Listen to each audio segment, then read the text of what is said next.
Hello and welcome to yet another video. This is the 14th episode of the story in which Naruto almost dies at Final Valley, but fate still wants him to live. The Shinigami takes an interest in Naruto and makes him its first summoner. Watch Naruto as he shows the world what it's like to summon the Death God. This story comes from Kyubigoku. Make certain to support him, her. Please like and subscribe to show your support. Let's get the show started. Hokage Mansion. Naruto ascended the stairs of the mansion as he thought over what Yahiko had told him. It had definitely made Naruto mad that the man was connected to Akatsuki, let alone its founder, but when the blonde had heard that his summon was connected to Jiraiya, and the fact that Akatsuki was, as he put it, not for its original purpose, then he really had to go and see Tsunade about it. Maybe she could shed some light on Jiraiya's location and his knowledge. Not to mention that he had to wonder why his IWA summon had agreed to be so readily used by him, but maybe it was a respect issue. He wasn't sure. Either way, Naruto had to get some answers. He came up to the door and was ready to knock on it. "And you're sure that you need to get this done?"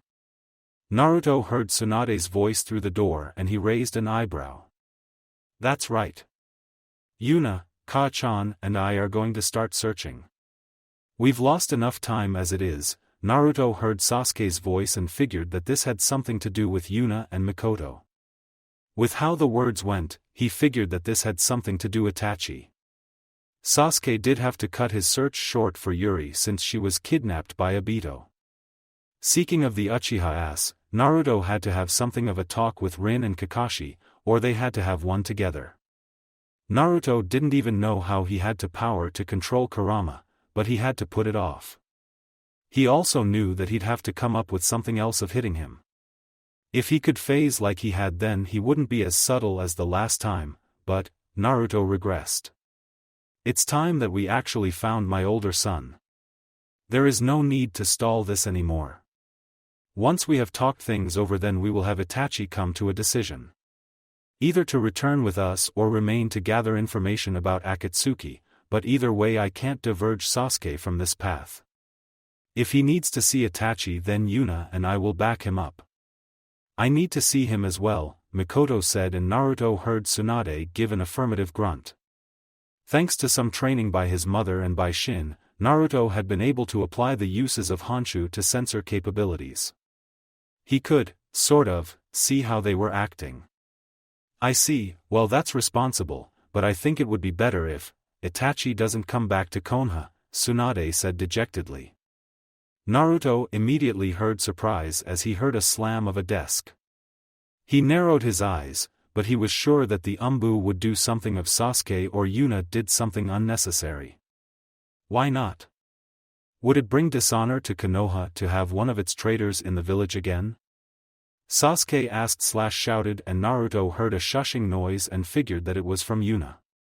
For a tomboy, or something like that, she really had feminine wiles, or so Naruto wanted to figure. "Shut it, brat. That's not what I meant. I'm saying that I'd rather not have another Tsukumo Hatake on my hands," Tsunade said, and Naruto raised an eyebrow. Kakashi had remembered his father, or at least his house, but still it only made Naruto wonder what had happened to the man.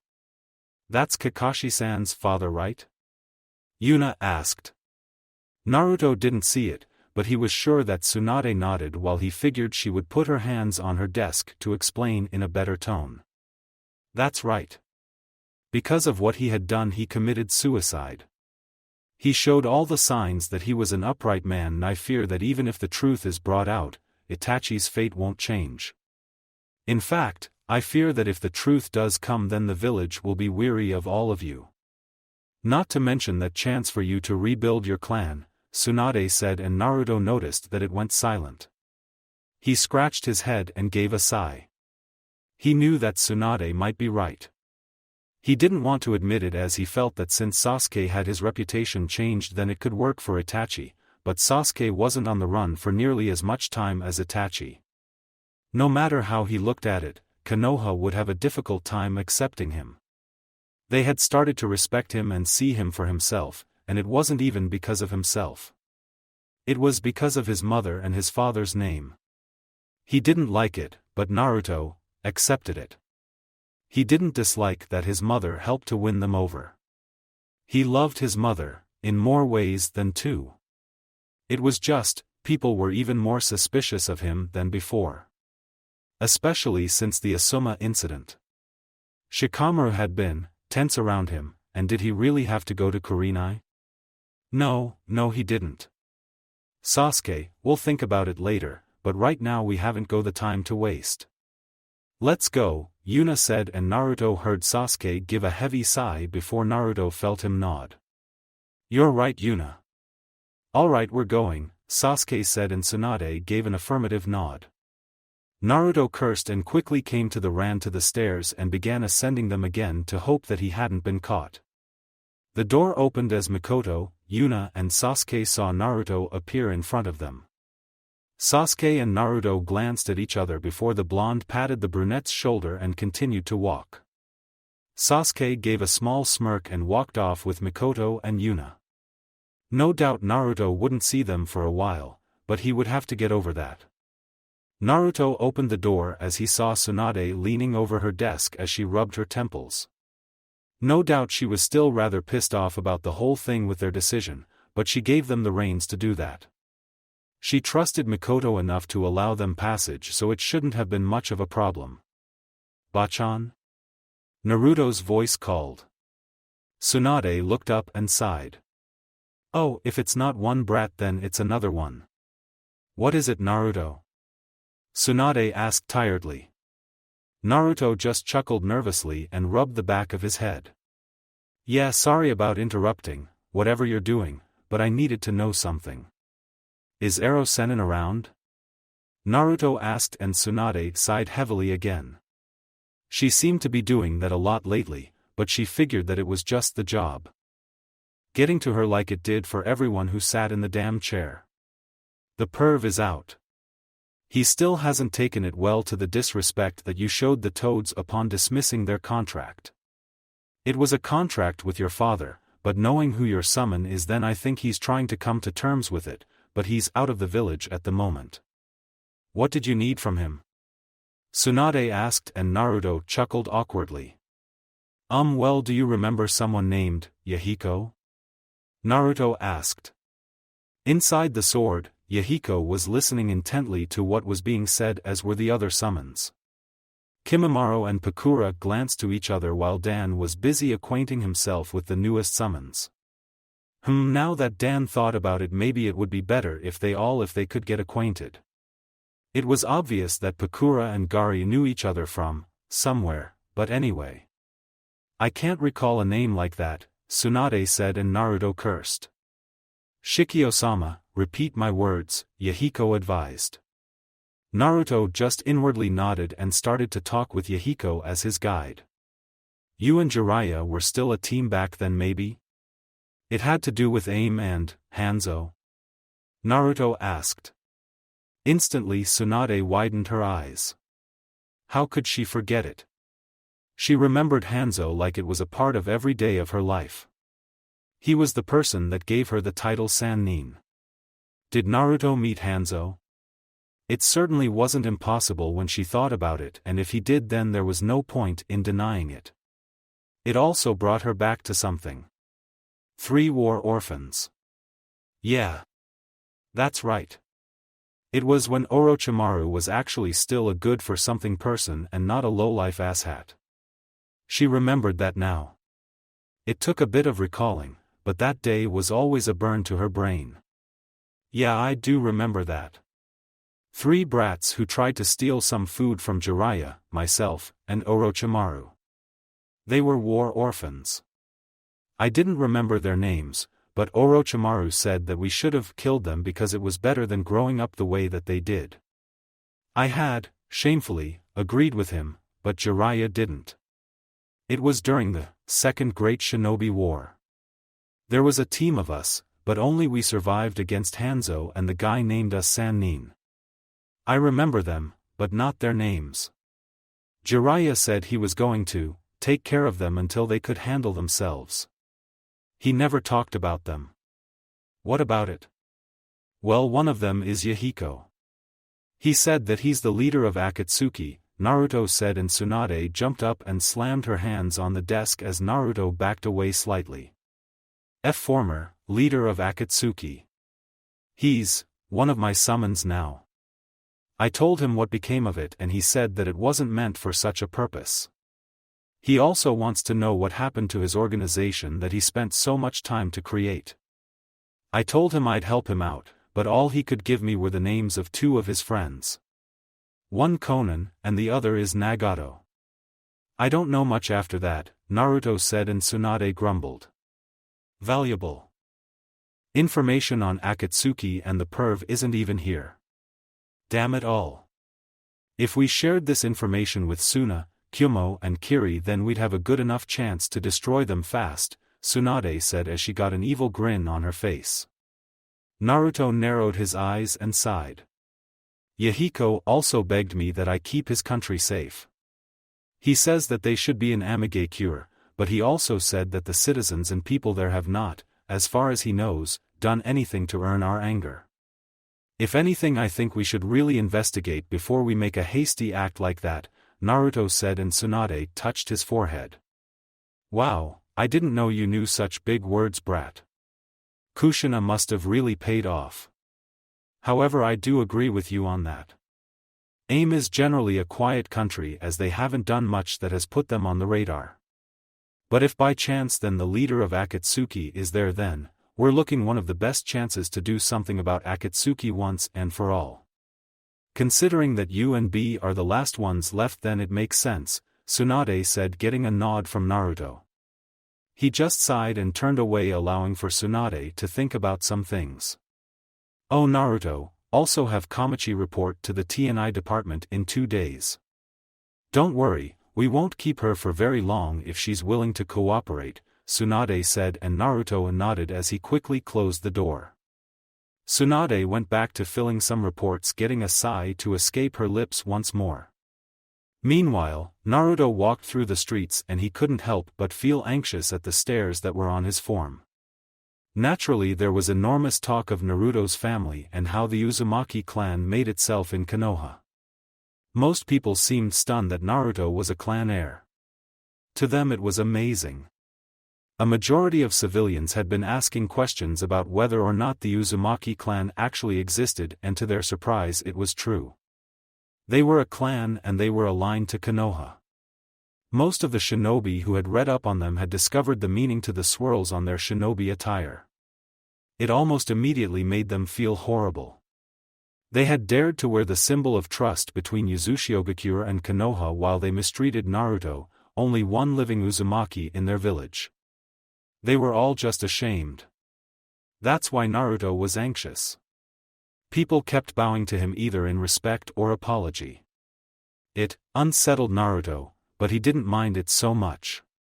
It felt good to actually know that he was getting somewhere with the people, but he could feel somewhere that they were hesitant. He didn't know why, but they were actually making him feel just a little uncomfortable. Ah, Uzumaki-sama, out for a walk? Naruto looked up as he noticed Koharu looking at him with an elderly smile. Naruto just smiled back, but it faltered slightly. He could feel something off with her. He didn't know what his was, but he suddenly had to be very weary of the elder. At the beginning of Naruto's life, she always was an ass. Now, well, he just had no opinion about her. He just smiled back. Yeah, I'm about to go home and give some more training to Yuri-chan. Also go and get some shopping done. Got dinner with the Hyugas next week, Naruto said, and Koharu smiled as she walked past him. She nodded multiple times and Naruto wasn't sure why, but she had a glare on him. Like a prankster waiting for his target to fall into his trap. Naruto knew that look very well.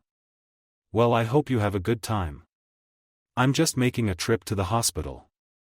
Need someone to verify something for me. Went to the morgue, ran a few tests, and made some calculations. Everything should be in order soon, I figure, Koharu said, and Naruto raised an eyebrow. In order for what, Bachan? Naruto asked and Koharu snickered. Now Naruto had to be afraid. This woman was known for her seriousness. In the times that Naruto had seen her, she never, and Naruto meant never, laughed or snickered or even giggled. She did none of those things, but that didn't stop her from walking up to him, leaning past his shoulder and whispering. In order to expose the truth about you and have you immediately executed. I have the power to do so. Your clan's status does nothing before a traitor, Koharu said as she backed away, leaving Naruto speechless. He narrowed his eyes at her fleeting form as Naruto growled. I'm not a traitor. What the hell is she talking about? Naruto thought to himself. She's always been a slippery bitch. Fuck that bitch Kit. No use in getting all worked up over an old bitch's ramblings. Now then, let's go home so you can get tender with your mother, or your cousins.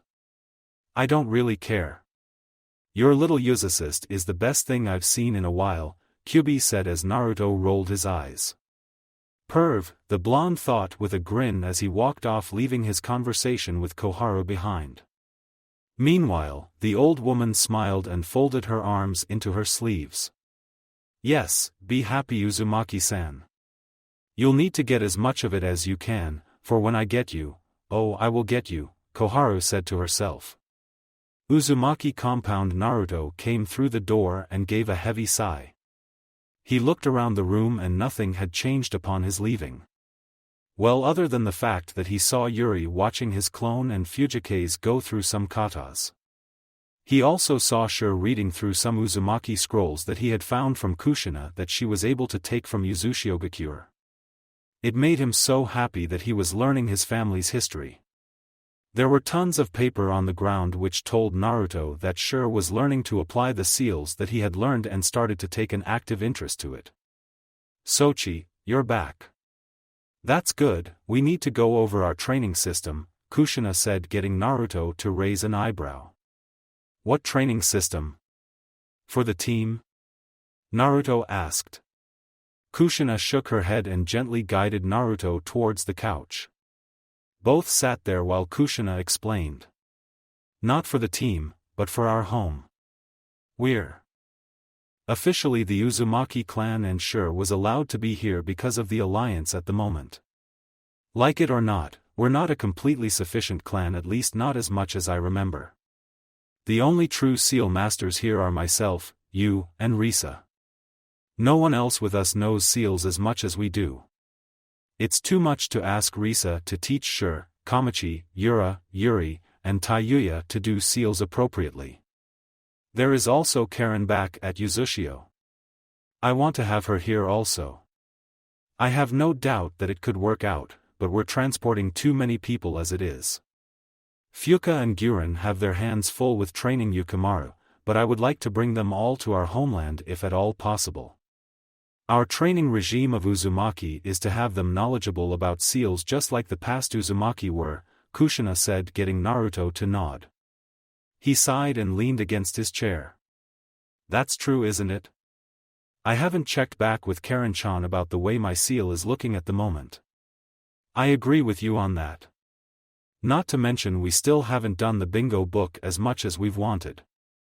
Add the money of the Uzumaki compound from Tusan's inheritance and then the money that Heineken accumulated as a whole, then we're enough for probably a minor village.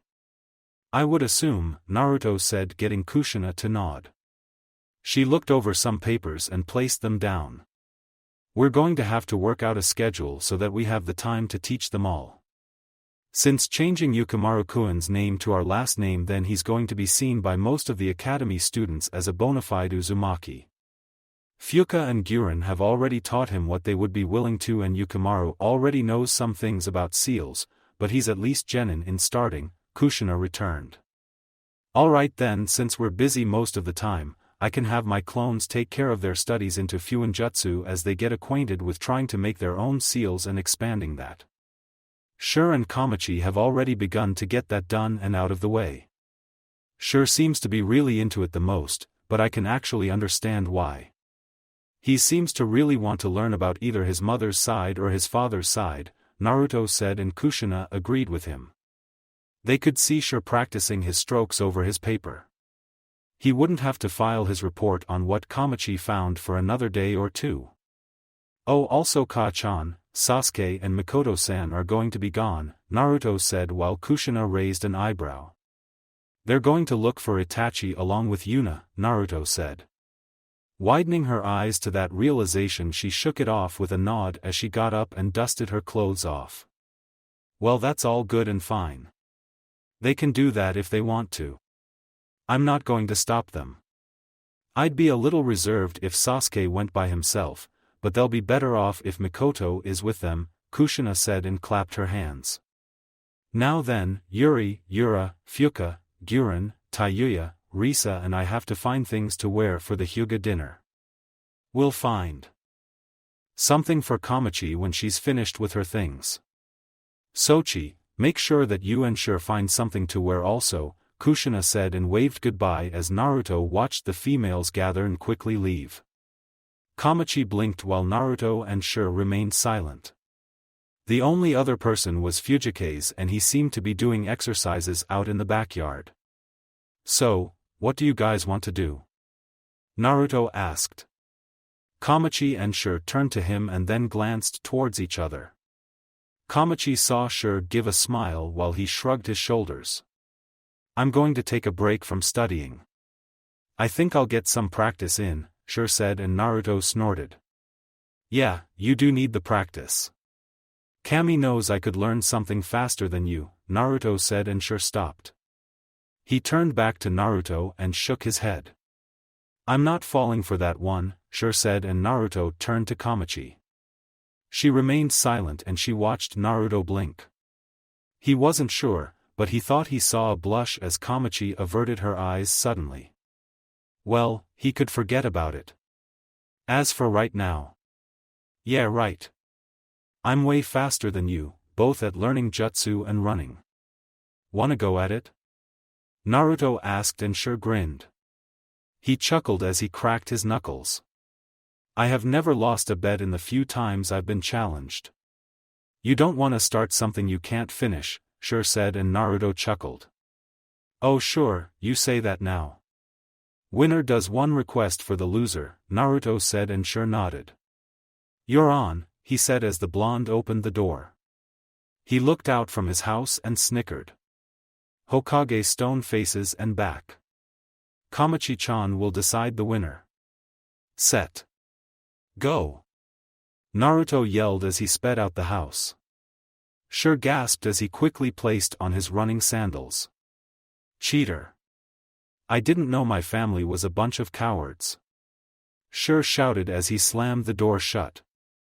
Kamachi sighed as she wondered how she had been dragged into something like that. She heard laughing and looked over to see Fujikaze coming through the door. To be alive is a wonderful thing. Your family is very unkaiyu, Kamachi-sama, Fujikaze said. Kamachi looked at the door and slowly agreed with a nod of her head. She then went back to his words and shook her head. Why call me with such respect? That I know of, I've done nothing in my life worth the respect of any peers, Kamachi said and Fujikaze patted her on the shoulder. Naruto-sama forgives you of things you've done. If he has, then there is no need for me to bear a grudge to someone that I don't need to.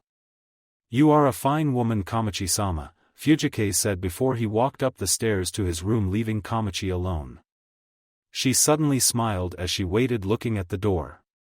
1 hour later, Naruto and Sure bursted through as they both lightly panted. Who won, Kamachi-chan? Naruto asked as he and Sure looked at her expectingly. Kamachi's sweat dropped as she wondered what it was about family like this, but it made her warm inside. She wondered if this was how it would be if she had siblings. She opened her mouth and spoke. Sure-san? Kamachi asked and Sure grinned while Naruto fell to the ground. Ha! You cheated and I still won. Hand over my prize. Sure said and Naruto grumbled as he reached into his pouch and pulled out a scroll for expert sealing. The blonde snorted and looked away. You just got lucky, Naruto said and Sure nodded. I know. I just have it better than you do, Sure said, getting a growl from Naruto. However, he inwardly chuckled at this. This was how a family was supposed to be, or at least a part of it. With the ladies all were in a clothing store while the cashier chuckled nervously. The only reason she was doing so was because of the entire female Uzumaki population in her store. It had been a great day in her life, but that didn't say that they didn't intimidate her. She just stayed still and waited for them to go with what they wanted. "How does this look?" she heard someone say and noticed that it was Yuri holding up a bra. "Yuri, you can't wear that to the dinner. Are you insane?" Yura asked. Fuka and Guren snickered while Yuri scowled. Risa and Tayuya snorted while Kushina chuckled. "It's not for them. I'm not that stupid databayan. It's for Nichan," Yuri said as Yura sputtered. Kushina's eyebrow twitched and Fuka tried to hold back a laugh. "Wow, I think you've been spending too much time around Fuka," Kushina said and Fuka pouted. "I take offense to that," she said, but she couldn't forget her laughter so she just settled for snickering. "You're trying to shag the shithead? That ain't right. Are all of you shits this weird?" Tayuya asked before she was slapped over the head again by her mother. "Damn it Tayuya, I told you about language." Risa growled and Tayuya glared at her mother before rubbing her sore head. "Ah, who cares what you think? I'd rather be weird." "Normal is overrated," Yuri said while Fuka nodded. Guren sighed as she looked for a dress. She wasn't too keen on that type of stuff. She was an honest-to-goodness shinobi and she never saw herself wearing elegant shit.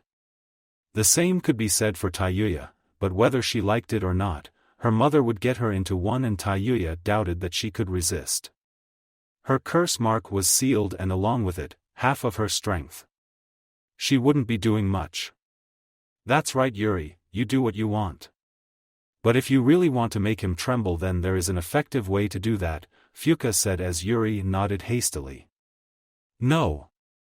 Don't corrupt my sister any more than she already is.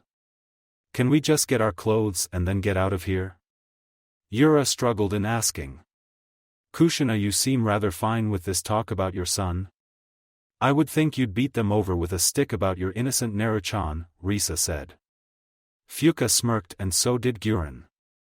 "Or is my cousin getting a little, precious son love?" Risa asked as Tayuya coughed. Fuka blushed and patted Kushina's back while the redhead at least had the decency to blush at those implications. Yura and Yuri already knew the truth. "What the fuck is wrong with you people?" Tayuya shouted while Kushina coughed. "Nothing is wrong. We're just keepin' it in the family is all," Yuri said and Tayuya snorted. She shook her head left and right and sighed heavily. This wasn't even her problem at the moment. "So have we all figured out what we're wearing?" Risa asked and everyone nodded in agreement. As they exited the store, they grabbed Kushina and all leaned in. "So how is he?" Tayuya asked. They all looked at Kushina and grinned. Kushina could see Yura and Yuri's hungry eyes and shook her head. "Serious, this family was dysfunctional at best." "I thought you said that it was weird?"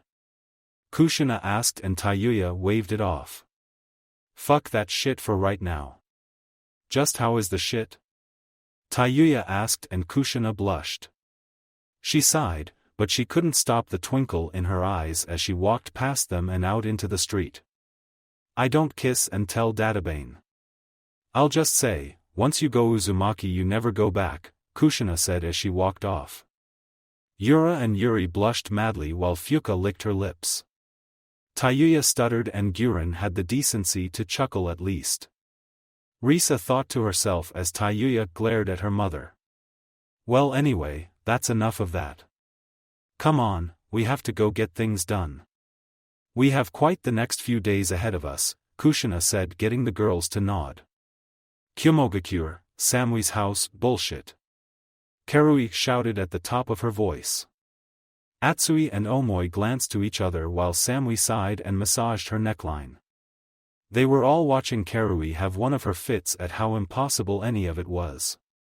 No one could get a word in anywhere as the redhead did her best to calm down. She panted. Seeing her burn her energy, Samui finally opened her mouth. "Karui, be cool. It's not as impossible as you make it out to be.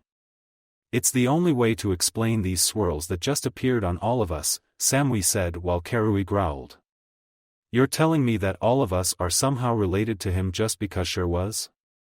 How in the hell is Sure even related to the guy?" Karui asked. Samui shrugged her shoulders while Omoi scratched his cheek.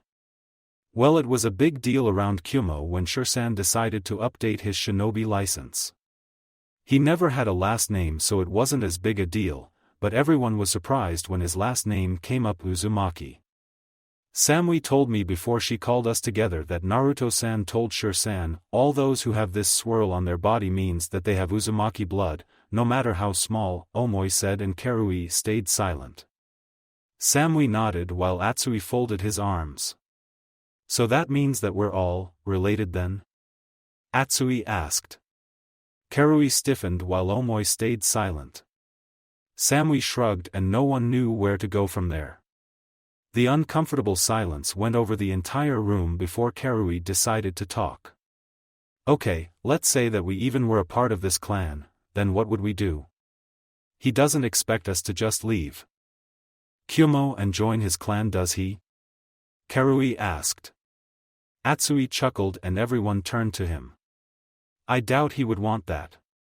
I could tell from watching him fight. He's not that kind of guy. He's definitely got a hot soul inside him," Atsui confirmed. Omoi nodded with a chuckle and Samui suddenly stopped folding her arms.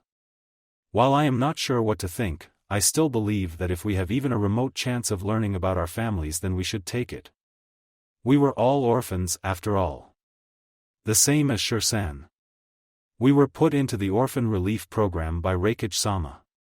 You can't tell me that you're not the least bit interested in him. He did manage to beat all three of us, you know," she reminded. It was a reminder that Karui didn't like at all. "Yeah, we remember that. It's not like it was long ago after all." "What are you saying?" Omoi asked and Samui looked down. "When we saw him fight B-sensei, didn't we all feel the same thing? When we thought he was gone?" Samui asked. The others nodded. They had felt that intense burning as well as an overwhelming sense of sadness and underlying contempt. Contempt for what, they weren't sure, but seeing Naruto nearly die in front of them had done something to them. Maybe it opened up a hidden desire or personal feeling. "What about it?" Karui asked. Atsui rolled his eyes and stood to his feet. "Like you didn't feel the sudden urge that you truly cared for him? When his team went down there, you wanted to go with them? How you wanted to yell at B-sensei for what he did, and you even felt an immense happiness when he raised up that nothing else mattered." "I felt that," Atsui said and Omoi nodded. "I did too. It was so hot that I thought it was going to burn my skin off, causing me to lose one of my arms, which wouldn't allow me to return to shinobi duty, become poor, and then die alone," Omoi said while Karui seemed too tired to reprimand him for what he had said. She just massaged her temples while looking at the ground. "So what do we do?" Karui asked. Samui looked out the window and into the village to see the people walking around. "For now, we'll come to a decision. We'll think things over for 2 days. If we all agree, then we go to the hospital. We'll take a blood test if Atsui and I are related to you guys and the same thing over. If they come back and well we're with him, then we will announce it to him. If not, we all go about our business and he goes about his," Samui said. Omoi nodded, Atsui nodded, but Karui growled. "And what if we are related to him, huh? Then what? Have you ever thought about the risks to this? Who knows if he's even going to accept us after the things we said to him," Karui said and Omoi snorted. "Don't you mean the things you said to him?" Omoi corrected and Karui slapped him over the head. "Then we'll apologize, but it's not cool to reject family just because you're afraid of results." "I'm going," Samui said as she made her decision. Don't need 2 days to think about it. The dude's hot and I look forward to knowing him, Atsui said with a thumbs up. Well, we have nothing to lose, I guess. I've been nearly alone all my life until I had you guys for a genin team. I want to do it, Omoi said, and they noticed Karui walk out of the door. They all sighed and shook their heads. 2 days, if she doesn't go for it then she won't. We'll do it and we'll accept what we see. We'll also ask for some blood from Shur-san and Naruto-san to verify, Samui said. Omoi and Atsui nodded as Omoi left after Karui. Atsui turned to his sister to see her frowning. What's wrong? He asked and Samui shook her head.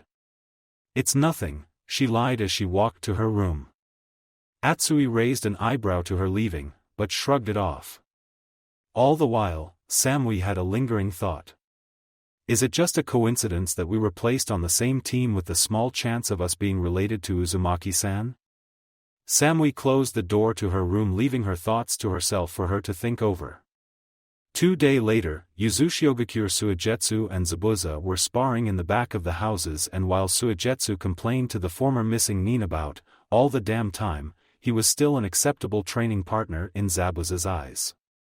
Zabuza knew that he could very well leave if he wanted to, but Haku wasn't about to abandon the one who gave both her and her surrogate father their life back. She held an attachment and vowed to use her abilities for what Naruto wanted.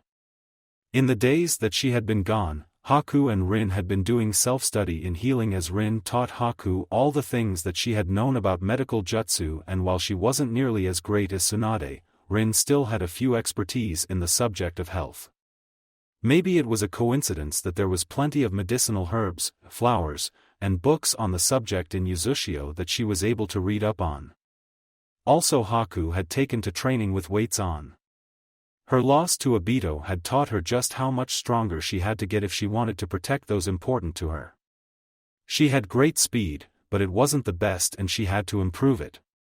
So Zabuza had offered Haku her weights that he had decided to buy for her. Haku had used them everywhere that she could, but Karen had found a better method in the scrolls about gravity seals. They were also applied by her and Haku could adjust to the thing that she wanted. Jugo had really trained as much as the others, but he did work out when he wanted to. No, he spent most of his time with the animals that lived in the forest. He would also wander off when he would go on one of his rampages. Karen had tried to decipher Naruto's seal that he had given her to examine for him. She had tried to find anything abnormal with it, and that was the problem. The whole thing was abnormal. She had never seen one like it in her life. One part of it didn't even look like a seal. Karen had seen many seals in her life, but this was the very first intricate sealing that even she couldn't decipher. It was definitely the tetragram seal of the Yondaime, but the parts that it mixed into with other seals had made it like an unlocking seal of some sort. She didn't know what to think. However, what Karen had to do was put on hold as she heard the main door open. Karen, deciding on a break, hopped up and came out of the study. Sasuke, Karen said, surprised as Sasuke, Mikoto, and Yuna came through the door. Karen, grab Jugo and Suigetsu. We're moving out, Sasuke said, and Karen just nodded her head. In less than a few minutes, Jugo and Suigetsu appeared before the Uchiha as the latter folded his arms. I almost thought you had forgotten about us for a second, Suigetsu said, getting a snort from the Uchiha. Sasuke grunted, getting Suigetsu more than a little irritated, but he would have to hold off on anything seeing as how Sasuke was more than capable of making him suffer, as was Yuna. Can we just forget your crap for a second? We're leaving soon and we need you guys. So hurry up and get moving, Yuna told them. I don't take orders from you, Suigetsu and Karen said in unison. Yuna chuckled darkly as her eyes warped into the Manjikyu Sharingan. Oh, I have no problem turning all of you into dust as I see fit, Karen said, getting them to gulp. Jugo only nodded and quickly made his way out the door. Are the others with you? Haku asked, getting a shake of the head from Sasuke. They are back in Konoha and will remain there for a little while. The only reason we got here so fast is because Naruto had helped us out and brought us here. We don't have the time to waste, Sasuke responded. But I have things to look into for Naruto. He asked me to look over this seal while he was gone, Karen said. She didn't know why she was making it so necessarily known to Sasuke, but she had promised to look into it and Karen never broke promises. It was against her ethics. Then again, when you work with Orochimaru then you rarely have morals or ethics. Just bring it with you. You should be able to do that much. Let's go people. Yuna ordered. Suigetsu sighed as he grabbed a spar blade that Zabuza had on him. It really wasn't in his best to want one like this, but facing the demon of the mist wasn't at the top of his list at the moment. So, Karen took all the supplies that she would need to get Naruto's request out of the way during the journey. Suigetsu strapped his sword to his waist and Rin quickly handed Jugo some new clothes. He bowed as Mikoto opened the door. Okay, we're going off you three. Don't wait up, Mikoto said as they quickly rushed off towards the shoreline for their boat. Rin leaned on the couch while Haku and Zabuza just seemed confused. They all glanced to each other and Rin sighed. I guess I'll be going down into the workshop then. See you guys later, Rin said while Haku turned her head to see the older female leaving. You've been going down there for a good 2 or 3 weeks now. What are you doing down there? Haku asked and Rin smiled as she shook her head back and forth. Not tellin' ya. Oh, but has my supply order come in? Rin asked and Zabuza nodded with a suspicious glare. One that Rin noticed, but she waved it off. She did indeed seem suspicious in their eyes, but she wouldn't do anything to put them in danger. 1, she didn't have the motive for it and 2, she didn't have the skills for it. Despite being older, Rin was not nearly as good as Zabuza and she knew that. She did have Kakashi to help her, but there was only so much they could cover for her at the moment.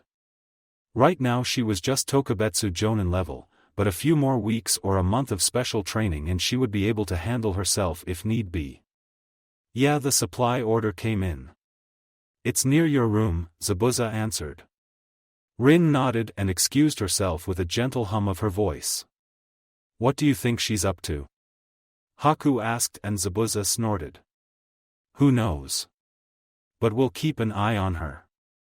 I doubt she'll do anything harmful though, Zabuza said, getting Haku to nod. Now then, let's continue your training, Zabuza commanded. Haku agreed as she got up.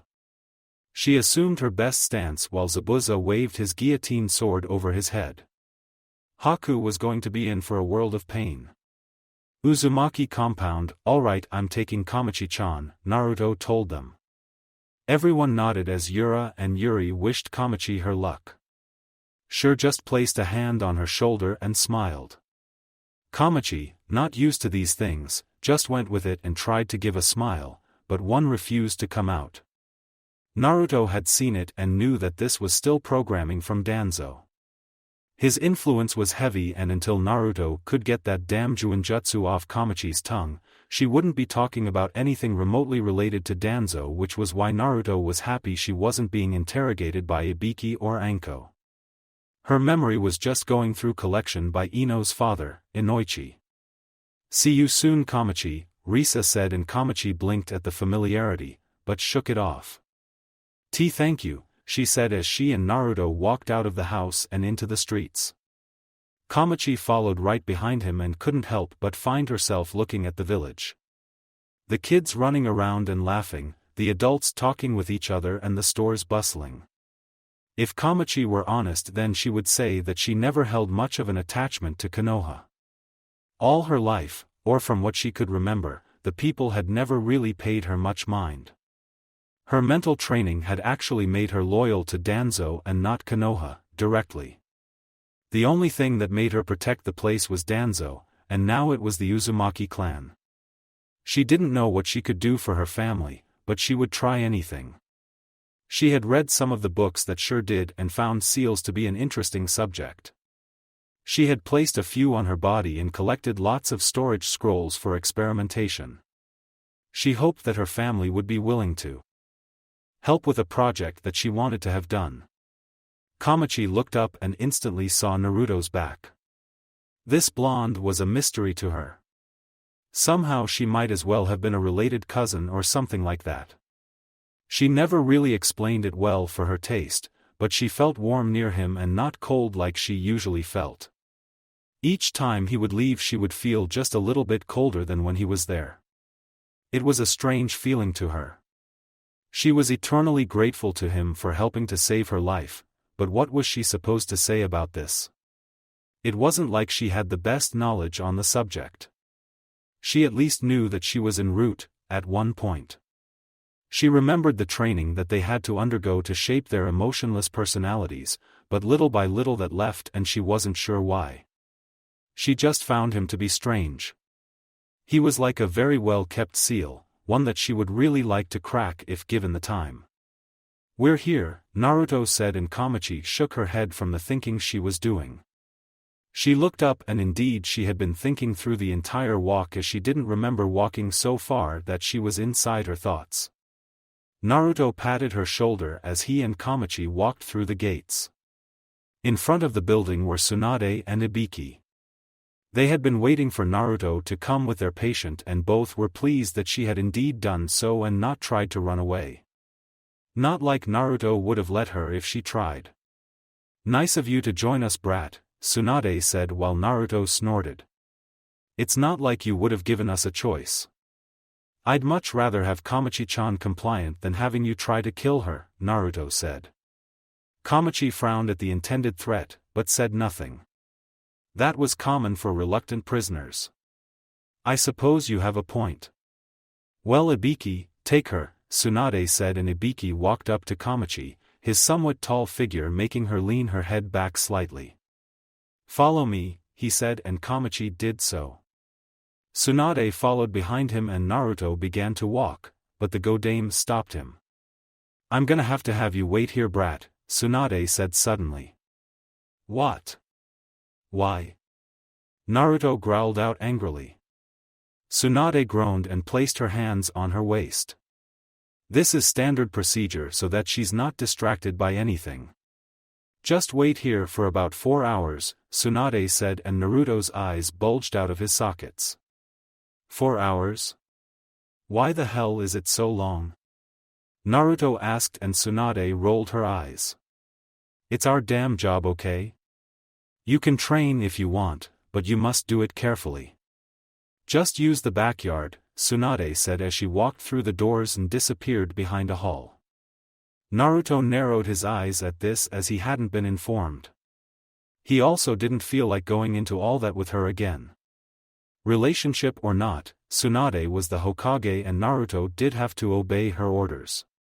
Now that he thought about it, the Senju and the Uzumaki were related also. Did Tsunade have a mark also? He hadn't seen one. Of course Tsunade might have been, quarter Uzumaki or something like that. Naruto didn't know. Maybe he would ask later or something like that. Well, at least he could train while he waited. So, Naruto headed to the very spacious backyard and decided to do some standard stretches. You're going to practice that technique, aren't you? Kyubi asked. Yeah, I've put it off long enough to deal with the Uzumaki training regime and I want to quickly get it. It should just be standard shape manipulation, but we couldn't get it on Taikoasan because we rushed it. I have to say sorry for that one.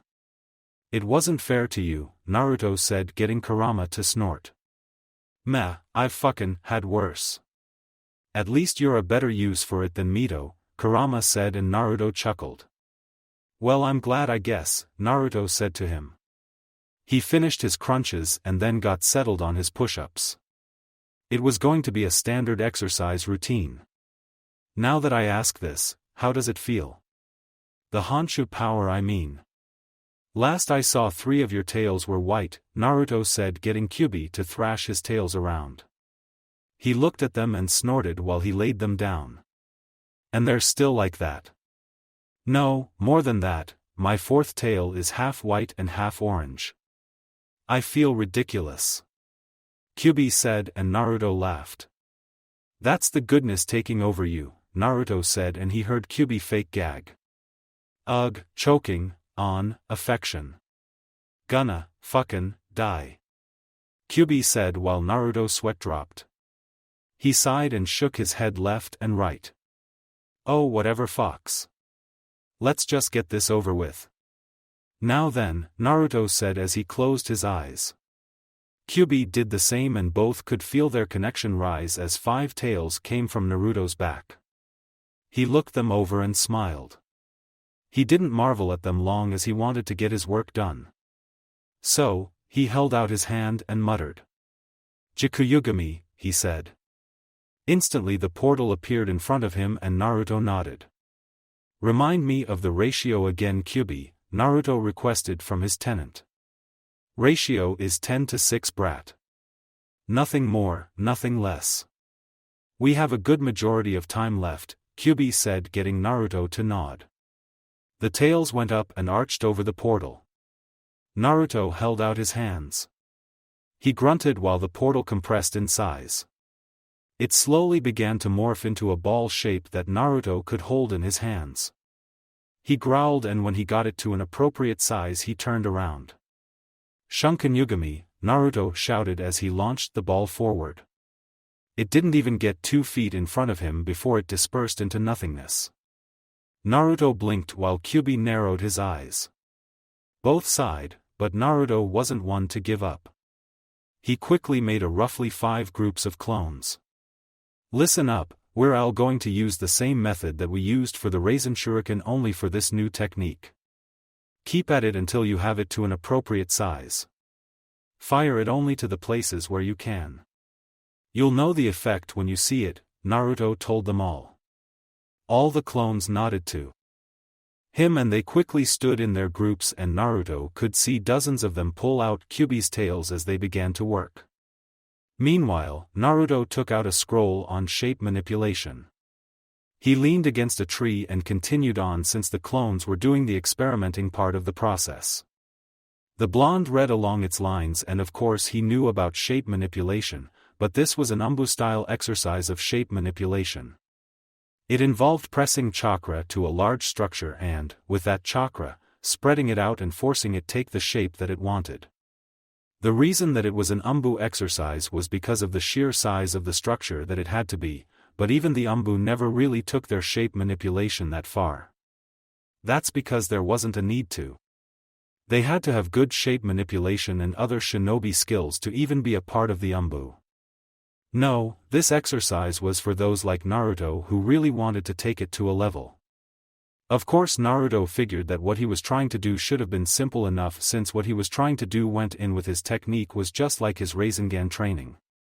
Maybe it was a problem with his Honshu or how he used it.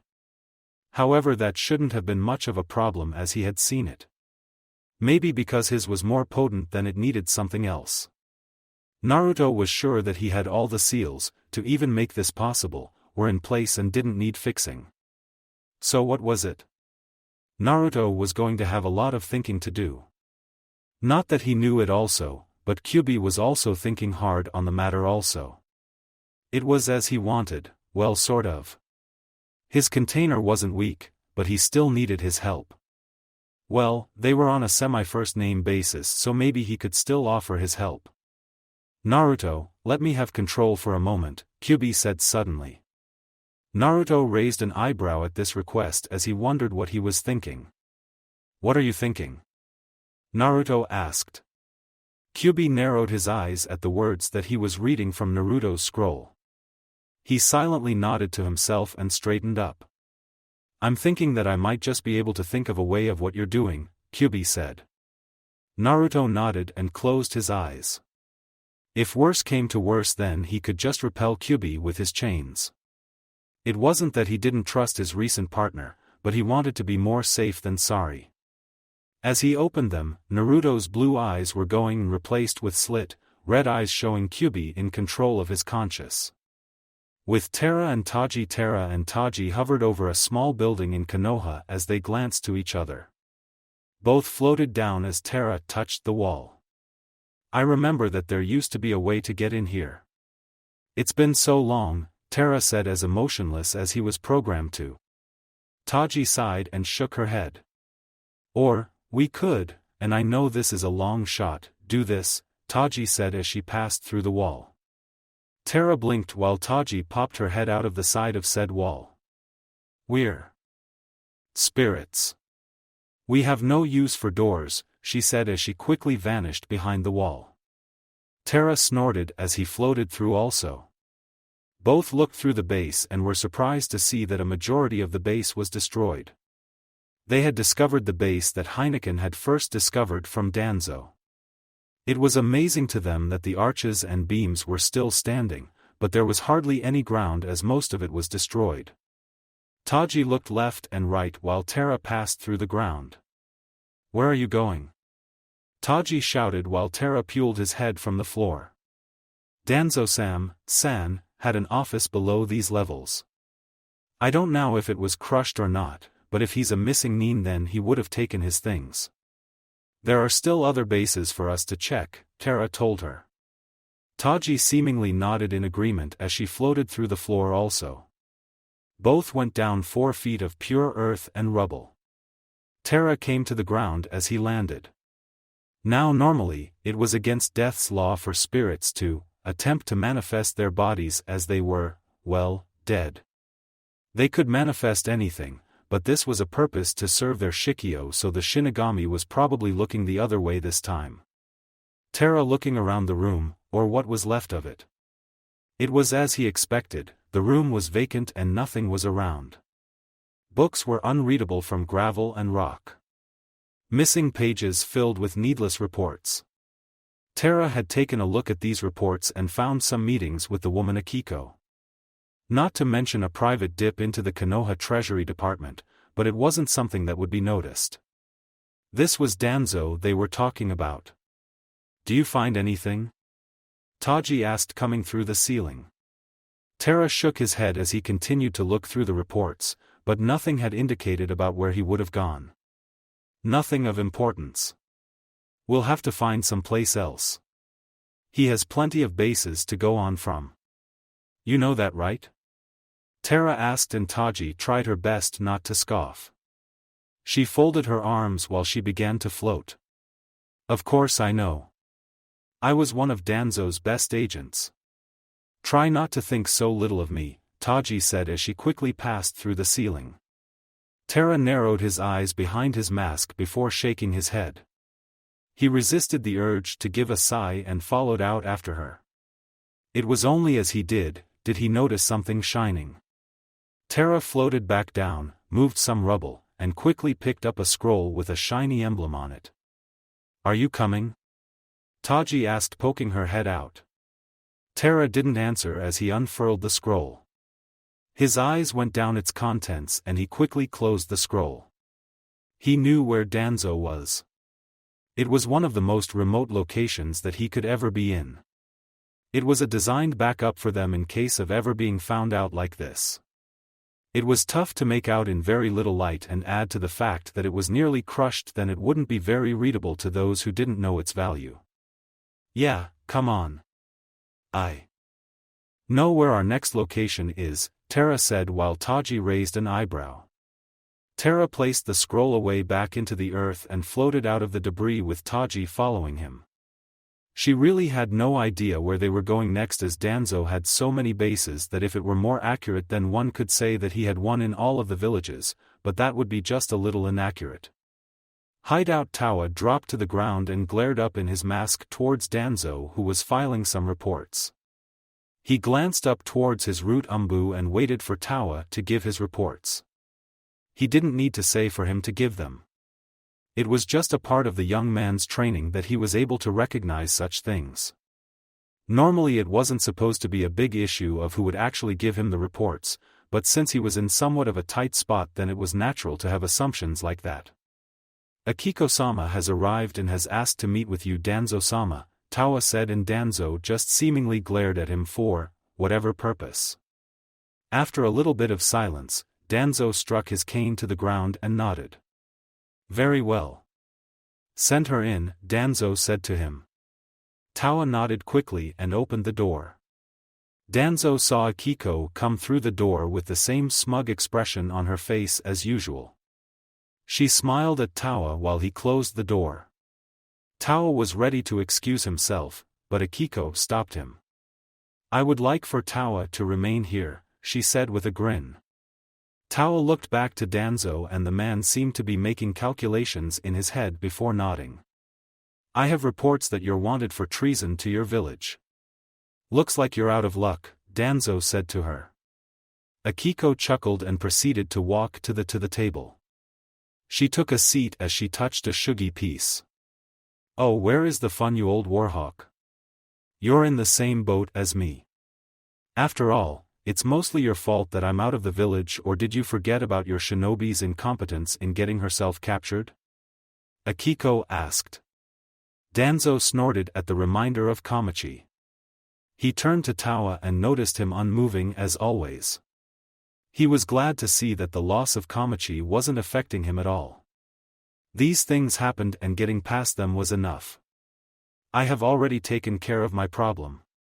Do not blame me or root for your own incompetence. It is because of your actions that a few of my plans have been put on hold. We're just fortunate that a connection I have was able to bring me some information.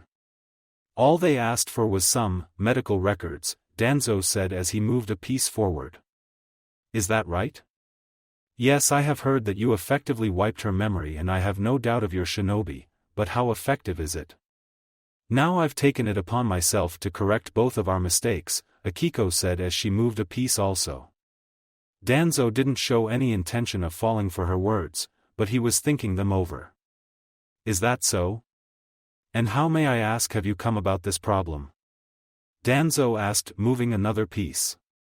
The game went going on for a while and Akiko never said anything. Either she was too into the game or she knew something that Danzo didn't, and that last one was highly unlikely. Say, Danzo, how old are you? Akiko asked. Danzo's hand didn't stall on the piece of his next turn as he took one of Akiko's piece and she took another.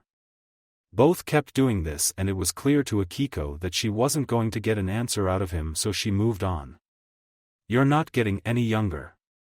Have you named a successor for Root yet? She asked. Again Danzo didn't answer as they continued to play their game. It was almost finished as Akiko smiled. Well, you can ignore me all you want, but we both know the facts. The world is changing, Danzo, and if you don't change with it then you will be left behind, in the dust of the old times. A place where the strong rule the weak and the unprepared, she said as she pushed a piece forward. Danzo did the same, but he did acknowledge her words. Is that so? He asked and Akiko nodded. That's right. One must be prepared for anything. Even traitors. Your use to me is over, Danzo. If I stand nothing to gain from our partnership. Well, I can't lie about that. Your route should actually do quite nicely. Tawa, dispose of Danzo immediately, Akiko said, and Tawa stood still. He looked at them both before he drew his tanto.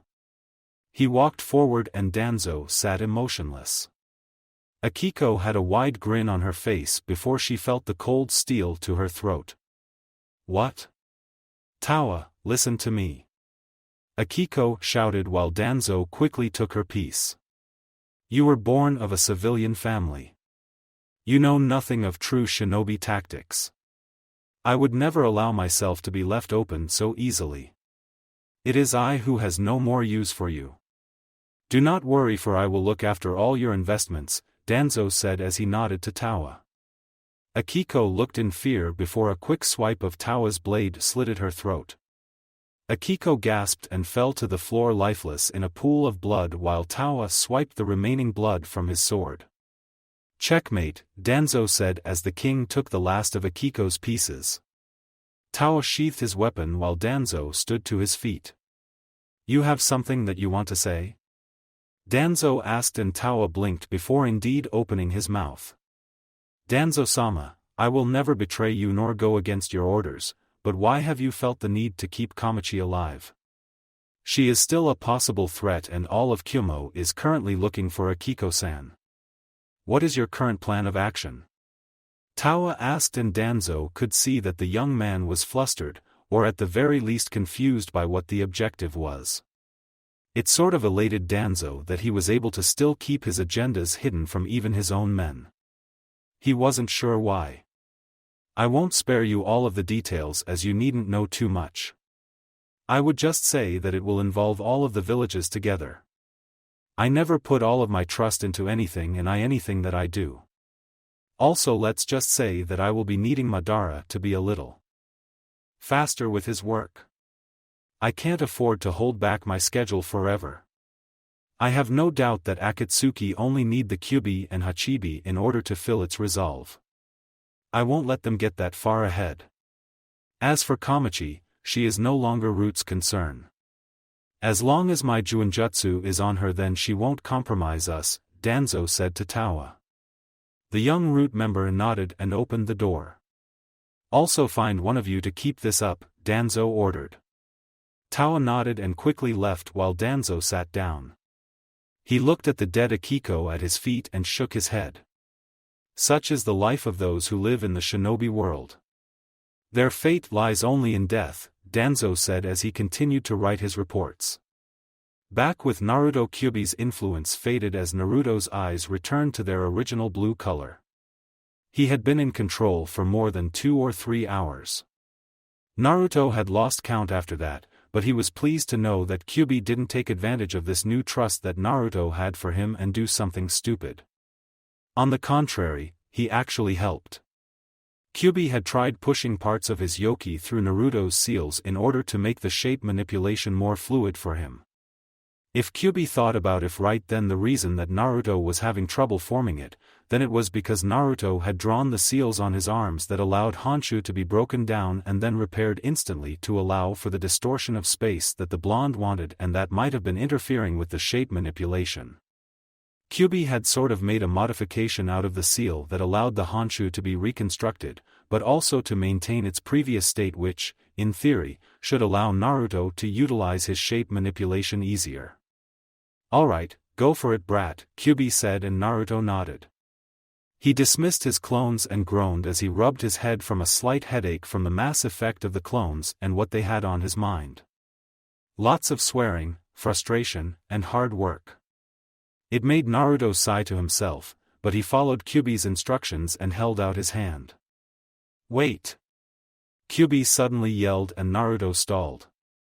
What is it? Naruto asked, and Kyubi breathed a sigh of relief. Where you make it the correct shape or not, it's going to be useless if it takes too long for you to make it. So let's try making it into the shape while forming it at the same time, Kyubi advised. Naruto thought his words over and shortly agreed thereafter. Alright then. Let's try it that way, Naruto said as he brought his tails into the air. He lowered his hands to his abdomen and quickly gathered the Honshu around, making it swirl left and right. The blonde growled against the strain as the tails kept the balance of control that Naruto needed. He didn't need all 9, just 5 was enough. The Honshu quickly turned purple and Naruto could hear the sounds of scraping and grinding. It assaulted his ears, but the blonde didn't stop. He could feel the warmth on his hands. He calmed his breathing and closed his eyes. Suddenly, the grinding stopped. He opened his eyes and in Naruto's hands was a 2-hand-held purple circular object. He raised an eyebrow. This was definitely what he wanted to make, and if Kyubi didn't do something then this wouldn't have been possible. Well? Fire it already, Kyubi said. Nervously and excitedly, Naruto agreed as he chose a forest away to fire it towards. He breathed and at the top of his lungs shouted, Shunkanyugami no Jutsu. Naruto shot the ball forward as he watched it tear through the forest. It kept going and going until it ultimately dispersed. Naruto and Kyubi seemed surprised. It tore through everything. Some of the trees had holes in them, the ground was torn apart, rocks were torn through. It was like pieces of them just got obliterated. Naruto looked at his hands and could see small burn marks over them which Kyuubi was already healing. Oh, we gotta try that again. Shunken, Naruto stopped and growled as he grabbed his right arm. He cursed as he fell to the ground and panted heavily. The sweat fell from his face as Naruto felt the small measure of pain leave his body as the burning of the seals calmed down. He sighed and looked at his arm. What was that? Naruto thought to himself. Hey brat. Naruto heard his name called, or what it was he figured, and turned his head around to see Tsunade along with Ibiki and Inoichi. Was it really 4 hours? Naruto thought before walking over and collecting himself. As he walked over, Tsunade took the time to look at the training field, or lack thereof. She sighed as she wondered if Naruto ever had a word in his dictionary called limit. He probably didn't, but Tsunade did say that he could train, if he wanted, while he waited for Kamachi. So she had to expect these things. His father would be impressed. So it's over? Naruto asked and Tsunade nodded. A part of the deal was to give Naruto a full report on what had happened. Yes brat, it's over. Kamachi is currently waiting for you in the lobby. She told us everything that she knew without it completely relating to Danzo. Also Inoichi looked into her memories and Tsunade trailed off, getting Naruto to glare at all of them. Yeah, and? Naruto asked impatiently. Tsunade remained a little silent, as did Ibiki, so Inoichi decided to take control of the situation and tell Naruto himself. And we have learned of at least 10 different bases that are owned by Danzo throughout the elemental nations. While we couldn't even get much from her about Danzo, we were still able to retrieve information for Kyumo, and what I have discovered was surprising. Because Danzo messed with her memories, then Kamachi wasn't able to show me accurate things, but I was able to discern most of them. Apparently Akiko has been in contact with Danzo for longer than a good 20 years or so. They had their connection back during the times that route was first organized. Kamachi was charged with delivering a maintenance report on the dealings of their supporters, but she got captured before it could happen. I skipped past the Kyumo interrogation method because it seemed unnecessary. Inoichi paused to get a short breath and continued. Anyway, it seems that losing most of her memories has not affected Kamachi-san's personality. She will be fine in continuing as she does, provided that someone keeps an eye on her. Apparently, in Kamachi's memories, there are dealings of Danzo with Akatsuki. There isn't enough of a proof in her to justify that though. However, we can at least give Kyumo their side and honor our agreement. Kamachi knew most of the locations having to deal with Akiko, and we can report that to Shur-san. Inoichi finished and Naruto nodded. I've already written down everything. You just need to hand it to him, Tsunade said, cutting it. She handed Naruto a scroll with the seal of the Hokage over it, and the blonde collected it. He quickly nodded and then looked at the ground. Mikoto would want to know about that as well, but he didn't know where she was at the time, so it wouldn't have done good for him to try. She already had a current objective. Alright then, Bachan. I'm gonna give this to Shur and then I'm going to take him to Kyumo. I feel it's better if he doesn't have to do all that walking if he doesn't have to, Naruto said as he quickly walked off, leaving Tsunade, Inoichi, and Ibiki alone. They all looked at each other and sighed. None of them knew why. Meanwhile, Naruto went into the front door and he saw Kamachi patiently waiting for him. Yo, Naruto said, causing her to look up. He gave a grin to her and held out his hand. Kamachi quickly took it while Naruto hoisted her to her feet. How are you feeling? He asked. Kamachi shook her head and placed a hand to it. I am well, she said in a little monotone. Naruto chuckled to her and shook his head. He'd get her to lighten up a little more. Well, alright then. Let's get you home and rest, Naruto said, and he quickly teleported them away, getting the receptionist and a few of the staff to gasp out loud as the portal disappeared. Uzumaki compound. Once they stepped out of the portal, Naruto allowed Kamachi to go to her room and sleep for the rest of the day. He then turned his head as he noticed Shur drinking some water. Everyone soon gathered around Naruto as the blonde held up the scroll that Tsunade had given him. "So how did it go?" Yuri asked. "Kamachi-chan cooperated really well. They said that they had no trouble on her part, but her memories are jumbled at best, but they still found a great deal on Akiko and this coup that might be happening for Kyumo," Naruto said as he gave the scroll to Shur. He read along its lines and narrowed his eyes. He then quickly furled it and placed it in his pouch with a nod. "So she'll be fine then?" Guren asked. Naruto, once again, nodded, which really got a sigh of relief from everyone. "Now I think it's best that we get this out of the way, so I'm going to take Shur to the Raikage mansion as quickly as possible," Naruto said. Shur agreed with his decision as he and Naruto quickly stepped through the same portal that Naruto used. This was just an efficient method rather than anything else. Once they were gone, Guren and Fuka turned to Yukimaru. "Do I really have to wear this kimono, Guren-ne?" Yukimaru asked. Guren nodded happily while Yura sighed. "Stop moving, Yukimaru-kun," Yura said as she stitched some of it together. Yukimaru gave a little groan from his lips. He would have rather liked to have been at the academy, but he had been given an aptitude test by the teachers and they all figured that he was already genin material, so there was no need to keep him there. It was a problem of finding him a sensei. Raikage Mansion A was busy signing some documents in his office.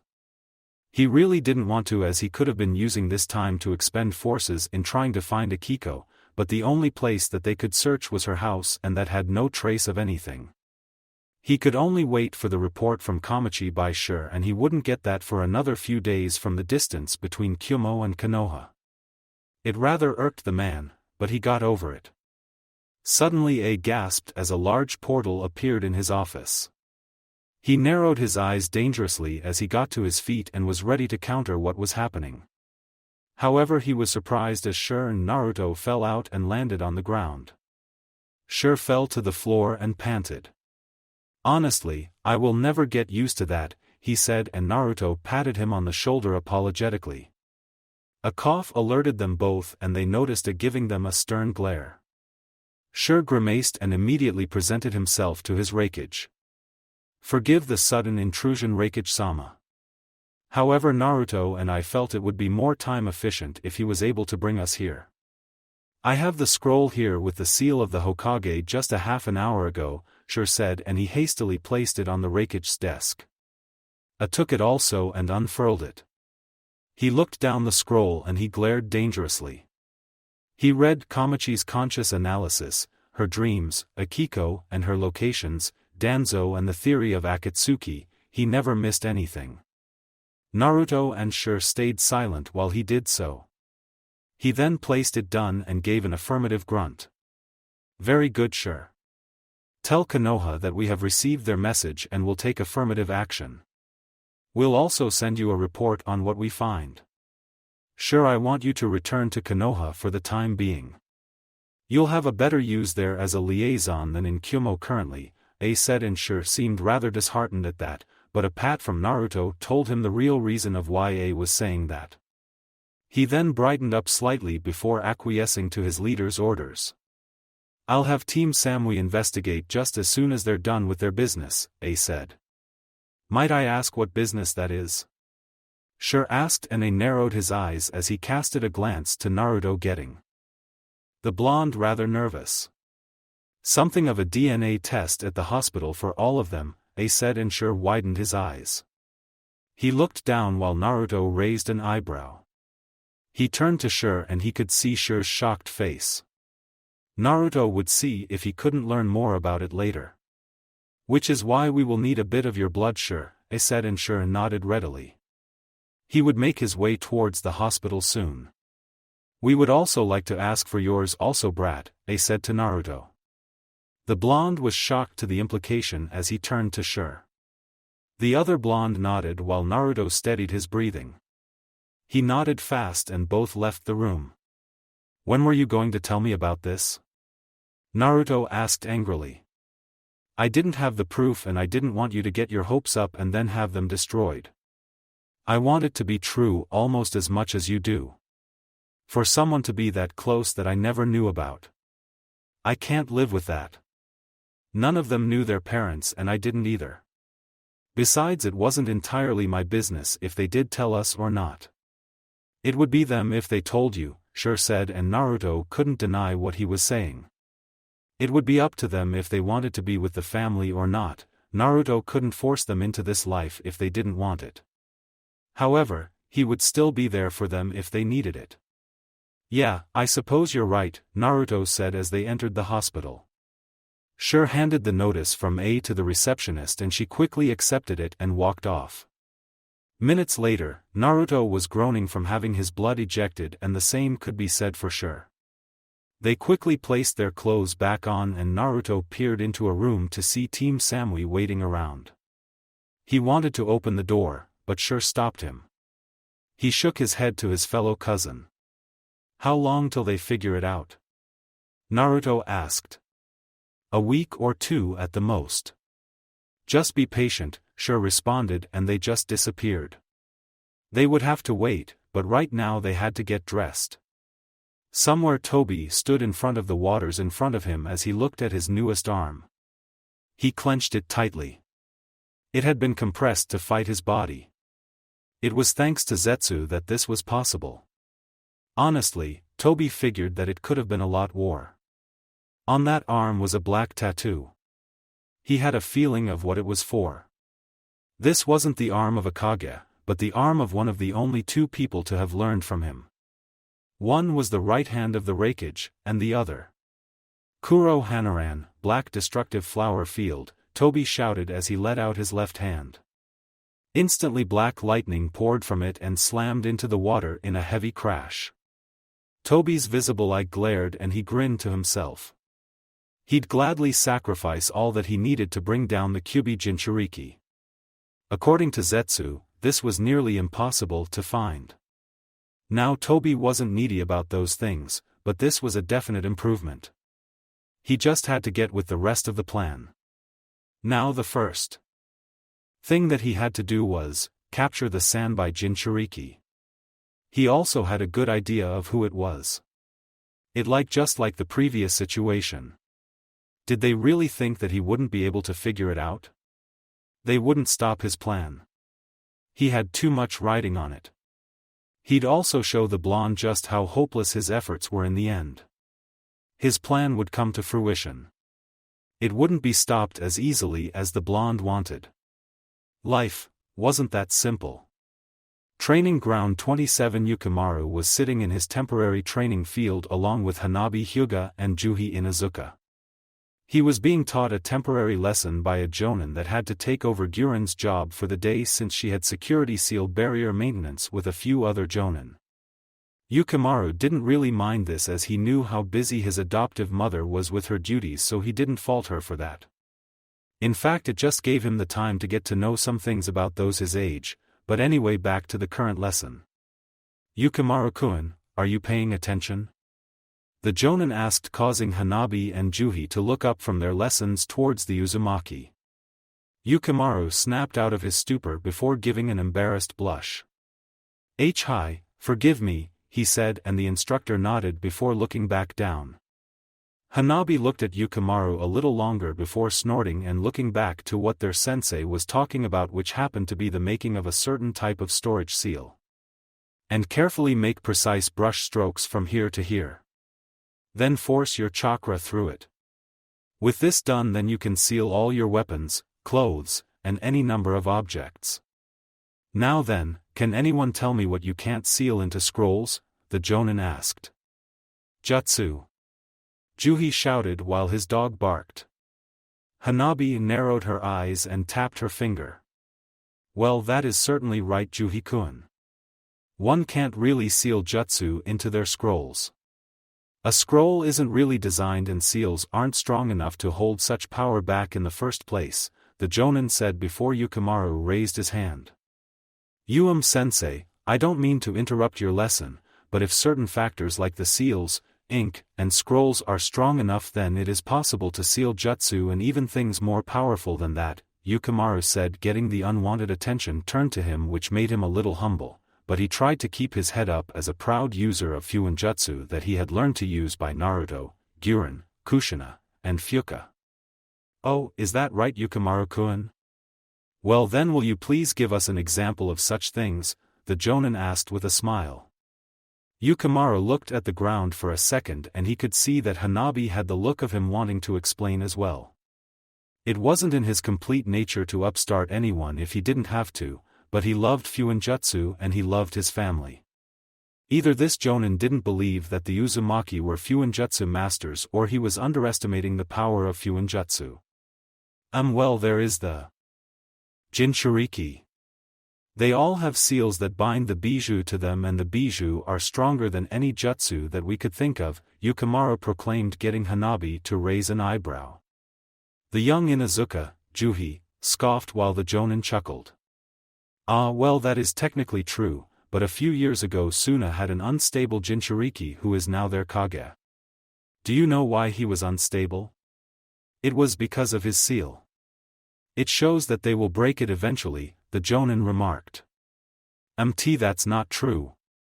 Kazekage-sama's seal was perfectly fine. In fact, it is still in place even though his bijou was taken. The seal was made by amateur sealing teams, so it stands to reason that it would be unstable. If it was sealed by someone like Yandame-sama, then Gara-sama would have been fine. Just like Naruto Nizan, Yukimaru said, and Hanabi widened her eyes, and so did Juhi. You mean the dude who's the fucking son of Yandame-sama? I heard the guy's got a fucking legendary contract. One that's out of this world. It is said that no one apart from his family has seen it, and if they do then they instantly die. It's a rumor by the kids that this is what happened to Asuma-san. You know that dude? Juhi asked and Yukimaru smirked. Yep, Naruto Nizan is my brother, Yukimaru said while Juhi gasped and Hanabi snorted. She knew such a thing already. Her father had told the entire Hyuga clan of their current friendship bond with the Uzumaki, and Hanabi, Hinata, and Niji were told of all the members of the clan. It also did help that she had heard about Yukimaru's exploits in the Academy of correcting teachers in their mistakes of drawing seals. She probably held just a little admiration for him. He's your brother? That's awesome. Wait, then that means that you're Juhi said while the Jonin smiled. Juhi, meet Yukimaru Uzumaki. The youngest Uzumaki who's just as talented as the rest of his family. An impressive sight, the Jonin said, getting Yukimaru to blush at the sentiment. Tell me, Yukimaru. How do you know so much about the bijou and the Jinchuriki? Hanabi asked while Yukimaru smiled. Well, it's widely known that Yandame-sama fought against the Kyubi, so I know what Guren-san has taught me. A while ago I actually had an encounter with the Sanbai, Yukimaru said while Juhi gasped. The Jonin raised an eyebrow and Hanabi narrowed her eyes. You're shitting me, right? You were actually near the bijou? Juhi asked while Yukimaru just chuckled to himself. Hanabi remained silent on the issue, instead choosing this time to study the genin next to her. Hi, Guren-chan said that we had a mission by Konoha to investigate, and apparently, my being a Uzumaki, I had special chakra that resonated to the Sanbai, Yukimaru explained. Pfft, now you're just making up stories. How could you have chakra that strong? Stop tellin' lies, Juhi said while the Jonin chuckled. Yukimaru sighed while Hanabi just blinked, rather stoically. Oh, it's not a lie, dog boy, everyone turned around to see Guren drop to the ground. Just like the Hyuga, the Uzumaki clan opted for their own wear as part of their clan and didn't wear the standard Konoha jackets and instead wore casual clothes, well, with the exception of Naruto and Kushina, who kept their Heineken attire, well, most of the time. They did have their responsibilities to think about, but anyway. Yukimaru-kun really does have special chakra. In fact, he's just like the rest of us, having exceptional chakra and all that. Actually, if I had to guess, then I would tell you that the Uzumaki have a very wide range of exceptional chakra. I have the ability to make crystals, Fuka-san has the ability to take chakra from others, Taiyuya has exceptional genjutsu, very strong for our clan, Risa is probably the best. Just recently we've found that she's able to visibly use her chakra to control someone else's. Shi's chakra allows him to have perfect control of summoning and converting light to his own abilities. Kamachi, well, we're still finding out about her. Kushina is able to use her chakra to manifest chakra chains that not only sap chakra, but also restrict even the toughest movement. That same ability was passed to Naruto-kun, and his network is the most complicated. His chakra is quite potent. More so than any Uzumaki in the clan for reasons we don't know, but that's enough bragging. Come on Yukimaru, Naruto-kun should be finished building the training fields and dojo for the house. Thank you for teaching him, Guren said while Yukimaru stood to his feet. Oh, it's no problem. It seemed more like he was teaching us, the Jonin said while Guren and Yukimaru bowed before walking off. Wait, the two Uzumaki turned to see Hanabi standing to her feet as she walked over to them. You said that it was possible to seal jutsu. I would like to see the truth to your statement, Hanabi said with a little fire gleaming in her eyes. Guren looked back to Yukimaru and he nodded while she sighed and snickered. Well, it is possible. You just need to have the right person doing it. Mind a demonstration with me, Guren prolonged for the Jonin's name. Aoba Yamashiro, he said, and Guren nodded. Thank you. Now then, if you would please step over there, then I will prove this point, Guren said, and Aoba nodded, though it was a reluctant one. He stood next to a tree post while Guren smiled assuringly.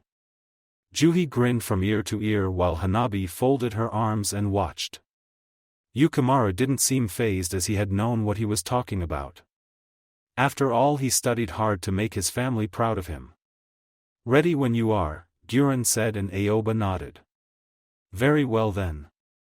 I hope you know what you're doing, Guren-san, he said aloud. Oh, don't worry about me, Guren said, and Aoba just nodded as he swiftly went through his hand signs before he opened his mouth. Katan, Gokakyu no Jutsu, Aoba shouted as he sent a large fireball in Guren's direction. Juhi gasped and closed his eyes, but Yukimaru and Hanabi watched on as Guren smiled.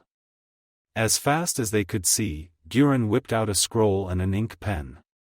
She quickly wrote across it, her strokes smooth and fluid, as she quickly finished had held the scroll out in front of her as the fireball collided with the scroll, instantly disappearing altogether. Aoba widened his eyes while Juhi opened his own to see the sight of Guren with a calm smile. There is a reason that Fuinjutsu isn't a popular shinobi art.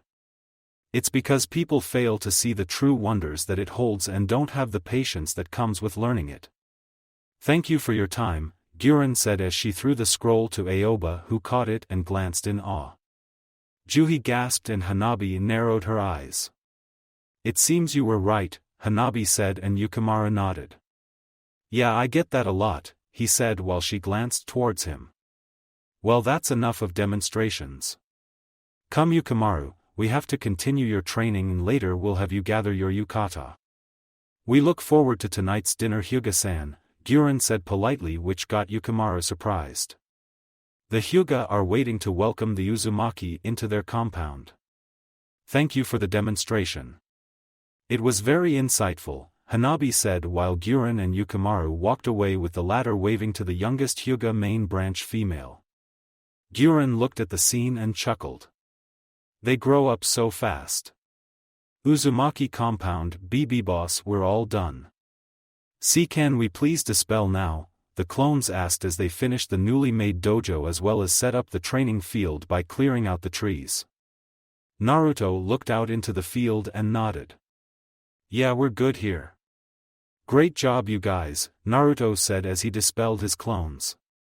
Seems that even having the Shinigami's extra power to drive them wasn't doing anything for their natural endurance. Maybe Naruto had to do something about that with his Honshu later. It was a pity that everyone else seemed to have something to do. Kushina was going over something with Yugao, Yura and Yuri were out eating, Risa and Taiyuya were just enjoying the feeling of being alive, and Sure was doing some reports in his room. Fuka was doing her hair in her room. Seriously, what was with her and her hair? Oh yeah, and Fujikaze was currently being harassed by Tenten.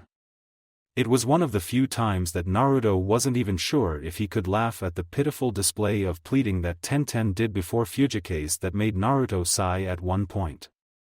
"This is where you were," he heard a voice and turned his head to see Kamachi looking at him. Her face as stoic as usual.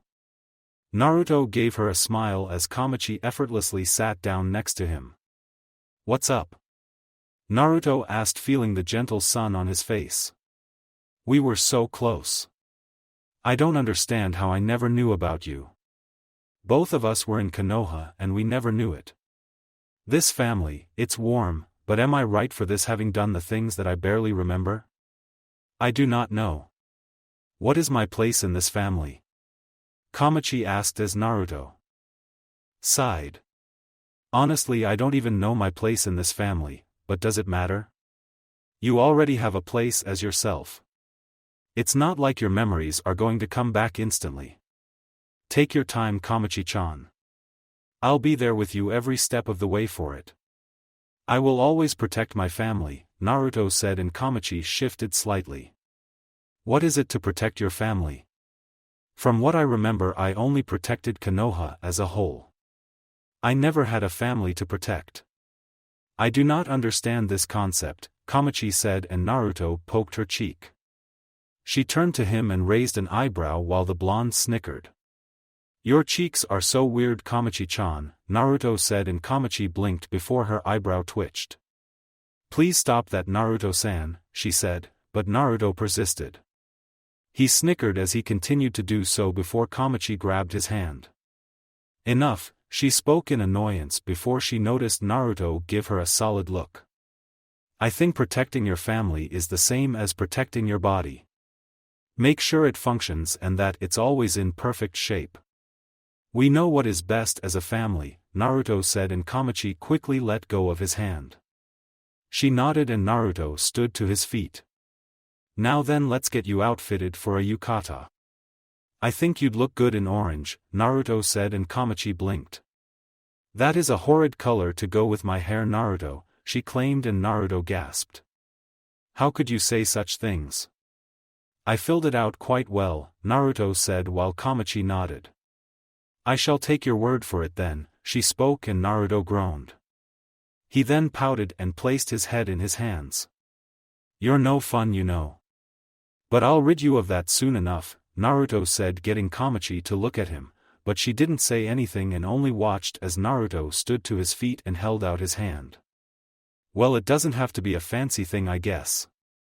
Let's just get you your yukata for tonight," Naruto said, and Kamachi took it to stand on her feet. "Just so long as it is not orange, Naruto-san," Kamachi said, getting Naruto to growl. Ignoring.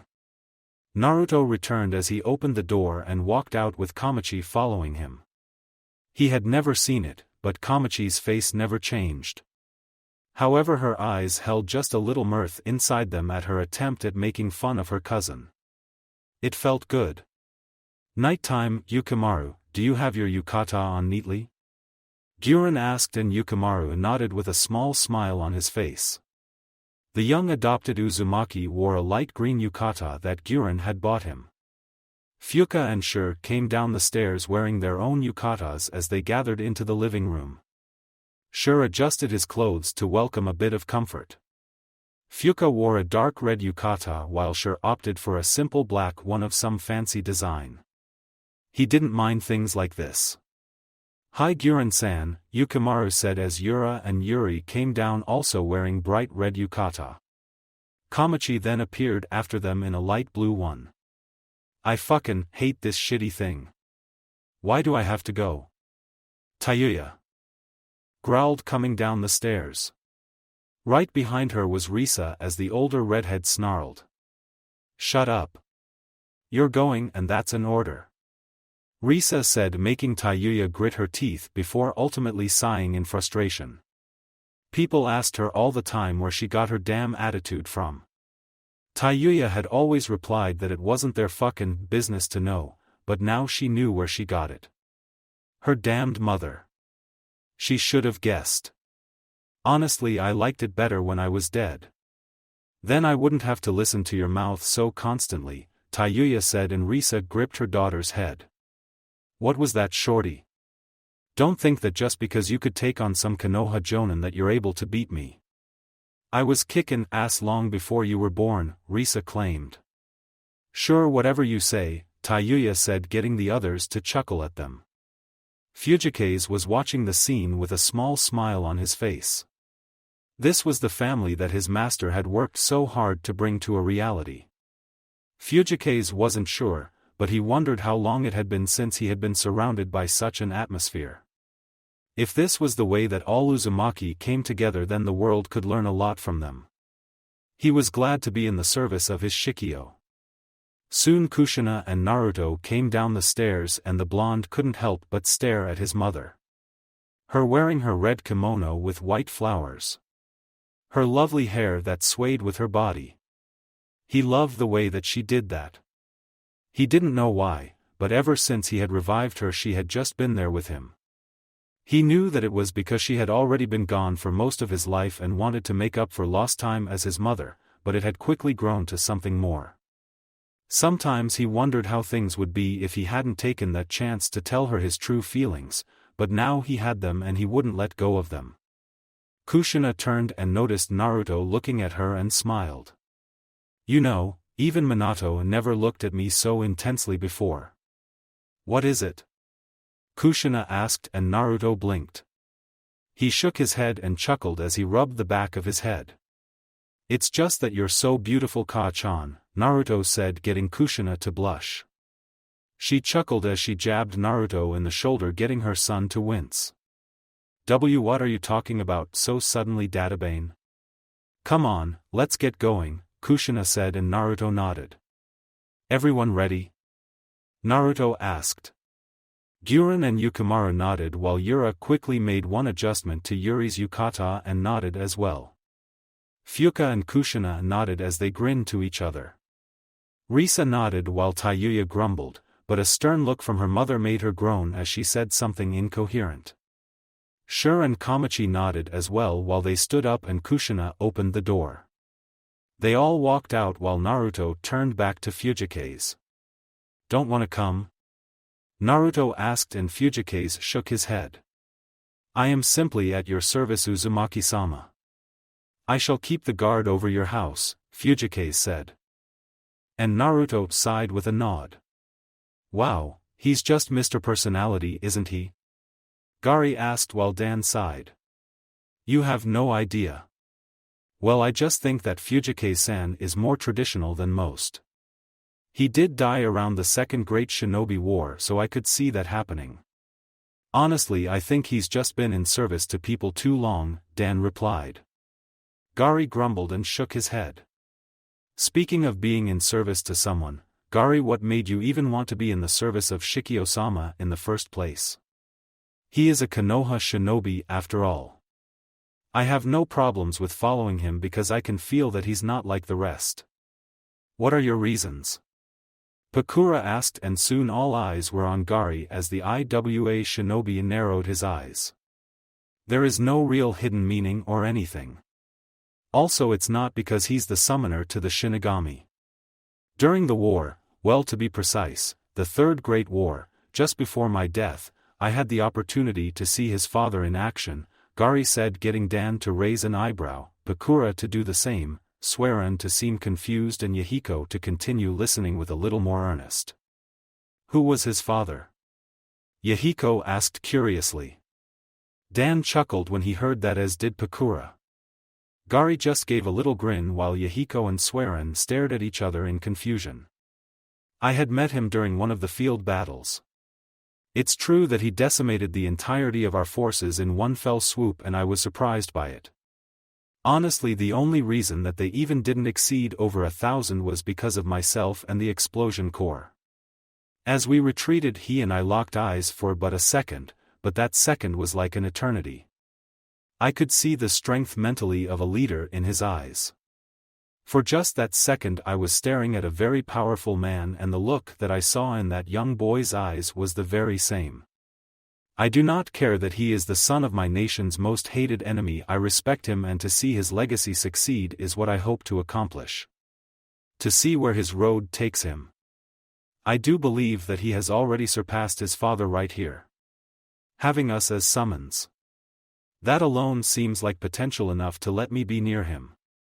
After all, just like his father, he is the only person I know who has created a time-space ninjutsu, Gary said, getting the others to nod in agreement. His father is the Yondaime Hokage of Konoha, Minato Namikaze. I know of the man because Orochimaru expressed a deep hatred for Minato-san for taking the Hokage position from him. He's considered to be an amazing man, Kimimaro said, and everyone felt silent. Still, we've all decided to follow an amazing man ourselves. We'll just have to see where he leads us, but we'll back him up no matter what, right? Swearin asked, and everyone agreed. Right. They all said in surprising unison. Meanwhile, Konoha stared in awe as the entire Uzumaki clan had walked through the streets and came up to the Hyuga compound. Kushina knocked on the door and it immediately opened. Kushina-sama, Hayashi-sama, and Hinako-sama have been waiting for you, a side branch member said, and Kushina smiled. Thank you very much. We're happy to be invited, Kushina said as the Uzumaki clan walked inside. As they did, Fuka and Yukimaru took this time to see around the inside of the Hyuga compound. It was definitely the largest one that they had ever seen. They could see side and main branch members looking at them all as they were escorted through the main building. Sheesh, these fuckers act like they've never seen a fucking Uzumaki before, Tayuya said, getting Naruto to snicker. Well, they only had Nissan to look at. It's no wonder that they're surprised, Yura said while Naruto gasped. The others snickered with nods while Naruto turned his head. Don't think I haven't forgotten about my revenge on you for what you did to me, Yura-chan, Naruto said, and Yura's eyebrow twitched. What? She asked, and Naruto smirked. He then looked at her with a mischievous grin while Kushina tapped him. Now Sochi, we're in someone else's compound. Be nice. Okay? Kushina asked as she rubbed her son's cheek, and Naruto sighed. Alright Ka-chan, Naruto said while Kushina smiled. Risa and Guren snickered to each other while Sure, Kamachi and Yukimaru were walking closely beside one another. Is this your first time inside of a compound? Sure asked, and Kamachi remained as stoic as she usually was. This is probably not my first experience, but it is the first experience that I remember, so I shall say yes for now, Kamachi said and then looked down. How about you? She asked Yukimaru. I think it is, but it's sort of weird to see them all staring at us, Yukimaru said to her. Yura and Yuri nodded as the latter sighed.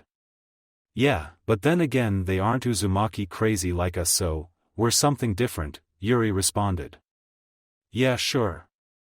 We're a clan claimed to be wilder than even the Inazuka clan for our hot-headed tempers.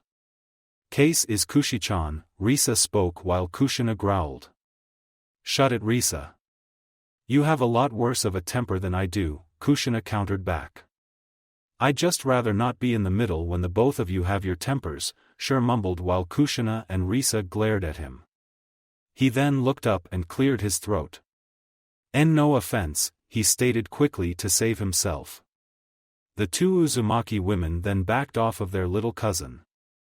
To the others around them it was an enjoyable sight to see. Right this way, Kushina-sama, the escort said as they walked up the stairs.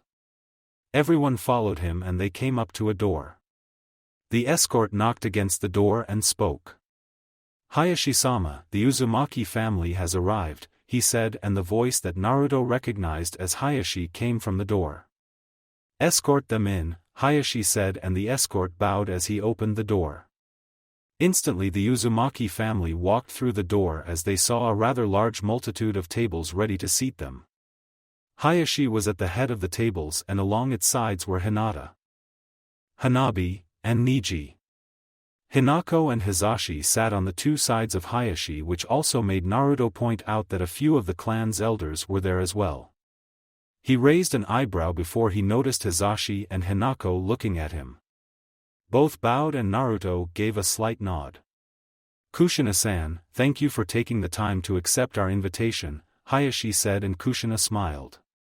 "Well, it is fine, Hayashi-san. After all, you have done much for my son and I. We appreciate it. I'm glad to know that my son is on very good terms with you," Kushina said, and Hayashi turned to Naruto. The blonde waved and Hayashi gave an acknowledged bow. "Yo Niji, Hinata-chan," Naruto said, and Niji waved while Hinata blushed, but said her hello just like Niji did. "Please be seated then, Uzumaki family." "It's a great night," Hinako said, and every one of the family agreed. They quickly got themselves situated to the tables, and everyone instantly noticed Yukimura beginning to talk with Hanabi about what had happened earlier. Hinako smiled, and so did Guren. They snickered to each other, but none said anything on the matter. "So Naruto, where have you and Sasuke been? Hardly any of us see you anymore." "I think the last we saw you was Asuma-san's funeral," Niji said, and Naruto narrowed his eyes. He gave a heavy sigh, but he noticed that Hinata seemed to be curious of his answer as well, though Naruto noticed that she couldn't look him in the eye for various reasons. Hayashi, Hizashi and Hinako naturally knew where the blonde had been and what he had been doing. To some testament of friendship between them, Naruto and Hayashi frequently exchanged letters via a messenger bird between the two. The stuff Naruto had done, generally, wasn't top secret, so there wasn't really anything keeping him from talking with Hayashi about it if he so wished or was ordered not to. "I know what you mean, Niji. I haven't seen you guys for a while. Sasuke and I have just been out doing the various missions. Bachan talked about me keeping an eye on Sasuke. Him, myself, Ka-chan, Kakashi-sensei, and Yugao-chan became a team. That's why we're not here a lot," Naruto said, and Niji nodded. A lot of people miss you, Naruto-kun," Hinata said rather meekly, and Naruto couldn't deny that he felt that way too. "And I miss them too, but I'm busy, you guys know how it is." "But how are Ino, Chuji and Shikamaru doing?" Naruto asked. "Well, Ota-san has taken the role as temporary sensei for the team since he returned from his mission by the late Sandame-sama. Chuji and Ino are dealing with while Shikamaru looks after Kurenai-san. She's taken a leave due to having Asuma-san's child," Niji said, and Naruto nodded with a heavy sigh. Hayashi knew that sigh very well. The sigh that came from two conflicting things, ideals coming to clash with each other in a person making a decision. He knew why too. Asuma must have said something to Naruto, which is why the Sarutobi Jonin wasn't around. "I see, well, I'm glad that they are. Alright. How about Kurenai-san?" Naruto asked as Niji and Hinata looked at each other. Kushina patted Naruto's shoulder, but the blonde didn't deter from his question, so Hinata answered. "Kurenai-sensei is doing very well. She wishes to apologize for her outburst to you for asking the impossible from you. She and Shikamaru-kun knew that just because you have a contract that it doesn't change that Asuma-sensei is gone. It's one of the reasons that she walks around the village to find you, so that she may apologize," Hinata said, and Naruto looked at the table. Yura and Yuri frowned as they looked to each other. Naruto just nodded and closed his eyes. "What am I going to do? I already said that I couldn't do anything. If I bring back Asuma now just as Kurenai apologizes to me, then she'll know something is up, and so will Shikamaru. Even if I manage to convince Asuma to give me some kind of fake identity, they would still try to attempt to find a connection.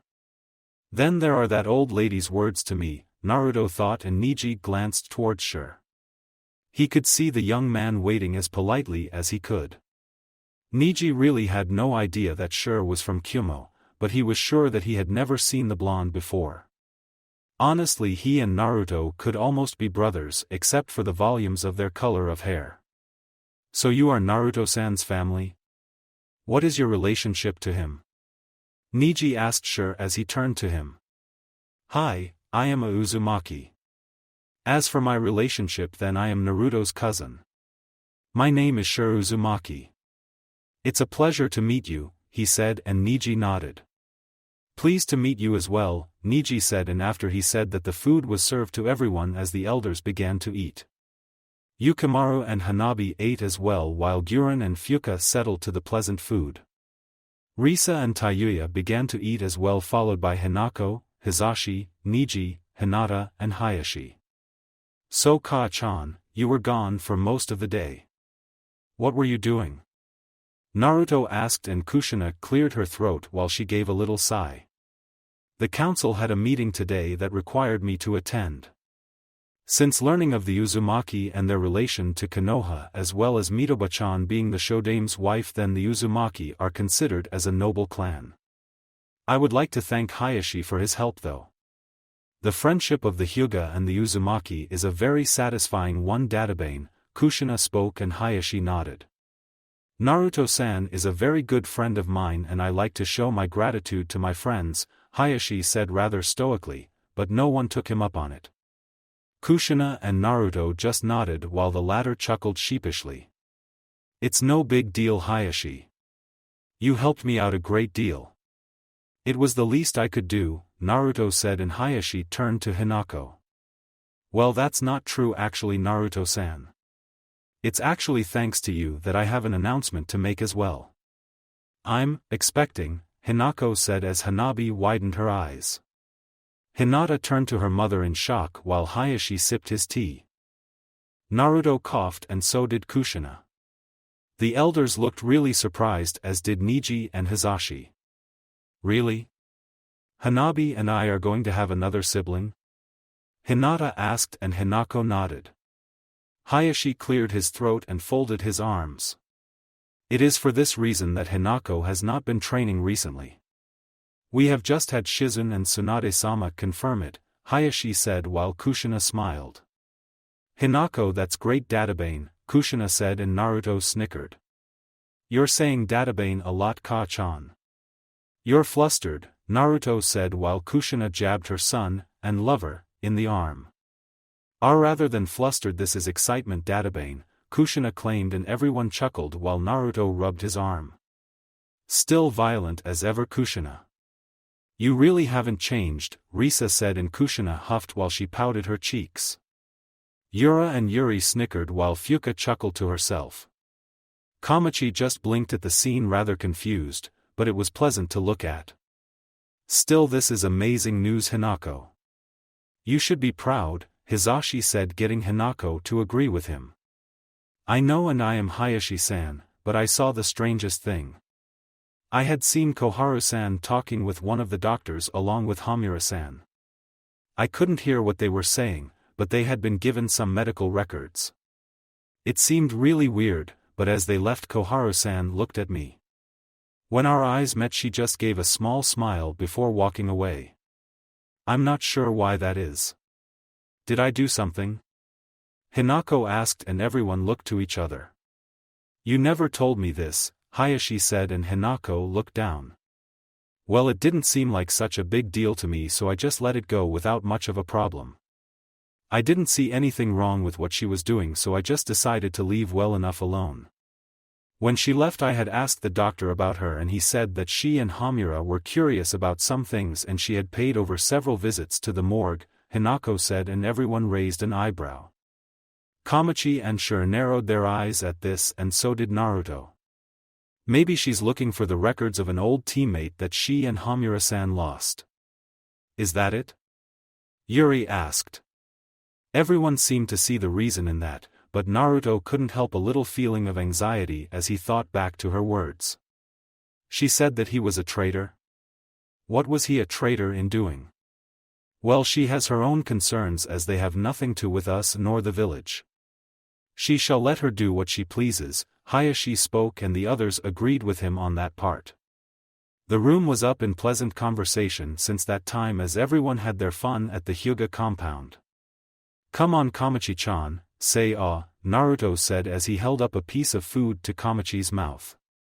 She then glared at him while Naruto continued to smile.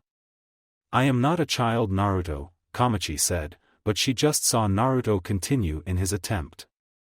She then sighed and opened her mouth while Naruto placed the food inside. Why do I subject myself to this? Kamachi thought before she noticed Naruto's smile. She also saw Shur chuckling at her, and the same could be said for Yuri and Yura. Naruto and I, feed me too, Yuri said as she opened her mouth. Hanabi's eyes twitched as she huffed. The people of a noble clan should eat with dignity, she said while Yukamaru smiled. You're not going to really find that here, he said, and Hanabi knew that was going to be true. Oi Guren, that was my piece of food. Risa growled while Guren snickered. Ya snooze ya lose. Isn't that right, Fuka? Guren asked while Fuka snickered. Oh yeah, that's right, Guren. Which is why your shrimp is mine, Fuka said, taking the food while Guren looked down in surprise. Fuckin' sucks, doesn't it, Guren?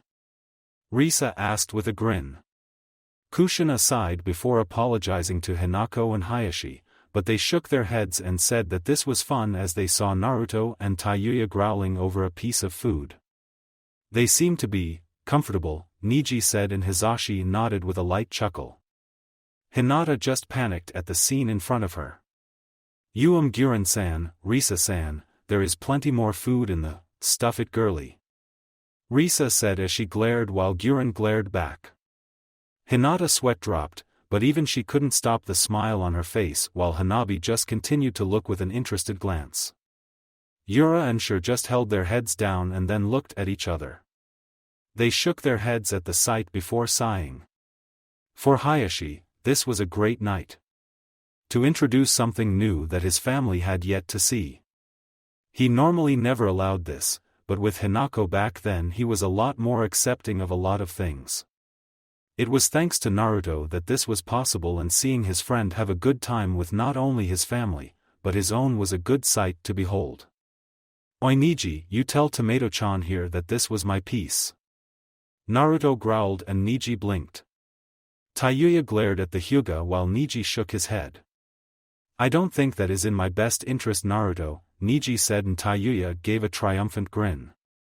Yeah, shithead, the drag queen over there has better sense than you, now hand it over. Tayuya snarled while Niji's eyebrow twitched. Hizashi smiled while Niji chuckled darkly as his hand strongly gripped his chopsticks. What did you call me? Niji asked, and Tayuya smiled. Oh, you're going to do something about it? Well, bring it. Or would it be beneath a Hyuga to fight with a Uzumaki? Maybe you don't want that same punch to the face that you got in the Chunin exams by my cousin here, Tayuya said, and Niji snarled. I had my guard down. Niji countered. Yep, and you got sucker punched. Tayuya said before she was smacked over the head. Watch your mouth, Tayuya. Risa snarled and Tayuya snarled back. She's her mother's child, Hinako said, and Risa growled. What was that? Risa shouted angrily. Kushina and Naruto laughed, as did Shur, Yura and Yuri. Kamachi raised an eyebrow while Yukamaru smiled. The elders, who had been eating, had just watched as they looked to each other. It was obvious that the Uzumaki were always going to be a rowdy bunch, but that didn't mean that they didn't know how to have some fun, or be serious when they had to. A night like this, two families having dinner together as friends, it was just a great night for things like this. Somewhere else, Ino sighed as she looked at Sakura's head on the table. The girl had been this way for how long? Ino wasn't sure, and boy was she happy that the shop was closed, as she wouldn't have to be behind a counter anymore for the rest of the day. Sakura, you've got to get over it. So Sasuke's got a girlfriend. It's not like he has to be in love with you, Ino said, picking up a book. It's just not fair, Ino. I've been with Sasuke-kun longer than her. I know Sasuke wants to restore his clan, but he hasn't even defeated his brother yet, and he said that was all he was focused on. What does she have that I don't? Sakura asked, and Ino chuckled. Apparently Sasuke's virginity, Ino said, and Sakura sunk lower than before. Ino then groaned and placed a magazine on the table. Look, I got over Sasuke a long time ago after he left. I just think it's unlikely that you'll be anything more to him than a friend. It's obvious that you, me, or anything other Sasuke fangirl back in the academy, don't have what Sasuke needs. Maybe Yuna-san does. Who cares if she's his cousin? It doesn't matter to me. Kiba makes jokes about Hinata and Niji all the time. No matter how strange I think that is, Ino said, and Sakura sighed. Well, yeah, I admit that, but even Naruto and Kakashi have moved on without me. Naruto's family is a clan and he's a clan heir. I remember telling him that Uzumaki was a stupid last name, and here I find that the Shodame actually married one. I'm sure he likes me now. He doesn't even call me Sakura-chan anymore, Sakura said, and Ino rolled her eyes. Well, you haven't really given him a reason to now, have you? Look, Sakura, you have your entire life as a medic ahead of you. Tsunade-sama thinks highly of you, as does Shizen-sensei. You don't need to worry so much, Ino said, and Sakura looked up. You make it sound so easy, she said, and Ino shook her head. Considering that it's you forehead, then I doubt it. Lately Kakashi-sensei has been gone a lot, as has Naruto, but you know that reason. You were there when Hokage-sama made their team, or at least when she was in the process of doing it. You should be happy for Sasuke and Naruto, Ino said, and Sakura sighed. Yeah, I know. I'm just going to go, Sakura said, getting up and then leaving. Ino just watched her go and then sigh as she placed her elbows on the table. What's it going to take to get through to her? Ino wondered. Meanwhile, as Sakura roamed the streets, she suddenly felt a pat on her shoulder. She gasped and turned to see Koharu smiling. Councilwoman Koharu-sama, what can I do for you? Sakura asked, and Koharu smiled. There is some information that I need for Yuna Uchiha. Would you mind helping me? Koharu asked, and Sakura blinked. Well, you are certified to look so long as you have a qualified shinobi official with you, but why me? The Umbu should be able to help you, shouldn't they? Sakura asked, and Koharu smiled. Not if they don't know Yuna-san personally. Please come with me, she said, and Sakura just nodded as they walked away towards wherever they were going. With Itachi, the elder Uchiha walked through the halls past a random room he had stayed in. Now was the current time to leave, and it was also the time that everything would be coming together. It had surprised Itachi that Sasuke hadn't found him yet, but then again he had always known that his little brother was rather busy with still being loyal to Konoha, and Itachi liked that. He wanted Sasuke to be with Konoha, to protect them, and to redeem the Uchiha for their sins and their cycle of hatred. It was all for the more that he needed Sasuke to end his life, so that he would be able to have the peace of mind that he had done something right. As Itachi turned a corner, he opened his eyes, which had been closed, and didn't need to turn around to feel the presence behind him. I have learned about your run-in with the Kyuubi Jinchuriki. It wasn't what you had expected, was it? To think that you have lost an entire arm from it is quite the accomplishment for him, Itachi said as Tobi leaned against the wall behind him. He folded his arms and glanced towards the only other Uchiha in Akatsuki. What I have gained has more than made up for it. You have no need to worry about such things. Besides, you and Kisame have another target. Since losing Kakuzu, Haiden, Deidara and Sasori, then you and Kisame will be doing more. Need I remind you that there is still the Kyuubi, Hachibi and Sanbai? Tobi asked. Itachi turned his head and narrowed his eye. The entire Sanbai was sealed into the Gedo Mazo. Why are you still worried about it? Itachi asked while Tobi glared at him, but he then stopped and glared forward. He is just like his father. You aren't stupid and you're fully aware of who I am talking about. His father's famed Hiraition technique. To this day he is the second person to touch me, that I haven't wanted to touch me. He's growing, and seeing his mother has concerned me. I dare say that he is faster than his father, Toby said, and Itachi raised an eyebrow. Aren't you exaggerating? Itachi asked. I do not exaggerate. Also, what I mean that he's just like his father is that he might have done the same thing that his father did to him, Toby said, and Itachi closed his eyes. You're suggesting that he split the Sanbai's chakra and gave it to himself while we sealed the other? Itachi asked while Toby looked up at the ceiling. I doubt he'd seal it in himself. That's too much for even his body to stand. No, he sealed it into the next best thing. He would naturally seal it into someone close to him. I have heard about the Uzumaki family becoming a clan within Konoha. He's either sealed it into the youngest boy or girl. That is your mission. To retrieve one of them for extraction, Toby said, and Itachi snorted. That's a rather selective thinking process you have done. There are plenty of variables in there that can be altered. Also, if you're correct and Kushina Uzumaki has returned, then you know that she harbors a deep hatred for you and the rest of Akatsuki. I doubt even Kisame would be able to completely make it out alive with her around. I also believe that Konoha's going to be more selective with its newest Jinchuriki, especially if it's in close relation to the Kyuubi Jinchuriki in his mother, Itachi said while Toby smirked. You sound intimidated, Toby said, and Itachi opened his eyes. I am not. Rest assured that we will handle our assignment as we see fit, Itachi said as he walked off. Toby narrowed his eye through his mask before swiftly teleporting away just as quickly as he had come. Itachi entered the main lobby and walked out the front door to see Kisame waiting for him with his hat on. So Itachi-san, where are we headed next?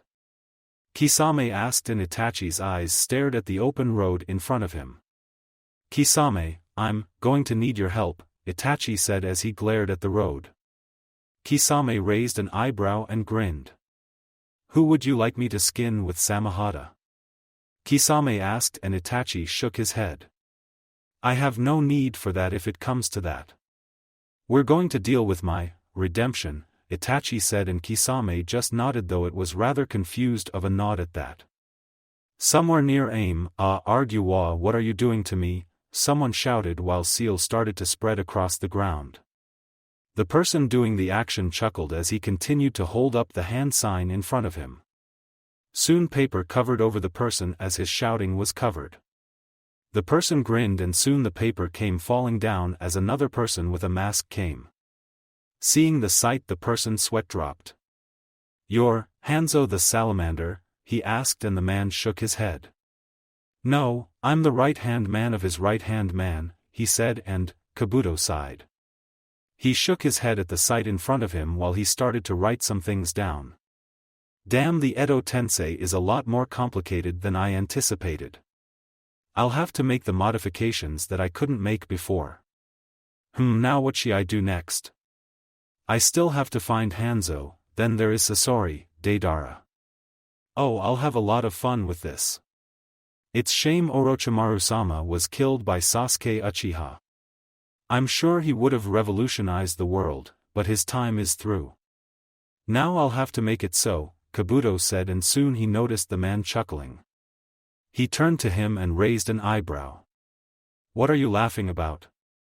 Kabuto asked, and the revived shinobi of Hanzo's army looked up, and Kabuto seemed confused. You have just sealed your fate, buddy. Shin-sama will tell him, and he will come for your soul. Your days in this world are numbered, he said, and Kabuto adjusted his glasses. And what makes you say that? He asked, but he noticed the man's eyes change. Their usual Edo Tensei eyes turned white as he looked at Kabuto. You have disrespected the laws of the Shinigami, and you have disrespected the laws of death. You're finished, for Shikio-sama shall take your soul and will give it to the Shinigami, where you will suffer in eternal torment for the rest of your days. He chuckled before Kabuto held up a hand sign to silence him. His eyes suddenly stopped their pure white color and turned back as he stayed motionless. Pathetic rambling. I have no idea what a Shikio is, but it doesn't matter. Not even the Shinigami can stop my ambitions, Kabuto said as he stood up. We'll keep you in storage for later. As for now, I'm going to need a few things done for myself, Kabuto said with a devious grin as he walked off. He never saw or felt the heavy gaze of rage from a pair of eyes that were looking at him. They soon disappeared while Kabuto suddenly got a chill down his spine. Next morning, Uzumaki compound, that's it Yuri. Keep trying and you'll be able to get it down, Naruto said as Yuri's body slowly turned red as one tail appeared behind her. Her teeth sharpened and her nails scratched the ground. Honestly Naruto nii this is very strange, Yuri said with a groan. Naruto nodded as he could remember that feeling. Kyuubi could also as the red tails completely came behind Yuri. She panted and she could feel a conflicting malice surrounding her body for this time. How do you feel? Naruto asked and Yuri glanced up to him, her red eyes looking appealing to the blonde at the moment. I feel like I'm about to destroy this forest behind me for no reason at all. Yuri said and Kyuubi grinned. She's a natural. Well, she is dealing with Sanbai so it doesn't even matter. No way would she be able to handle Yonbi or anything higher, Kyuubi said and Naruto snorted. Yeah, the only way to handle you is through an excessive use of migraine pills and training to block out your ramblings, Naruto said in his thoughts and he knew that he heard Kyuubi growling. The fox snorted and lightly banged his tails against his cage. How about you just fuck off brat? You'd better be lucky that the Honshu in my body is making me tame at the moment, Kyuubi said and Naruto gasped. What happened to that whole, Kyuubi no Yoko will stand at your side even if the world breaks apart, thing? Naruto asked and Kyuubi rolled his eyes. Spur of the moment? Kyuubi lied and Naruto rolled his eyes. He then folded his arms and chuckled. Right, whatever you say bastard fox, Naruto said and Kyuubi snorted as he looked off in some other direction. Not that there was much for him to see anyway. Naruto and I. Yuri's voice called out and Naruto blinked from his conversation. Yes Yuri? Sorry was kind of distracted, Naruto said and Yuri pouted. She sighed and shook her head. You'd better not be this way when we have our fun Naruto nii.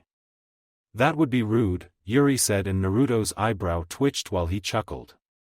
Really? I didn't think you were going to think about that while doing this training. Yuri, you're being a bad girl, Naruto said and Yuri's chakra cloak dissipated. I'll say you are. Honestly, not even your sister is as much of a pervert as you. Must have been from all that manga you were reading. Smut for the brain, Sanbai said and Yuri snorted. Have you been looking at my memories? Yuri asked. Oh, I'm sorry, you make it sound like I actually have something to do behind this cage.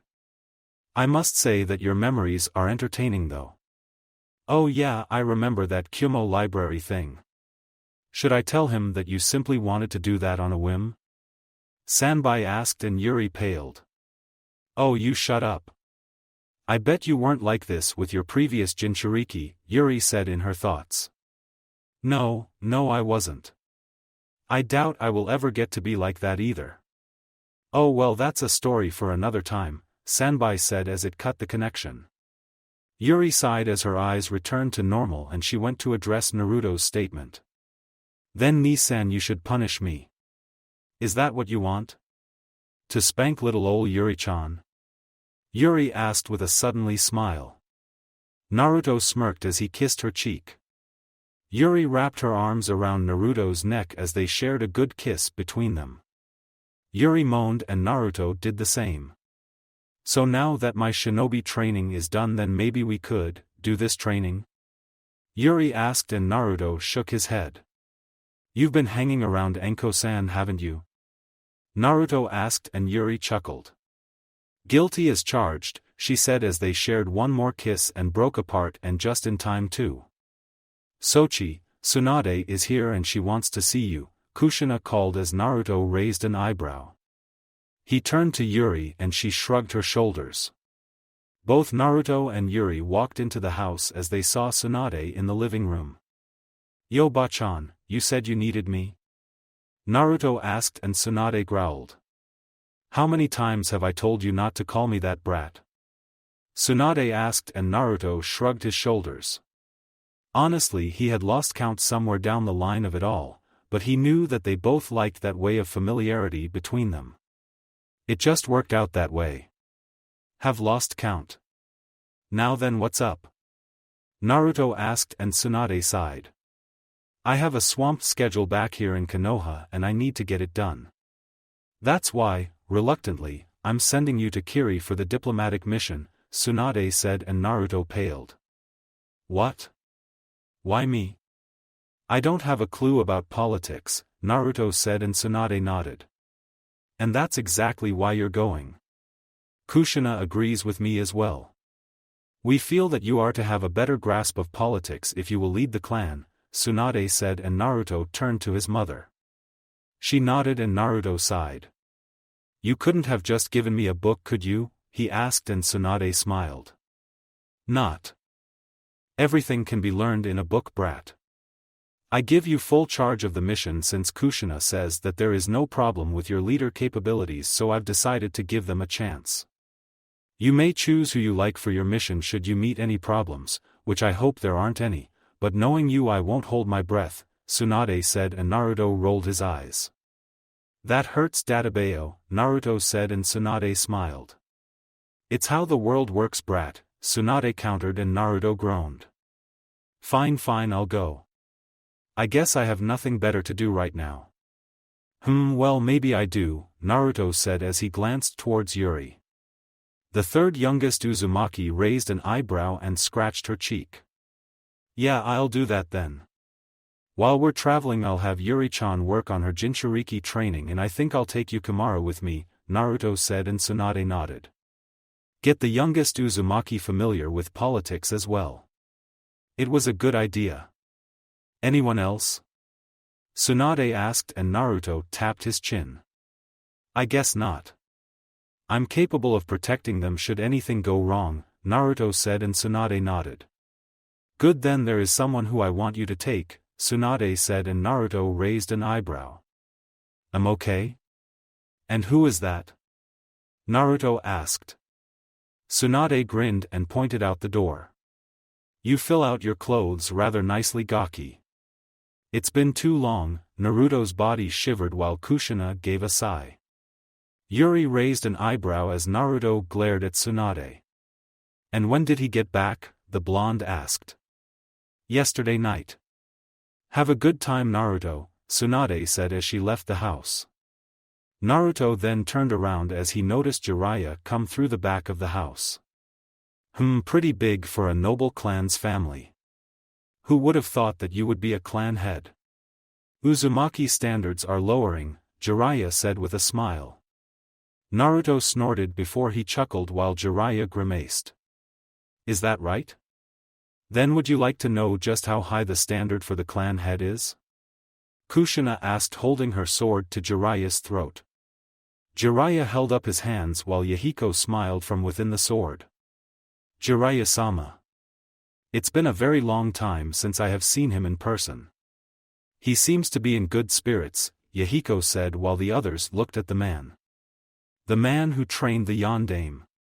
He's not what I expected, Sueren said, and Yahiko sighed. He gets that a lot. Please try not to think badly of him, Yahiko said, getting everyone to nod confusingly. Why, you've made your point, Kushina. No harm no foul in my book. When Tsunade contacted me I didn't think that it would be over this much of an issue. Honestly, putting you in charge. She must be going senile, Jiraiya said while Naruto rolled his eyes. Not like you would do any better. Also, I have grown Ero-senin. I call the shots here. And from you I want no backtalk. Naruto said, and Jiraiya just allowed his mouth to drop to the ground. He then sighed and just nodded. Alright Yuri, go pack. I don't feel like teleporting us, so we'll just take it easy these few days, Naruto said, and Yuri nodded as she went up the stairs to go and get ready. Kushina also walked off and waved goodbye to her son while Naruto waved back. You're still a little mama's boy, Jiraiya said teasingly, and Naruto stopped waving. Really? I hadn't noticed. I think I've earned that right after the last 11 or 12 years, Naruto said, and Jiraiya stiffened. Naruto, the real reason that Tsunade summoned me back was because, Jiraiya wanted to continue, but Naruto stopped him. Yeah, I know. I'm the one who told her about it. We'll talk when we're out of the village, Naruto said, and Jiraiya agreed with the blonde's judgment on the matter. With Sasuke and Team Hibi, Sasuke, Mikoto, Yuna and the rest of Sasuke's group dropped to the ground as the lead Uchiha turned around. Karen, can you feel Itachi's signature? Sasuke asked, and Karen closed her eyes. She quickly did a sweep of the area around them. The entire group had traveled for a good 3 or 4 days since they had left Uzumaki. Ever since they had left, Sasuke had been tracing the places that Itachi had been to recently, and he realized that he was on the trail of something hot. Karen had picked up his chakra signature in various places, and Sasuke realized that Itachi was moving around. For what purpose he wasn't sure, but he realized that he was close. Yes, Itachi was here at least a week ago, give or take a day or two, Karen said, and Sasuke nodded. Yuna touched the ground and closed her eyes. Mikoto looked around the entire place that Karen had used her chakra to begin the search, and with her years as a Jonin, the female Uchiha narrowed her eyes. Itachi always did like to walk. Well, I'm not a censor, so I can't be exact, so we'll just have to rely on Karen for a while, Mikoto said, getting Sasuke to agree. I did a quick search on the ground. Good thing I trained in Doton before all the crap in my life happened. Karen's right, in the past 6 days this dirt was unsettled by footprints, Yuna said. How do you know it was them? Suigetsu asked, and Yuna looked forward. Because the time span of what happened and Karen's sensor abilities come together. In the past 6 days only 2 people have walked across this road. One was Itachi and the other, I'm not sure, Yuna said while Sasuke patted her shoulder. She leaned up and grumbled. Then we're getting close. Let's go, Sasuke said, and they all agreed as they raced off. All through the day Sasuke and his retrieval team searched for Itachi, once again coming up with no results. Sasuke wasn't sure how far they had traveled, but Karen kept telling him that the chakra was getting stronger and stronger, signifying to Sasuke that he was indeed on the right track. Eventually the team stopped at a hotel for the night, and Mikoto called Sasuke and Yuna to her room. Both Uchiha had quickly come and waited for Sasuke's mother to seat herself against the bed. Mikoto undid the ponytail in her hair, allowing it to fall down as she sighed. So Sasuke, do you have a plan for Itachi yet? Mikoto asked. Sasuke narrowed his eyes and looked at the wall. It's no doubt that Itachi's going to have questions when he sees us, and that's not even telling if he'll believe you, Sasuke. Even I recognized Itachi's potential. I hated it, but as old as I was, he was still better than me. I never got the chance to surprise him, Yuna said while Sasuke glared at the wall. I still don't have anything concrete as to even start with, but I think I'll just go with the revenge thing that he wanted me to.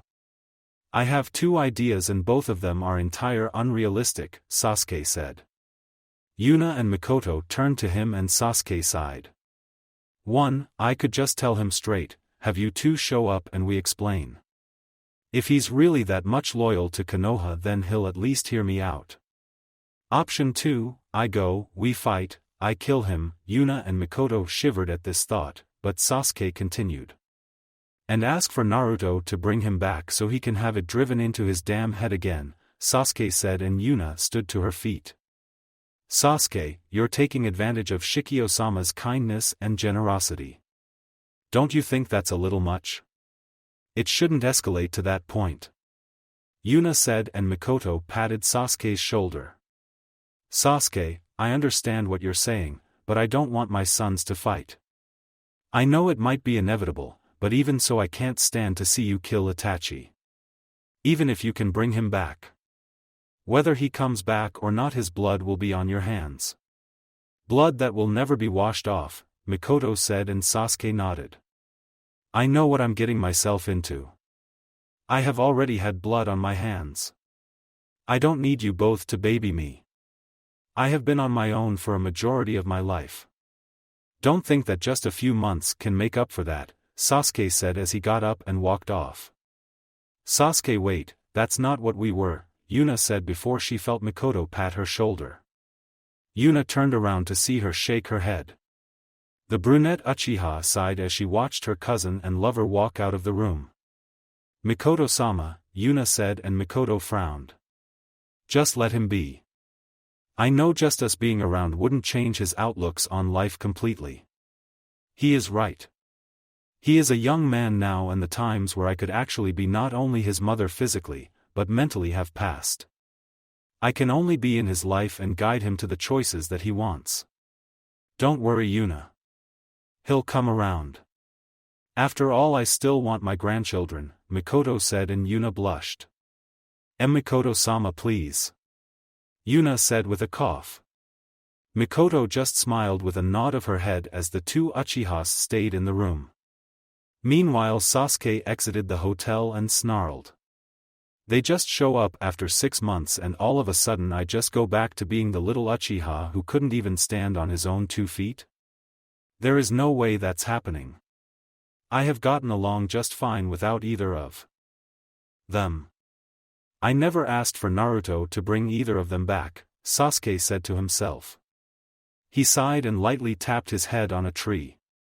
Is this what it's like when someone worries about you? So I've learned the truth. What am I supposed to do now? Itachi is still out in hiding and they say I need to let go of my hatred. How can I just let that go? Sasuke growled out. Suddenly Sasuke felt a chill through the air as he walked through the woods. He didn't know what was driving him to do so, but he didn't want to go back to the hotel at the moment. He just decided to walk whatever way made sense to him. He walked up a hill, walked through a bushel of trees. He then noticed a cave and glared at it. A strange signature was emitting from it and it piqued Sasuke's curiosity.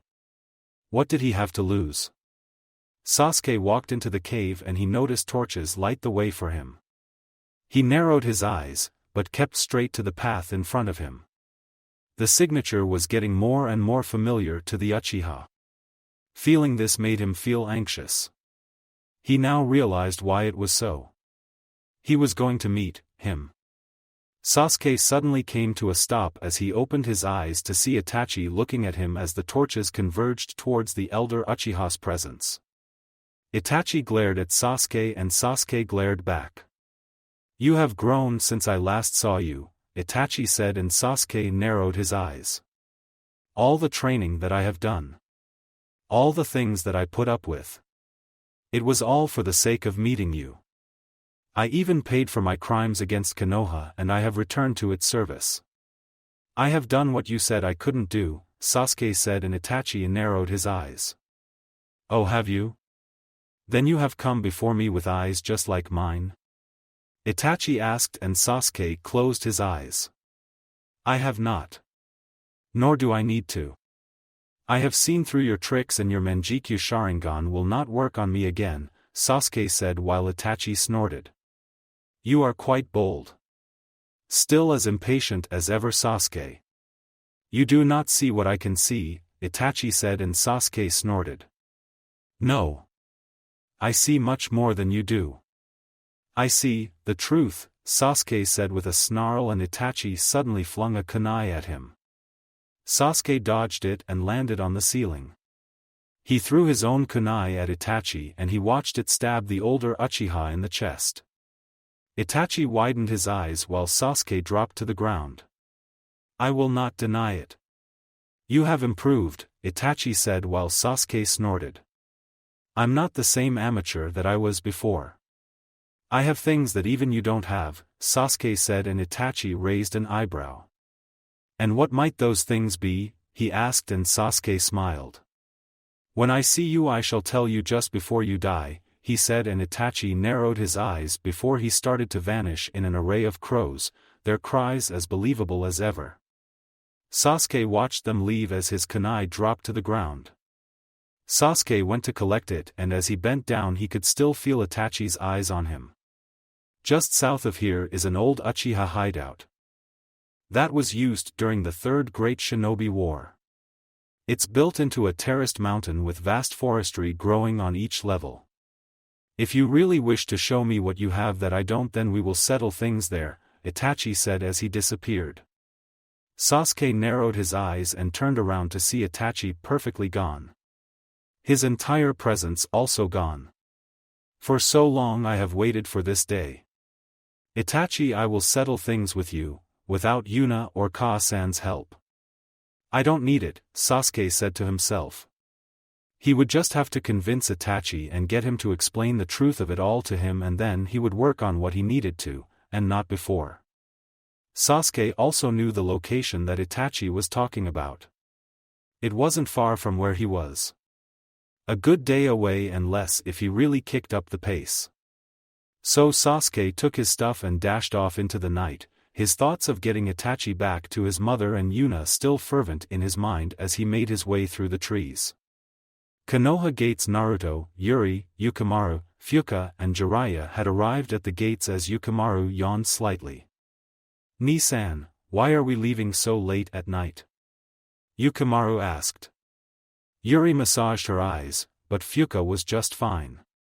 Honestly, the only reason that she was even here was because she had a mission from Tsunade that joined with Naruto's diplomacy mission for some kind of shipment. Fuka wasn't sure, but she didn't appreciate this late hour either. Even if she had stayed awake like this on a regular basis. The reason we're leaving this late is because it takes roughly 4 or 5 days to get to Kiri. Also, the reason that we have to travel is because unlike Kumo, Miss Mizukage has never seen me teleport, so I'd rather not have her on edge for such things, especially with missions like this, Naruto said, getting the others to agree. "Naruto, you mastered the Hiraishin?" Jiraiya asked, and Naruto snorted. "No, I respect my father, but I said I was going to be the greatest out of all the Kage, so I came up with my own," Naruto said. Yukimaru, Yuri and Fuka nodded while Jiraiya laughed. "Ha ha ha, oh that's a good one, brat. As if you could make something as complicated as a time-space ninjutsu. Oh, that's funny. I needed that one. Now then, seriously, you mastered the Hiraishin, right?" Jiraiya asked, and Naruto frowned. He then closed his eyes and turned around. "Come on, let's get moving," Naruto said, ignoring the question as he, Fuka, Yuri and Yukimaru began to walk out of the village gates, leaving the Toad Sage behind. Jiraiya then sighed and rubbed his head. "Wonderful, Jiraiya. Looks like I messed that one up. I just doubt that Naruto could make anything that complicated. The seals that would even come into play with that is no joke," Jiraiya thought before he followed them out. "So Nii, now that I'm able to enter the first state form, then what will we be learning next?" Yuri asked, and Naruto scratched his cheek as he looked up at the moon radiating in the sky. Jiraiya didn't say anything, but he listened in on the conversation. "Well, for right now we'll work on you controlling that. However, I also want you two to be friends. Trust me when I say that things will go a lot smoother with you when you're friends. No matter how much of a pain in your ass they will be," Naruto said, knowing he would get a response. "That means that I'm doing my job right." "Thank you very much," Kyubi countered, and Naruto snorted his response. Honestly, Naruto was avoiding the topic of the bijou with Yuri just for the simple reason that Jiraiya was there. Naruto had asked Tsunade to keep it a secret as he didn't know how people would take Yuri being a Jinchuriki, and considering that his clan was only a recently made one, noble or not, they were still one of the smaller clans, and Naruto didn't want to know what people would even begin to think about their clan if they found out. It wasn't that he was ashamed to say or have Yuri not say it if she didn't want to, but he was still thinking about protecting Yukimaru. The young adopted Uzumaki didn't really have much in the way of shinobi skills. In fact, the only reason he made it to Genin was because his Fuinjutsu knowledge from Guren had helped him out. He still had shaky taijutsu, passable ninjutsu, but a good aptitude for genjutsu. Naruto didn't want Yukimaru living in that kind of life, nor did he want the same thing for Yuri. Tsunade had thought that Naruto was being a little untrusting of the Konoha population, but as she had remembered his life she knew that he actually had enough reasons to be concerned. So Tsunade hadn't told Jiraiya about Yuri as only she, the head Umbu of the Umbu Black Ops, Shikaku, and the Uzumaki clan were aware of this. Shikaku, only for the reason of long-term fighting in the future. Then Yuri and Naruto could work together for some type of plan that Shikaku might have to make up. Understood Naruto and Yuri said, and Naruto nodded. So, any chance of that working out? Yuri asked. Oh sure. Just let me out of this cage and we'll be right as rain, Sanbai said, and Yuri sighed. Yeah, that wasn't going to be happening any time soon at all. Oh well, Yuri was patient when she had to be. Naruto-kun, I actually need your expert opinion on something, Fuka said, suddenly getting everyone to turn to her. What is it? Naruto asked, and Fuka quickly rummaged through her clothes as she pulled out a scroll. I have a new idea from reading the notes in the archives left by your father. I went through a few of them and I wanted to show you this, Fuka said as she held out her hand. Everyone watched with interest as a small blue barrier ball appeared in front of them. Naruto raised an eyebrow, as did Fuka smiled. I don't have a name for it, but it's a minimized and portable barrier fuinjutsu that I made. Imagine if you could do your Rasengan while I casted this barrier over it. The fuinjutsu that takes to use this is made from 3 elements: lightning, water, and fire.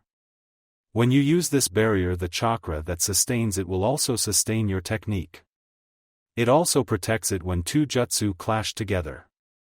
Think like a fire jutsu and water jutsu collide, right? Which one wins? Fuka asked, and Jiraiya answered. Naturally the water would, since it is the stronger of the elements, he said, interested in this. Fuka nodded and continued. Right. What this does is it encases an energy around the fire jutsu, allowing it to be given more power, durability, and speed while also protecting it from other elements. Here is the seal formula. I wanted to show you before I show it to Kushina, Fuka said, unfurling a scroll as Naruto and Jiraiya looked down through it. Jiraiya had to admit that this was very impressive. All of it was calculated and well thought out. Fuka wasn't just another pretty face, of course Jiraiya knew this, but he had never seen the woman fight, but she seemed to be well enough that Tsunade made her a special jonin in the barrier division. But I don't see the fuinjutsu on your hands. How are you supposed to combine it with a moving object like a katan jutsu if it hasn't been casted yet? Yukimaru asked, and Naruto smiled. It's a 2-person technique, isn't it? Naruto asked, and Fuka chuckled and wrapped her arms around Naruto's neck. That's why you're the cute one, Naruto-kun, Fuka said as Naruto blushed. He rubbed his head to her comment while Jiraiya muttered something about lucky brats and weird family members or something like that. I don't understand, Yuri said, and Jiraiya opened his mouth. What the young lady means is that it takes the synchronization of 2 shinobi. Teamwork is a valuable issue. One casts the jutsu and the other makes preparations for the barrier jutsu. I'm sure that it's an excellent idea, but that would require not only great reaction time, but also a large amount of chakra, Jiraiya said, and Fuka smiled with a nod. But of course, Senin-kun. As far as I know, I'm still in the development stages. Naruto-kun, you told me about that Chunin exam incident, right? When the Sandaime was attacked? Fuka asked, and Naruto nodded. Yeah, but I don't remember the battle. Tayuya was there, I think. She might know about it. But if your barrier fuinjutsu is like what I think you want it to be like, then it's more of a containment jutsu, with a hint of barrier fuinjutsu databeo, Naruto said, and Fuka nodded. She sighed and looked at her scroll before Jiraiya asked for it. She gave it to him and he looked along its lines. Well, there do seem to be a few errors here and there, but it looks right, Jiraiya said, and Fuka smiled. No, that's how it is supposed to be, Fuka said, and Jiraiya raised an eyebrow. And how do you know that? He asked while Fuka smiled. Because I can hear the seals telling me where is the most proper place to put them. They speak to me, Fuka said, and Jiraiya looked at her strangely. You sure about that?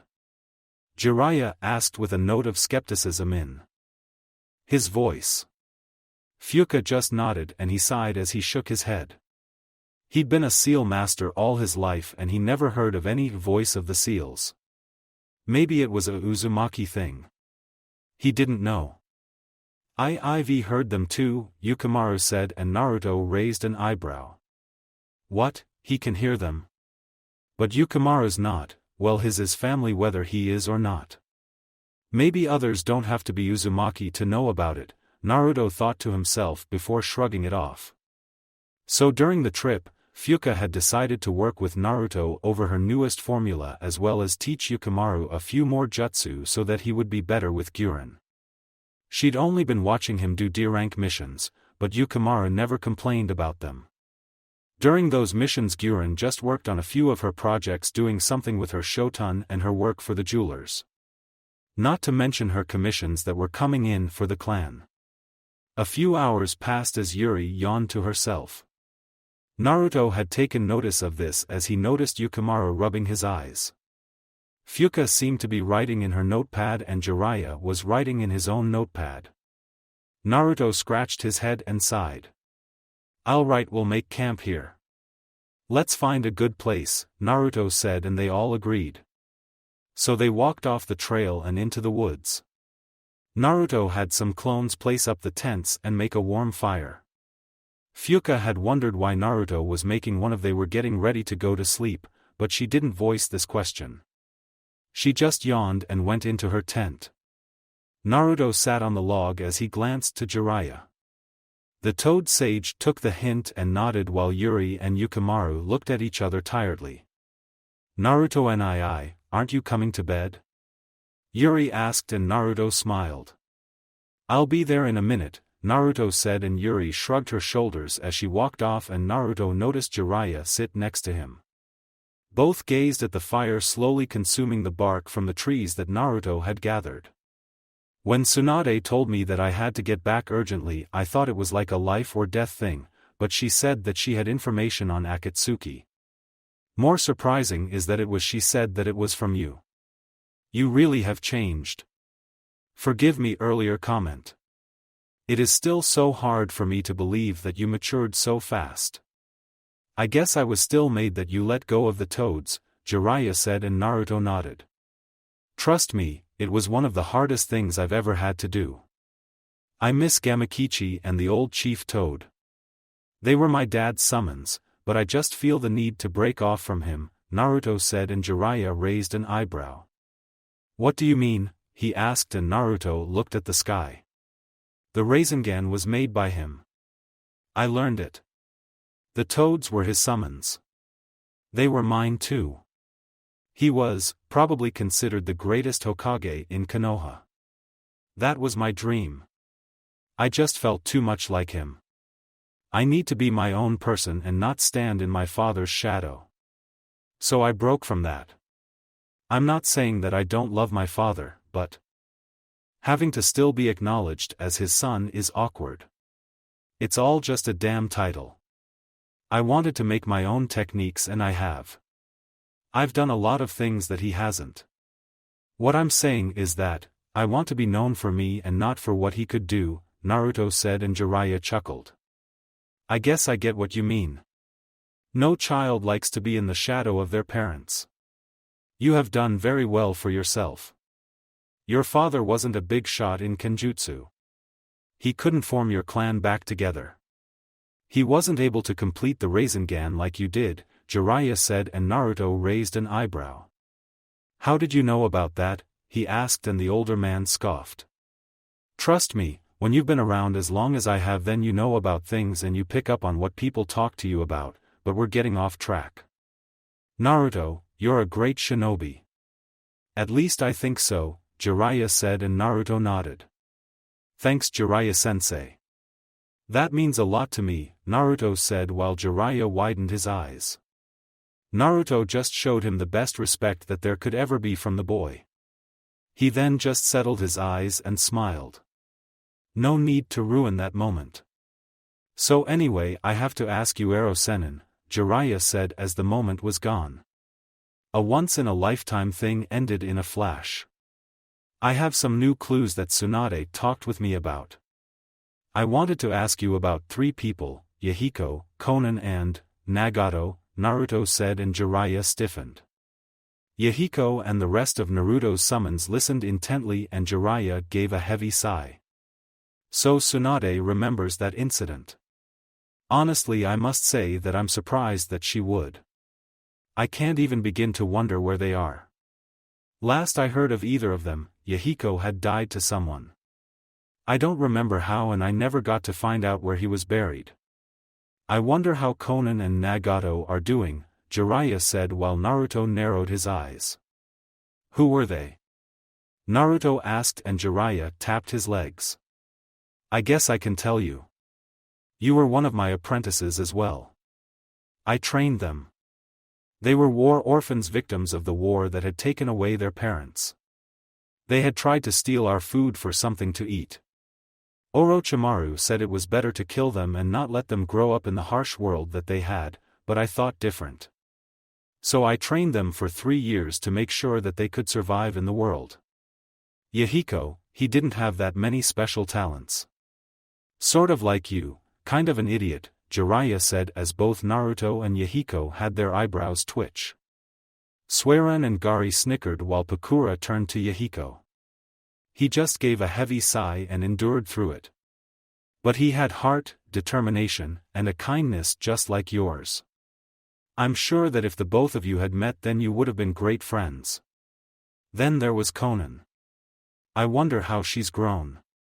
She was always the responsible one, but she was just as determined as all the others.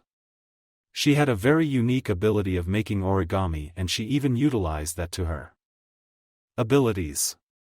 Yep, able to turn her body into paper, Jiraiya said, and Yahiko sighed as he remembered Konan. Always there by his and Nagato's side. And then there was Nagato. He was the most interesting out of all of them.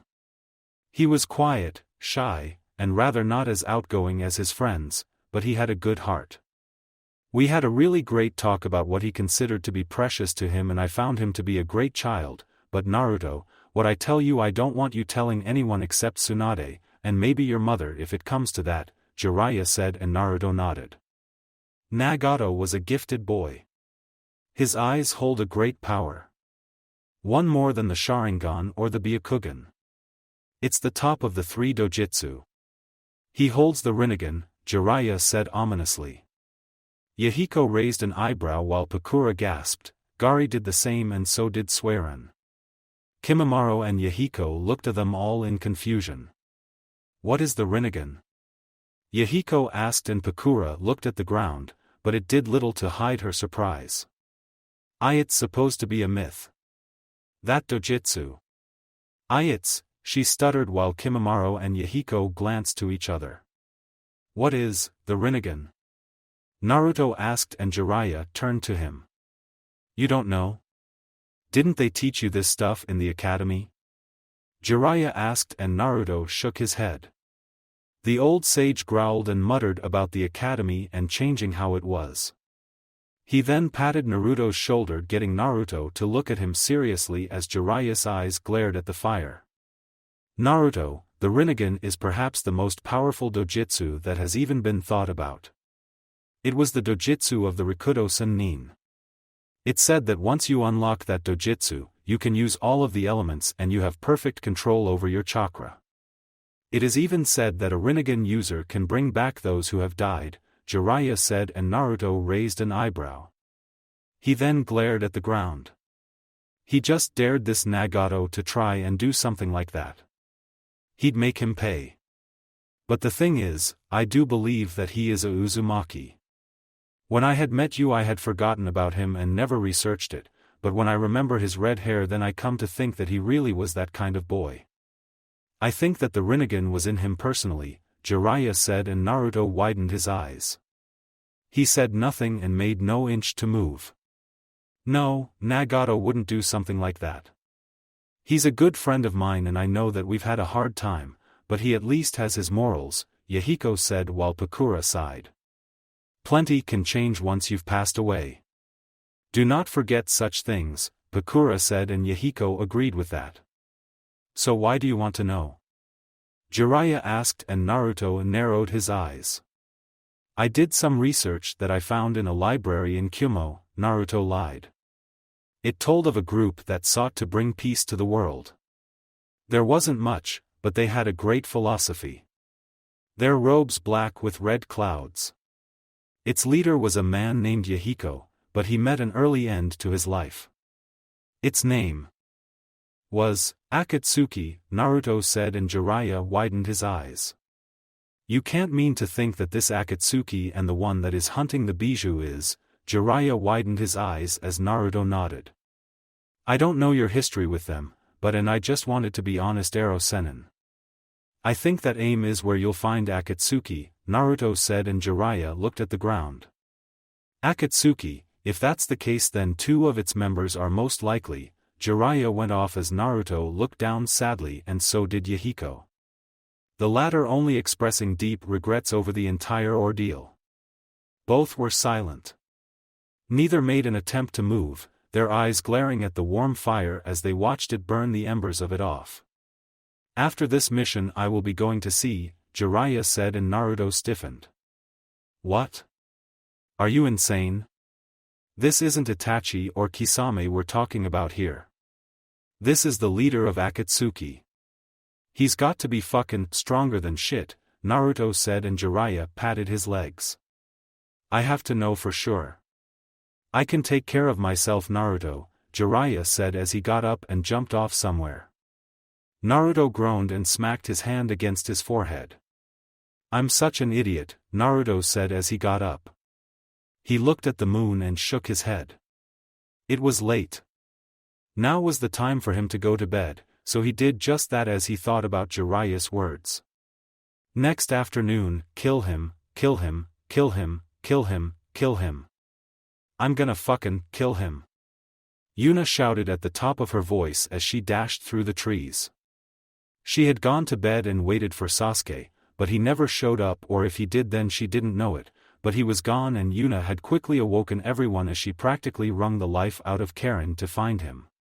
Karen had said Sasuke was a fair distance away from all of them, but they were surprised that Yuna was going the fastest out of all of them when they left, which was that morning. Yuna-san, please calm down. I am sure Sasuke is he's so damn dead. Give him an inch and he'll fucking run around the damn world. Karen, how close to Sasuke? Yuna asked, interrupting Jugo's defense of Sasuke's actions, as she hopped across the trees. Karen panted, but she ran right after Yuna, keeping in her stride with Mikoto and Suigetsu. Sasuke is still a while away, Yuna. We're not going to be getting to him anytime soon, Karen said, and Yuna snarled. She flew past the trees as her feet left an indent in one of the branches. Damn me to fucking hell and back. Yuna snarled, her Sharingan blazing out of control. Yuna, calm down. We'll catch up to him soon. Conserve your chakra, Mikoto said sternly, and Yuna breathed easily and nodded. She calmed down and focused on her running as everyone rushed after her. Wait, stop. Karen said, and they all did. What is it? Yuna asked impatiently. Karen did a hand sign for another scan of the area and opened her eyes. There is a large chakra source around there. It's even larger than Sasuke, Yuna-san's and Mikoto-san's combined together, Karen warned, and Yuna raised an eyebrow. She looked back in the direction they were in while Mikoto narrowed her eyes. What has that much chakra? Suigetsu asked, and Mikoto frowned. Only one thing comes to mind if it isn't Kurabi-san or Naruto-kun, with that much chakra. This would be the bijou without a tail, Kisame Hoshigaki, Mikoto said, and Suigetsu suddenly grinned. One of the 7 swordsmen of the mist, just like Zabuza? Well, alright. I'll make sure to take that sword. Let's go. Suigetsu said as he raced off. Oh, oi, wait a minute, you idiot. Karen shouted, but Suigetsu was already gone. She sighed heavily as while Yuna and Mikoto raced off. Jugo did the same and Karen sighed. Why did I come? I should have just been with the rest of my family. Kami forbid that I actually get to know any of them if I become an old woman, she said as she raced off along with them. Yuna and the rest of the group had thus taken a rather good hour or so to try and catch up to Sasuke, and before long they dropped to the ground as all five noticed someone waiting for them. He grinned as he placed his sword on his back. It looks like Uchiha Sasuke has some followers. Well, you won't be getting past me, he said while Suigetsu grinned. Well, if it isn't Kisame Hoshigaki, Suigetsu said, and Kisame turned around and snickered. He glared at Suigetsu with a small grin on face as he tapped his shoulders. Well, if it isn't Mangetsu's little brother. You've done well for yourself. Still looking to become one of the swordsmen of the mist? Kisame asked, and Suigetsu chuckled as he grabbed his katana and took it in hand. That's right, and I'm gonna start with yours, he said, but quickly he was pushed out of the way. Where is Uchiha Sasuke? Yuna asked angrily. Kisame smirked at her as he looked over his shoulder, and Yuna could sort of see the direction.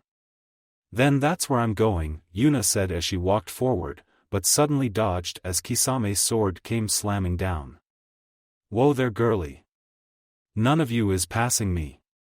A meeting like that is best left undisturbed, Kisame said, and Yuna growled. Is that so? Well, a mother can't sit idly while her children try to fight with each other. You will move or I will make you, Mikoto said, grabbing the hilt of her sword. I see. Well, it will be a pleasure to see what a Kenjutsu legend is able to do, Kisame said, and Mikoto smiled. I agree, Mikoto said as she raised her sword into the air. Uchiha no Hanran, Josho Haka, Uchiha Revenge, Rising of the Eternal Flames, Mikoto shouted as fire blazed from her sword and went sailing forward in a wonderful array of arch slashes. Kisame grinned, but he also watched as Yuna suddenly dashed along with the fires, and Kisame was forced to block them as Yuna passed him and continued on running. You've been a very bad girl, Oja-chan. Suetun, Suikoden no Jutsu, Water Release, Water Shark Bullet Technique, Kisame shouted, and everyone watched as water formed in his hand and he shot it forward. It quickly began to form into a large water shark as Yuna glanced back at it. She gasped while Kisame smirked. Yuna then narrowed her eyes while her Sharingan formed in her eyes. She then snarled as her Sharingan quickly morphed into her Manjikyu Sharingan. She strained it as a small trail of blood seeped from her eyes while she held out her hand. Jin-tun, Genkai Hakuri no Jutsu, Dust Release, Detachment of the Primitive World Technique, Yuna said as, thanks to her Manjikyu Sharingan, a white cubical structure shot from her hands and destroyed the water shark while she quickly turned her head forward and ran off, leaving Kisame confused. Well, you're just full of surprises, aren't you? Kisame asked. He quickly began to run, but quickly Mikoto cut him off. Don't think I'm going to let you get another jutsu past me, she said, and Kisame turned his head back to see Suigetsu with his katana at the ready and a smirk across his face. Well, I guess they will be having their own type of fun. Let's get started then. Samahata is looking to rip you to shreds, Kisame said, and soon sounds of swords clashing could be heard in the area. Meanwhile, Yuna landed on the ground and panted while her eyes twitched and she closed them for a bit. She looked forward and she quickly noticed the Uchiha hideout. She was still very much young, so she didn't know about this, but that didn't matter at the moment. She just quickly ran for it as fast as she could. She entered in through the door, went past one of the sub-halls and through a flight of stairs. Damn it, Sasuke. I didn't baby you. I just worry about you. Don't I deserve that, right? Yuna asked as she suddenly noticed Sasuke walking up the stairs. She huffed and snarled. She knew that Sasuke knew she was coming, or he would never have been able to face Itachi, and that made her all the more angry. What are you doing here? Sasuke asked without turning around, and he noticed Yuna growled. She quickly lunged for Sasuke and slammed him against the wall. You really have gone off the fucking deep end, haven't you? What were you planning to do by yourself? Yuna asked, and Sasuke narrowed his eyes. I am going to convince Itachi on my own words. I have no need for help, Sasuke said, and Yuna growled. Damn it, Sasuke, stop being like this. You might have a hard time adjusting to have your mother and me around, but I'm back so you will deal with it. Do you remember when you first kissed me? Yuna asked, and Sasuke glanced to her. I do, he said, and Yuna smiled. You said for me to trust you and know that you loved me, right? Well, why can't you trust in me for a change? Why can't you rely on me? Yuna asked, and Sasuke narrowed his eyes. I just can't. I just didn't want to feel weak in knowing what I could do and have trust in you to do, Sasuke said, and Yuna chuckled. Sasuke, Yuna smiled before she bashed Sasuke over the head. Fuckin' idiot. Yuna snarled while Sasuke cursed and rubbed his head. He growled at Yuna and Yuna growled back. She then grabbed Sasuke's collar.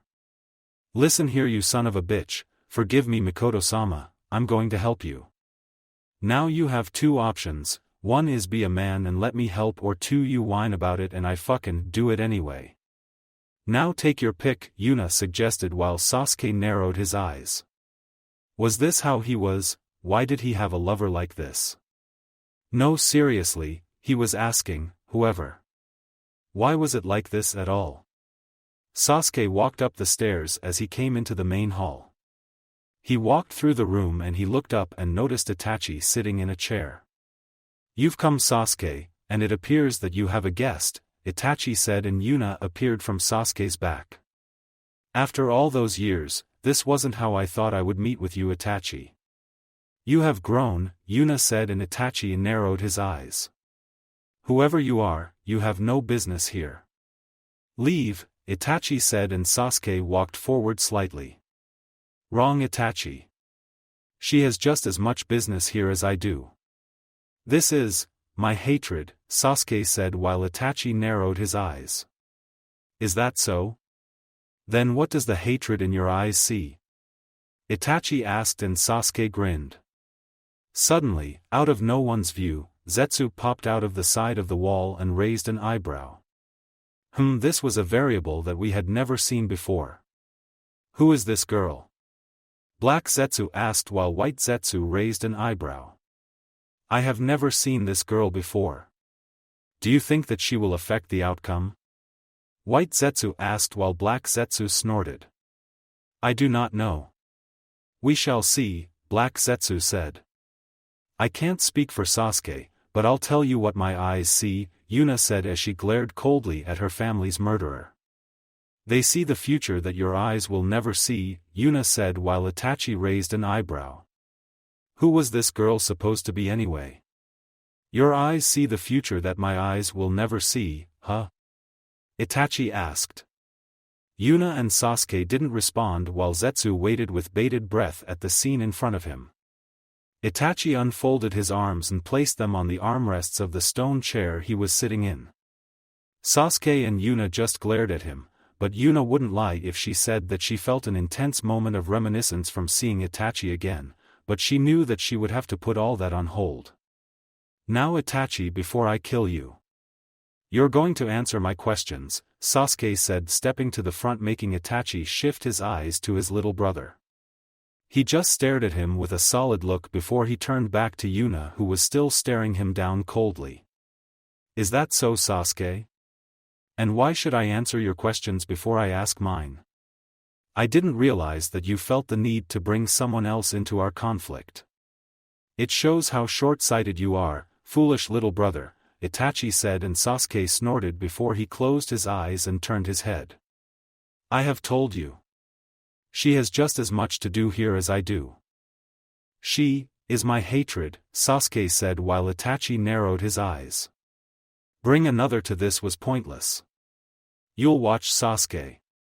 You'll watch as she dies because of your actions. Your hate is still far from killing me, Itachi said, and before Sasuke could come to respond to that, Yuna placed a hand on his shoulder and walked past him. Wrong, Itachi. I'm just the exact amount of hatred to end what you are, what you're becoming. Your mother would be ashamed of what you have done. She would even be ashamed of what Sasuke is doing, but I know that she would not interfere with what will go down here. Which is why I'm here in her stead, Yuna said while Itachi focused solely upon Yuna. Somewhere in his head he was racking his brain to remember her. She obviously knew his mother, and that would mean that she would have to be around his age or so, but what Itachi didn't understand was the way she was speaking. She spoke as if she was talking down to him like a child. He didn't know why, but he remembered this tone, but it couldn't be a tone that he had thought of the person who was talking. She spoke as if she knew him personally and not just his mother. It seemed that she shared an intimate bond with Sasuke, if how the younger Uchiha hinted around her. My mother is in the realm of the dead.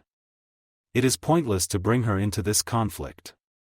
However, since you seem to be so adamant about staying, then why do I not know you? Itachi asked, and Yuna held her head to the ground. Sasuke glanced to her and he then noticed Yuna begin to chuckle. So many years since I've seen you, but for a person like me then it seems to slow down no matter what you do. You'd better remember me, Itachi. After all, Sasuke told me of the Uchiha coup, and though I didn't know it, I could see the signs. Especially since Sasuke told me about a certain crime that his brother had been claimed of doing by the police force. After all, Itachi, you killed my little brother, your best friend, Uchiha Shinigami, Yuna said while Itachi widened his eyes. Sasuke, the Sharingan can see through all illusion. Your petty tricks will not work here, Itachi said as his eyes suddenly flashed red, showing his Sharingan with 3 tomo contained in each of them. However, on closer inspection, Itachi narrowed his eyes as Yuna folded her arms. Yeah, it's shocking, isn't it? You never thought it was possible. You don't even think it's possible now, but I assure you that I'm here.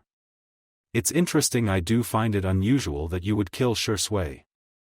I wonder what he was like, that brat. Well, whatever, I'll pry the answers out of you, Yuna said while Itachi glared at her.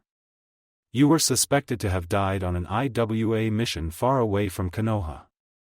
I heard no reports of other Uchiha. There was a mention of more Uchiha, but I had figured that Sasuke might be trying to restore our clan. I would have had to pay them a visit, Itachi said while Sasuke snarled. Humph, oh, don't worry. We're going to be restoring our clan. Just as soon as we take care of you, Yuna said, and Itachi gasped before blood trailed from his mouth. He looked down and he noticed Sasuke's sword piercing from his chest with said Uchiha behind the stone chair, accompanied by a murderous glare from his own Sharingan. We're going to get our answers now. Tell us the truth, even you, who was renowned as a prodigy of the Uchiha, couldn't possibly kill every single Uchiha, especially in a single night. Who was your accomplice? Sasuke asked, and Itachi closed his eyes. So you figured it out, huh? Smart. However, I still have questions of my own. Yuna-san, I had not thought that I would meet with you under such circumstances. I would like to ask how you are alive. It is obviously no genjutsu by Sasuke, so my curiosity is high at the moment, Itachi said while Yuna smirked. Well, what can you say? Vengeance is a strong thing to get rid of when you really want to, Yuna said/lied before Sasuke got fed up and pushed his sword deeper into Itachi's chest. Now answer us. Who was your partner in the Uchiha massacre? Sasuke asked, and Itachi opened his eyes. Do you really believe that I would divulge my secrets so easily? If you see the future that my eyes will never see, then you'll just have to show it to me. For the future that I see, is you both dead. Vengeance or not, Itachi said as he quickly pointed up to the ceiling.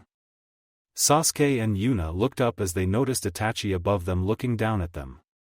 Sasuke quickly pulled his sword out as he noticed the chair in front of him dispel into ravens. He then turned his head while Itachi quickly jumped down. He took out a kunai while Sasuke jumped into the air. He swung his sword at Itachi's face, but Itachi blocked it with his kunai. The sparks flew off their individual steel as they came crashing down to the ground. Sasuke backflipped away while he noticed Itachi stand to his feet. He went through his hand signs and Itachi turned his head to see Yuna still standing firm, unmoving. "You seem to be waiting for something. What might that be?" Itachi asked and Yuna shrugged her shoulders before Itachi heard chirping and he turned to see Sasuke charging at him, his Heineken scarf flapping around violently while the lightning coursed through his sword. Sasuke quickly spun it around as Itachi watched the lightning circle around the young Uchiha while Sasuke's eyes burned red from his Sharingan. Uchiha no Hanran, Shinku Enka, Uchiha Rebellion, Crimson Flame Flower, Sasuke shouted at the top of his voice before he swung his sword sending out a rush of alternating fire and lightning arched slashes as Itachi was forced to dodge all of them. He quickly jumped into the air and he stared back to Yuna to see her still unmoving. Her eyes watching him for the slightest signs of anything weird while Itachi was forced to jump around. Zetsu stared at the attack in slight shock while Black Zetsu snorted. An attack of that level won't kill Itachi, but it is a pleasant thing to look at. Uchiha no Hanran, one of the most powerful kenjutsu styles known to Konoha and even known to the Uchiha clan. It was said that only 4 people in the entire clan could use it well. Uchiha Mikoto, Uchiha Shursui, Izuna Uchiha, and Uchiha Madara. Looks like this boy really is his mother's son. Using the Sharingan in Kenjutsu to align your sword to your affinities and use them to their limits through the blade. Fascinating, Black Zetsu said while White Zetsu turned to Yuna. But why is she just standing there? Could she be too intimidated to face her family's killer?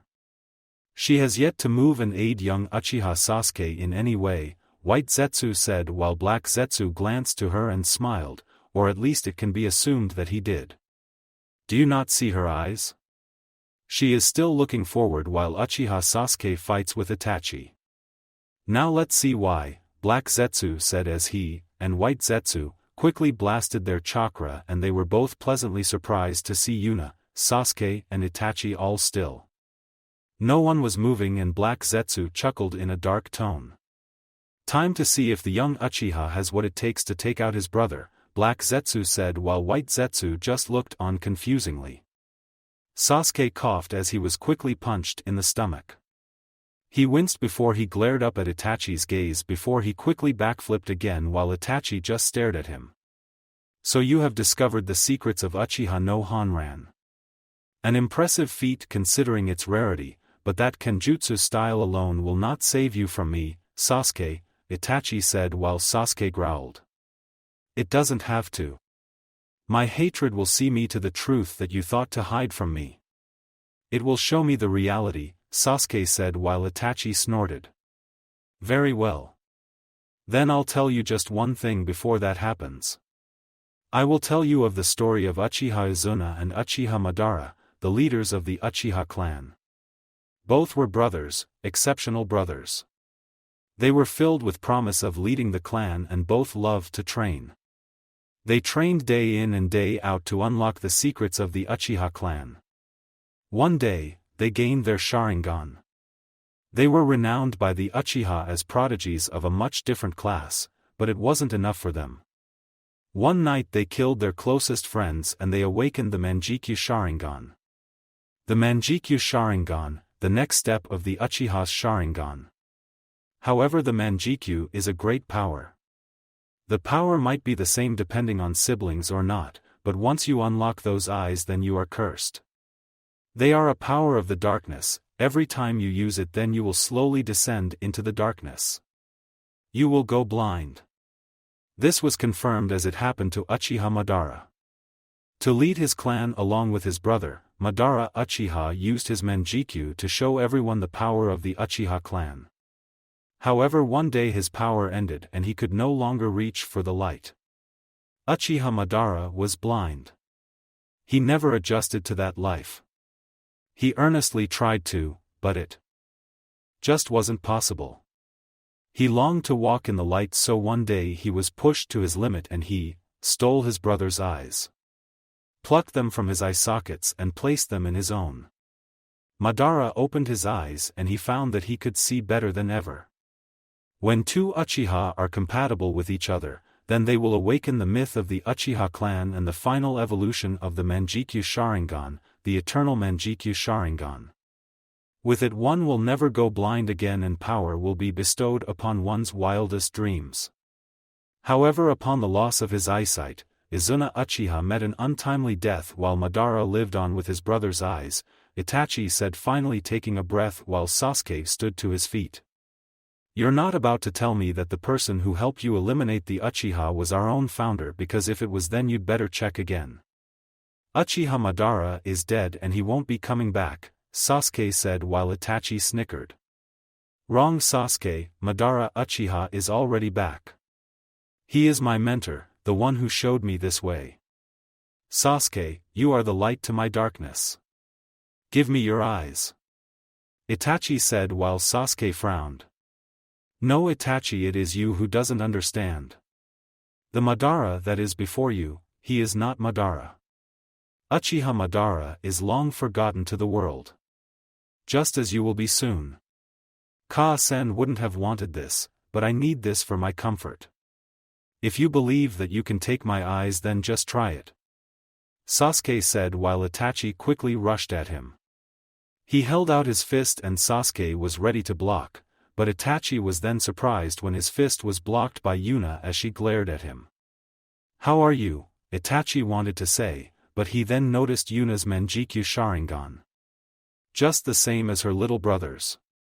So that's why it's been hard for me to focus my eyes. I see, so I will eventually go blind from using these. Well, that's fine. I am Sasuke's hatred, and like he said, I will shatter your illusions and bring him to reality. Yuna said as she and Itachi stared evenly. Sasuke then gasped as he opened his eyes and fell to the ground exhausted while Itachi's eyes were twitching. Yuna's own eyes were twitching as well while Itachi stood to his feet. You really are his sister. I will never forget those eyes of Uchiha Shursui. Sasuke, have you truly returned to Konoha? Would you readily use the Edo Tensei to justify your hatred? Itachi asked and Yuna smirked. The way I was revived is none of your business. Sasuke isn't so lowdown as to do that to me. You're right, I suppose these are just like little Shurshur's eyes if I had seen them, but I'll show you how they are more than likely different from his own, Yuna said as she raised one hand into the air. Sasuke quickly jumped back while Zetsu blinked. What is she going to do? He asked while his counterpart narrowed its eye. We'll just have to wait and see, Black Zetsu said while White Zetsu nodded. However, luckily they didn't have to wait long as Yuna's eyes strained. And Itachi widened his eyes as a large white cube covered his body. Zetsu gasped while Itachi looked over the large cube. Dust release / dust release, White Zetsu, Black Zetsu, and Itachi thought while Yuna clenched her open hand. Jin-tun, Seishin Sakujo, dust release, removing the soul, Yuna said as the cube compressed and Itachi vanished entirely as the light covered the floor until it dissipated. Sasuke and Yuna stared at the open hole while the youngest Uchiha turned to his lover. You didn't get him, Sasuke said and Yuna calmly lowered her hand. I know I didn't. Dodge. Yuna said as she and Sasuke jumped out of the way from a Fuma shuriken that sped past them. Both landed to opposite sides of the floor and turned around to see Itachi staring at Yuna. As far as I'm concerned, Jin-tun, of the Iwagakure Tsuchikage, is not a copyable technique to the Sharingan. How are you able to use it? Itachi asked while Yuna snorted. As usual, you always ask too many questions, Itachi. I am not obligated to answer anymore. Whatever you learn, you will learn in this fight. Our little genjutsu fight is over. As long as I'm here, you won't be influencing Sasuke.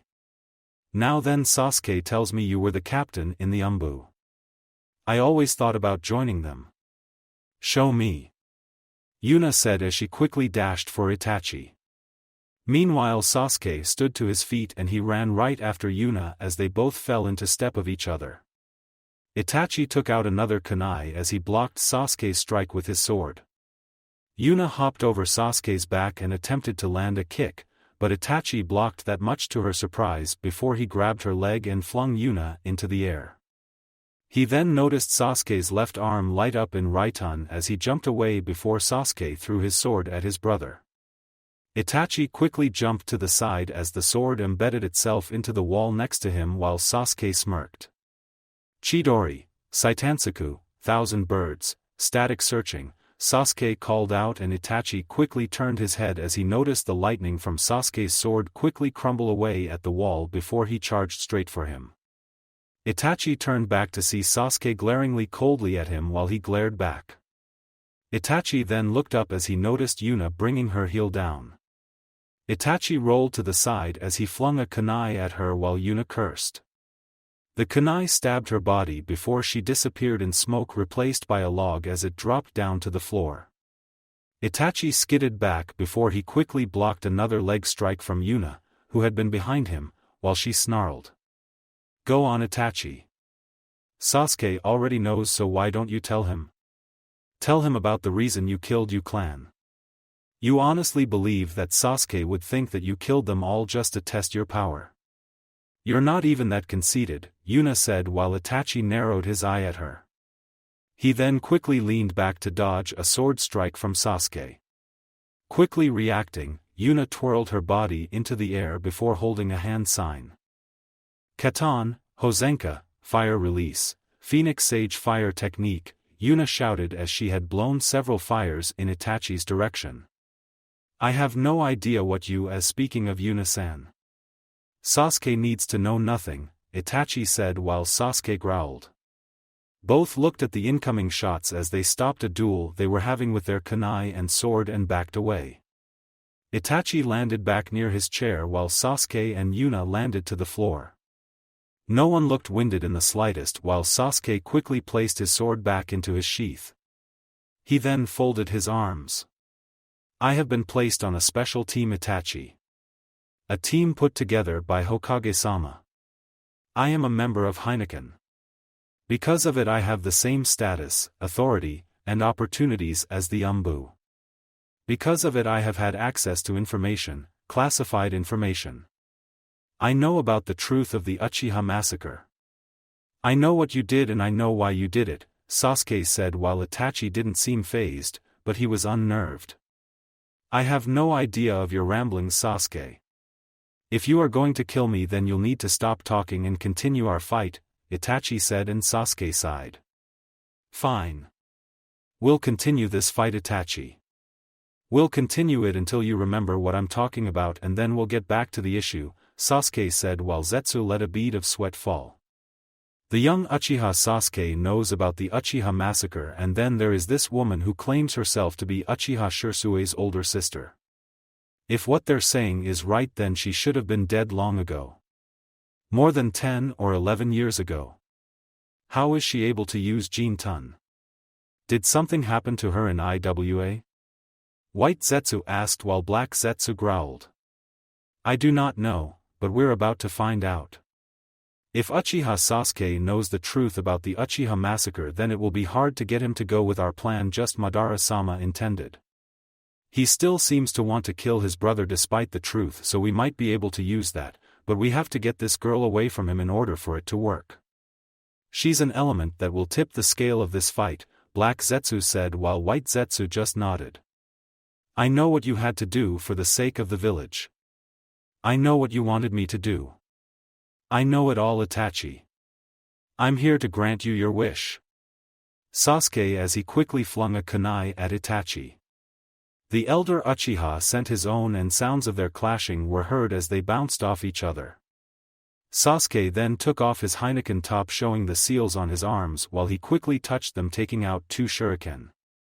Sasuke had Yura draw these own for him and while she was still shaky with her Fuinjutsu training Yura was more than happy to accommodate the brunette with what he wanted.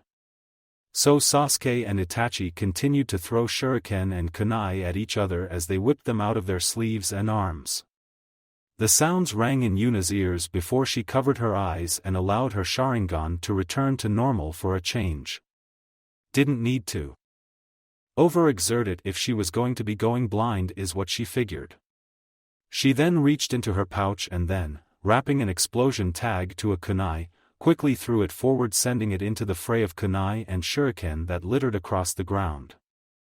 Itachi and Sasuke continued in their endeavor of what they were doing before they noticed Yuna's explosion kunai and quickly jumped back while Yuna landed on the floor.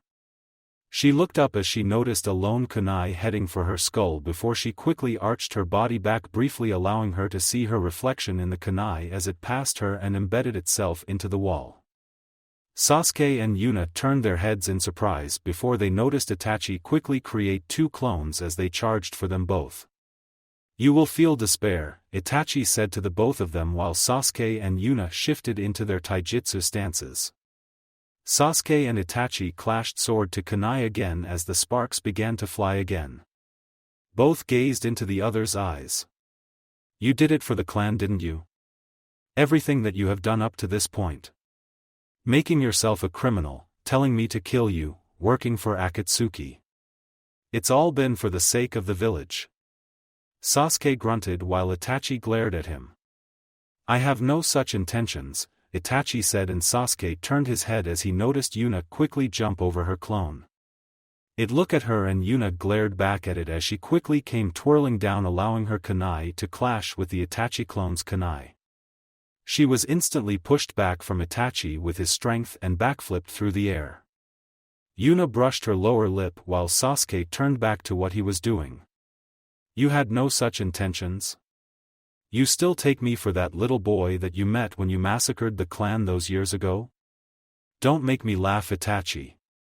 You're going to answer my questions one way or the other," Sasuke said as he quickly touched his wrist, unsealing a Fuma Shuriken. Itachi gasped while Sasuke grinned.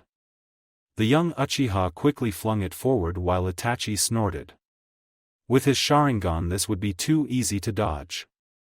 Itachi quickly hunched his body forward in an attempt to quickly duck under the incoming shuriken before he widened his eyes and gasped when he noticed a second one right underneath the first as both went sailing for him. Itachi growled, but he was impressed by the ingenuity that Sasuke displayed, but it was still full of holes. Itachi quickly, and slightly, jumped through the air as he tried to maneuver his body through the two Fuma Shuriken before looked up to see a sliver of light trailing from the two Fuma Shuriken to Sasuke's arms. Wires, Itachi thought to himself, but he was still safe for the moment. Or so he thought. Soon both Sasuke and Itachi were surprised as a small white cube began to form in the center of the Fuma Shuriken along with Itachi as the elder Uchiha widened his eyes. He looked back and he noticed Yuna still fighting with his clone. How is she able to project her Jinton while preoccupied with my clone? Itachi wondered, but he had to get out of it. If Yuna released it then more than likely he'd be dead, but he didn't want to die by Yuna. No, he needed Sasuke to do it. It surprised Itachi that he safely passed through both the cube and the Fuma Shuriken, but he then gasped while Sasuke smirked. "Your guard is wide open," Sasuke said as he flicked his wrist. Instantly his two Fuma Shuriken shattered to pieces before a single piece stabbed itself into Itachi's leg. Itachi grimaced before he fell to the ground. Both white and black Zetsu gasped while Itachi touched the rim of his leg. Itachi snarled at Sasuke while Sasuke glared evenly at him. The oldest Uchiha quickly grabbed the lone piece and flung it out of his leg while he touched it painfully. He didn't take his eyes off Sasuke, and younger brunette had to admit that it was an amazing thing that he focused on something else and not his injury. "You expect me to restore the honor of our ruined clan by killing you. You placed this on me so that I would be the one to bring you down and make you pay for what you've done to us. You really thought you were going to hide it from me? I would have found out about eventually," Sasuke said while he and Itachi quickly jumped back, though Itachi ignored the pain in his leg to do it. "Katan, Hisai Hakuri, fire release, stricken detachment," Yuna hollered as she sent her flames racing towards Itachi's figure. Itachi turned his head and so did Sasuke, while the younger Uchiha watched the older Uchiha be consumed by the flames as they raced towards the building near Zetsu as the spy quickly sank into the wall, allowing for his presence to disappear as the flames bashed against the stone walls and exploded. Yuna and Sasuke looked before they felt chills down their spines and looked up to see Itachi on the ceiling. "You have improved, Sasuke. The past does not matter. No matter what you say to me, it will all be meaningless. If you don't kill me, then I will capture Kumo's Jinchuriki, I will take Naruto-kun, and I will take the Sanbai Jinchuriki, Yuri Uzumaki," Itachi said while Sasuke and Yuna widened their eyes. "It just doesn't stop with you, does it? Wait, how did you know that Yuri's the Sanbai Jinchuriki?" Sasuke asked in frustration while Itachi landed on the ground. "The remaining members of Akatsuki know and will be going after her as well. The job might as well fall on Kisame. You'll have to have a better time of keeping things protected. However, the both of you are still foolish. Yuna Uchiha, the girl who was long since supposed to be dead, and my foolish little brother. Both of you believe that you can handle me. I shall show you the difference in our abilities," Itachi said as he quickly raced through his hand signs. Sasuke and Yuna quickly met up at the center while Sasuke and Yuna got started on their own. "Katan, Gokakyu no Jutsu." Sasuke, Yuna and Itachi shouted as all three Uchiha blasted their fires together. Sasuke's and Yuna's quickly overlapped and combusted together as they slammed against Itachi's, quickly pushing it back against him. Itachi narrowed his eyes while Zetsu popped out of the ground to see the action himself in surprise while Itachi closed his right eye. "We're about to see it. To think that Itachi Uchiha would use it so early in the fight. The strongest Katan Jutsu in existence. The unquenchable flames of hell. Said to be as hot as the sun itself. Its name is called Amaterasu," Itachi called out as Sasuke and Yuna stared in surprise as Itachi's fire was consumed by black flames. Both were surprised instantly as the black flames quickly began to overtake their own powerful, orange flames. "What technique is that?" Yuna thought to herself before she and Sasuke abandoned the jutsu clash and backed away. They quickly separated from each other as they quickly ran off in opposite directions. Itachi's eye bled as he concentrated his flames on Sasuke's person while the Uchiha continued to run away. Yuna noticed this and cursed inwardly before she quickly ran to Sasuke's aid. "What are you doing?"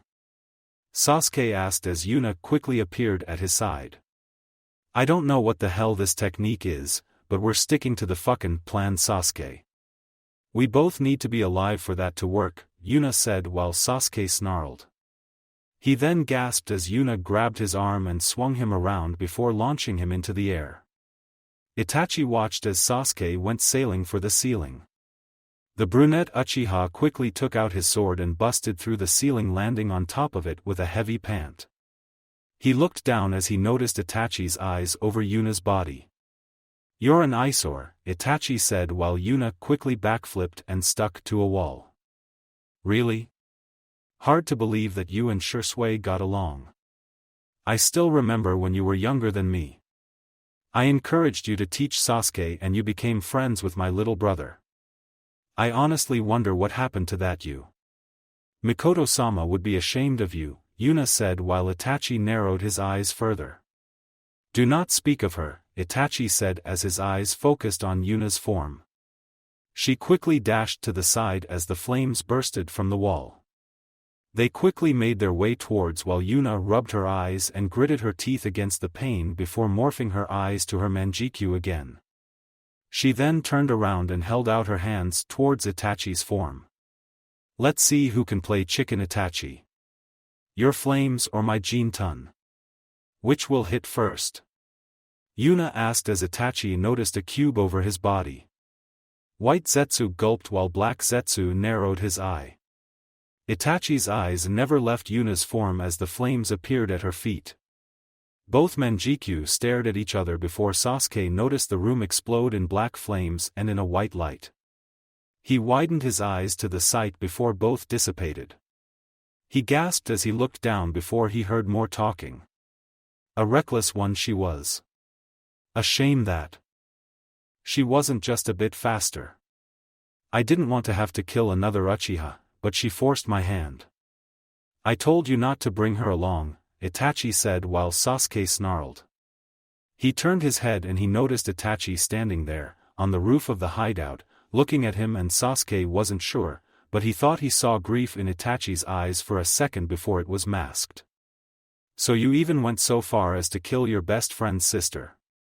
You really are messed up, Itachi. I'll admit that I messed up too, but at least I'm correcting it now. I'll correct it with this blade. You are an expert in the Uchiha's taijutsu, so I won't fight you like an Uchiha. I'll fight you like a member of Heineken. Sasuke shouted as he grabbed her sword and charged for Itachi. Itachi glared at him. Sasuke swung his sword and Itachi jumped away from it while Zetsu appeared on the roof once again. Well, it seems we were wrong about this new Uchiha. Looks like she won't be affecting the outcome at all. However, I was expecting Uchiha Sasuke to be more angry with his current loss. Now he has no way of defending against Uchiha Itachi's Tsukuyomi, but now we'll be able to see how this turns out, Black Zetsu said while White Zetsu just seemed too amazed to reply. Back with Mikoto and Suigetsu. Mikoto and Suigetsu quickly jumped back while Kisame snickered. Far off, Jugo and Karen were watching as the entire field was flooded with water. Mikoto used her chakra to keep herself on the surface while Suigetsu did the same. However, Mikoto turned as she noticed Suigetsu panting heavily. What's going on? I haven't gotten hit and yet I feel like I lost nearly all my chakra, Suigetsu said while Mikoto narrowed her eyes. Those eyes then darted to the left as she saw Samahata stick out of the water and charge for her just like a shark before she quickly took her sword, then began to backflip away while she heard cackling from under the water. Keep away from his sword, Suigetsu-san. It's called Samahata and it literally eats chakra. You're relying too much on your ability to turn to water, Mikoto instructed while Suigetsu cursed lowly. He quickly took his katana while Kisame emerged out of the ground. I wonder how the chakra of a Uchiha matriarch tastes, Kisame said, licking his jagged teeth while Mikoto growled. She quickly gripped her own sword while Suigetsu did the same. The latter quickly charged Kisame as their swords bashed against each other. Mikoto took that chance and closed the distance between herself and her opponent. It really worried her that her sons were fighting it out while she could do nothing but wait. However, she knew that Yuna was there with Sasuke and thought she had died. She was still famed for her near-perfect mission record. Mikoto knew that they would be fine.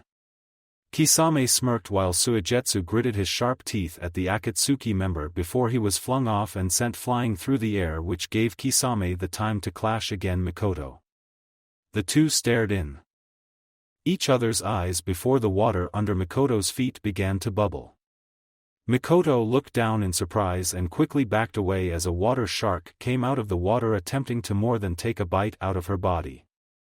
The brunette female landed back before she noticed Kisame charging back at her.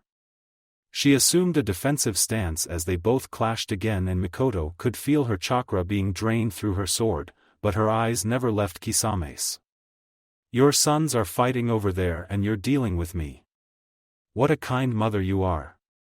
It makes me think that maybe you Uchiha are just as ruthless and unloving as I thought, Kisame said while Mikoto's eyes twitched. You have a lot to learn about the Uchiha clan Hoshigaki. Second, you need to remember me from my time as a Jonin and why I was requested to join the 12 Guardian Ninja, Mikoto said, and Kisame noticed her eyes glow red with 3 tomo while her lips curved into a smirk. Mikoto suddenly pushed Kisame back away from her before she held her sword into the water. Uchiha no Hanran, Kodai Sanran, Uchiha Rebellion, Imperial Scattering, Mikoto shouted as Kisame looked down and noticed lightning shots shoot off from her sword through the water, lighting up the entire thing. Kisame quickly jumped back in surprise as he didn't feel like being served with duck sauce and vegetables. He then turned his head and noticed Suigetsu right behind him. You're not the only one who's good with a sword, Suigetsu said as he quickly grabbed Kisame's arm much to the latter's surprise. Oba-san, hurry up and just hit us both. Suigetsu said while Kisame looked back and he noticed Mikoto charging them both. I do not treat my comrades in such a way. Do not worry about it. Just keep still and this won't hurt a bit, Mikoto said as she plunged her sword through Suigetsu's stomach and quickly pierced Kisame's chest. The shark man coughed while Mikoto and Suigetsu smirked. Oh, this promised to be so much fun, Mikoto-chan. I really like you right now, Kisame said, swinging his sword while Mikoto and Suigetsu jumped back. The last of them panted while he wiped off his chin. Mikoto wasn't winded and neither was Kisame despite the sudden injury. Man, these two are in a class of their own. She's not even tired and neither is he while I'm fucking out of breath. These two are monsters, Suigetsu thought to himself while Kisame and Mikoto just fell into lone stares at each other. You have both been very entertaining for me, but I think now is the time for things to come to an end.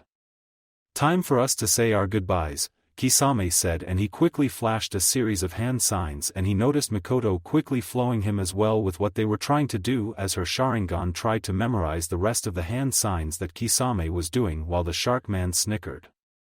So you want to copy, do you?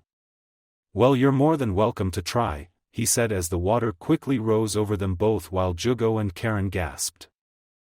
Suigetsu looked over his head at the large body of water. Suetun, Daikoden no, Mikoto and Kisame were ready to finish, but both stopped as they noticed Tobi place his hand over Kisame's. Mikoto narrowed her eyes while Tobi's Sharingan gazed upon her. Her own Sharingan stared at his while Tobi smirked. You seem to be having your fun, Kisame, but I remember telling you and Itachi to go after the Sanbai Jinchuriki since I gave you the information about her. Why are you wasting time? Tobi asked and Kisame chuckled. Oh, don't act so surprised. You think I didn't know that you'd send Zetsu to observe this little action thing going on? I'm just making sure that others do interfere with it, Kisame said, dropping his hands while Mikoto did the same. Suigetsu looked between them both and Tobi chuckled. Uchiha Sasuke will kill Uchiha Itachi in battle. His hatred for his brother will soon make itself apparent. How can you stand idly by while this happens? Tobi asked while Mikoto folded her arms. Sasuke is my son. So is Itachi. I love them both. They are both grown and can make their own decisions. There is no need for me to interfere. Simply because there is already someone who will do it for me. Someone who knows to keep them both in line better than I ever could. You are ashamed to call yourself a Uchiha, Mikoto said while Tobi snarled behind his mask. Mikoto could tell that she got to him before she looked down at his sleeve. You seem to have gotten yourself a new arm. You would like to go through the experience that Naruto put you through again? Mikoto asked and Tobi chuckled. Just you wait, Mikoto Uchiha. You might be back by unknown means, but you will see what my plan is and how I will bring it about. I will bring the world to peace, my peace, Tobi said while he turned and walked off. And what makes you think that I will allow you to do that? It's just as Naruto told you, me, and Kakashi. Rin would be disappointed in you, Mikoto said, glaring her eyes forward while Tobi stopped. He quickly turned his head and Mikoto could see the manjikyu in his eyes, but she didn't relent as she stared back. Watch your step, Mikoto Uchiha. You died once, you can die again. I have no care for the pride of the Uchiha clan who submit themselves to Konoha. Kisame, head back to the base. You are finished here, Tobi said, and Kisame snickered before he shrugged his shoulders. Well, that's a shame. Looks like we'll have to continue our little bout later, Mikoto-san. Sayonara. Kisame said as he sunk into the waters below, and just as fast Mikoto couldn't sense him anymore and neither could Suigetsu. However, Mikoto never broke her stare with Tobi while he looked up at the ceiling. That's right. It took me a little while to remember her, but I think I do. Yuna Uchiha, she was still quite young as I remember. Just as Uchiha Shisui was a baby. If I'm right, then I think I might have just found the next step to my plan. Also, when you see the Kyuubi Jinchuriki, please inform him. Toby paused as he raised his left hand to show his new arm and resumed. I appreciate the upgrade, Toby said before he warped away, leaving the field barren while Suigetsu dropped to the ground. Fucking freak. So are we going to go now? Suigetsu asked while Mikoto nodded. That's right. Come on. We've lost enough time as it is, she said as she and Suigetsu dashed off with Jugo and Karen not far behind them. Back with Sasuke, Chidori Nagashi, Sasuke shouted as he slammed the ground, quickly sending a stream of lightning racing across the rooftops while Itachi easily danced around the attack that was sent at him before he went rushing for Sasuke. So far the only way that the young Uchiha had avoided his Tsukuyomi was because Yuna had been there to take it for him. No, she was nothing more than ash that Itachi didn't have to worry about. It pained Itachi about what he did to yet another of his fellow kinsmen, but this was something only he and Sasuke could do. No one was to get in the way. Itachi quickly flashed through his hand signs and opened his mouth. Katan, Gokakyu no Jutsu, Itachi hollered, sending the roaring fire towards Sasuke's direction while the Uchiha quickly jumped to the side, allowing for the flames to blast it against one of the roof pillars that had been behind him. Sasuke quickly landed down before he gasped when he saw Itachi right in front of him. It is over. Your hatred was not enough and it has died by my hand once again. Now there is no hope for you against my Tsukuyomi. I will make you see true reality, Itachi said as he quickly punched Sasuke across the face. Sasuke went spiraling down across the ground before he backflipped away. Wrong, Itachi. As I told you, my hatred will be the thing to make me see the reality that I wish to see and not what you show me, Sasuke said, and Itachi just shook his head at his little brother while Sasuke rubbed his jaw from the punch that Itachi delivered him. He quickly went on the rebound and launched himself forward as he quickly grabbed his sword. Itachi quickly threw out a kunai, but Sasuke easily sliced through it as he kept sailing through the air. Itachi then took out another kunai and quickly blocked against Sasuke's advance. The streaks of lights scrapped off their blades while Sasuke and Itachi snarled at each other. Sasuke and Itachi seemed to be evenly matched in this. There is no telling who will win, White Zetsu said while Black Zetsu nodded his head. That is true. We'll just have to keep watching, it said while its other half just nodded. Sasuke quickly flashed through another series of hand signs for a Katan Jutsu, but he soon found his world shattering and his vision hazy. He looked back to see Itachi standing with a single hand sign before Sasuke heard ringing in his ears. Sasuke shouted in agony as he dropped to the ground while he clutched his head. He then looked up as he noticed Itachi hovering over him. Weak, Itachi said. As he kicked Sasuke across the rooftops, bashing him against the roof pillars. Sasuke quickly leaned up before he felt a tap on his shoulder. He turned his head as he noticed Yuna frowning at him. Why are they just standing there now? White Zetsu asked while Black Zetsu frowned. Itachi has managed to bring Sasuke into a genjutsu. It will be thrilling to see if he will be able to take it apart without the aid of Yuna Uchiha, Black Zetsu said while the white half just nodded, ignoring the bead of sweat that dripped from his pale face. Sasuke, how could you? You're too weak, Sasuke. You couldn't even protect me from Itachi and you desire your revenge? You thought I was your hated, but I was just your weakness. You are nothing, Yuna said while Sasuke snarled. Illusion. This is a damn illusion. Yuna is still alive. As long as Naruto is alive, then she's alive as well. Break it. Break it. Sasuke growled to himself, but he only heard Yuna chuckling. This is no illusion, Sasuke. I'm just here to remind you that you fucking wasted my last chance at life following your damn desires. Yuna said while Sasuke growled. He then coughed as he was pushed into a wall by Yuna. Sasuke reached for his sword, but he was kneed in the stomach by the female brunette as she took his sword and threw it to the side. Do you understand, Sasuke? This is reality, Itachi said as he appeared before the younger and quickly pulled Sasuke's eye out. Sasuke shouted as he covered his left eye while Itachi held it in his bloody hands. Yuna gave a grin of her own while she just watched. Now then, I'll be taking the other one. This is the price for your foolish desires, little brother, Itachi said while Yuna held Sasuke down. Sasuke gasped as Itachi moved for his right eye. Sasuke snarled as he looked back to see Yuna laughing manically before Sasuke's mind went somewhere else. It was my Sharingan, Sasuke. It's my own Manjikyu Sharingan. I activated it just before my death. I had died from the mission to IWA.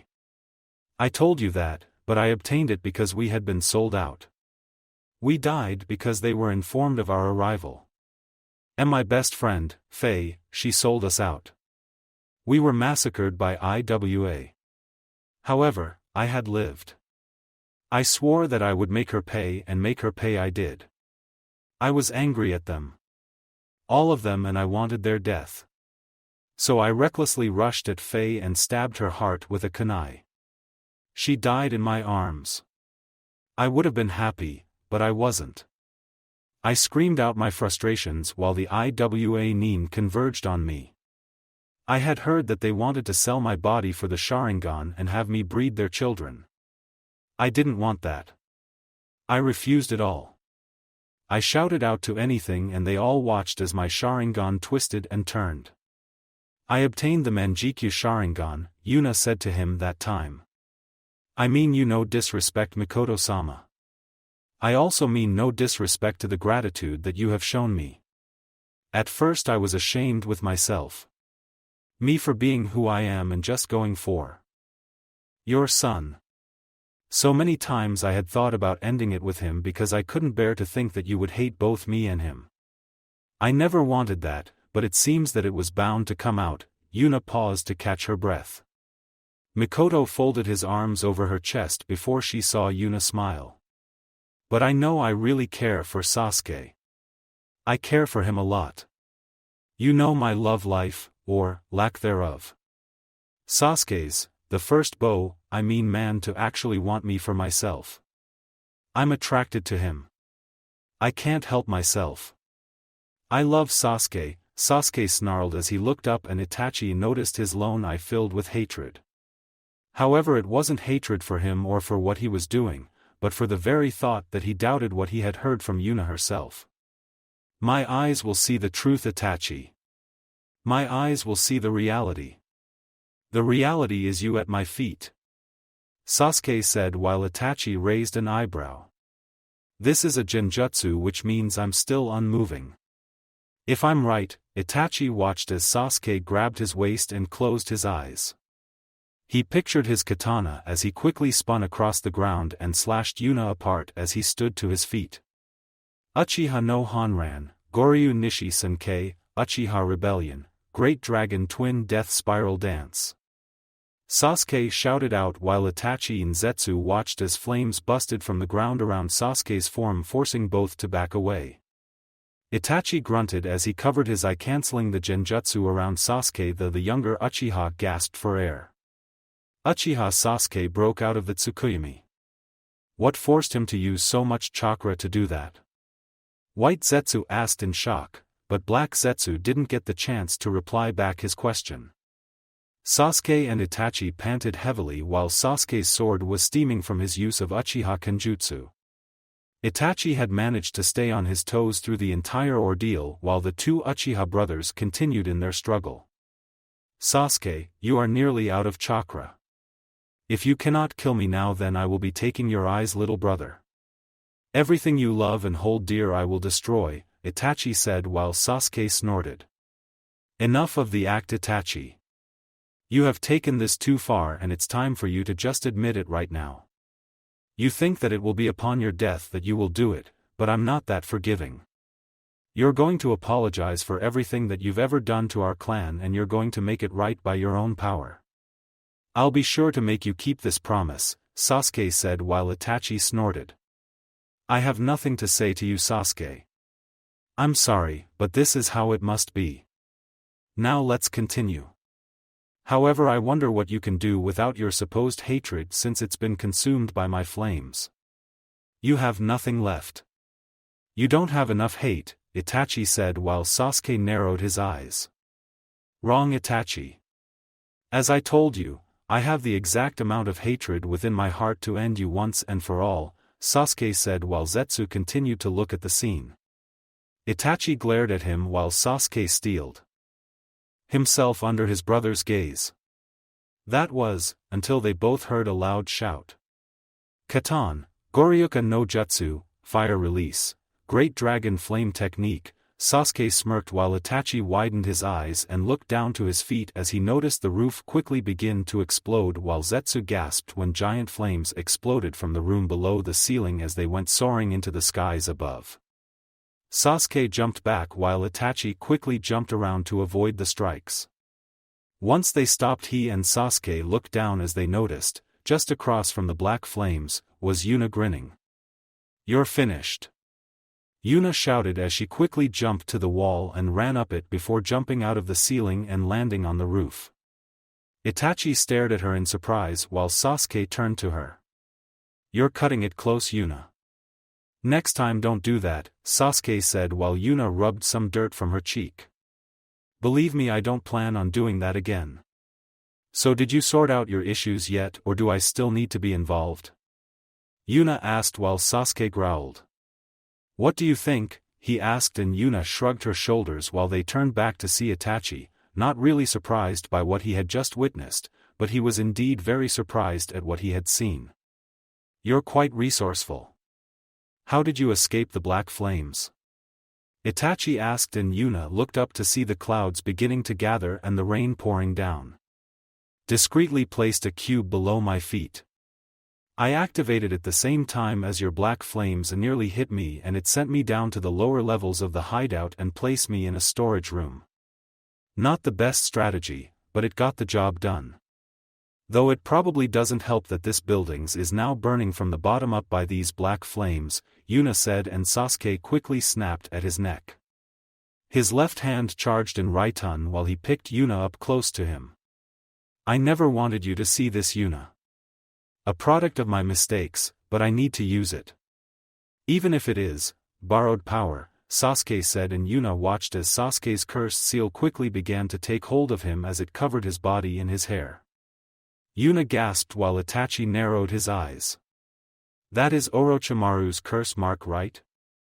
I'm surprised that it still works considering that the old snake bit the dust quite a while ago.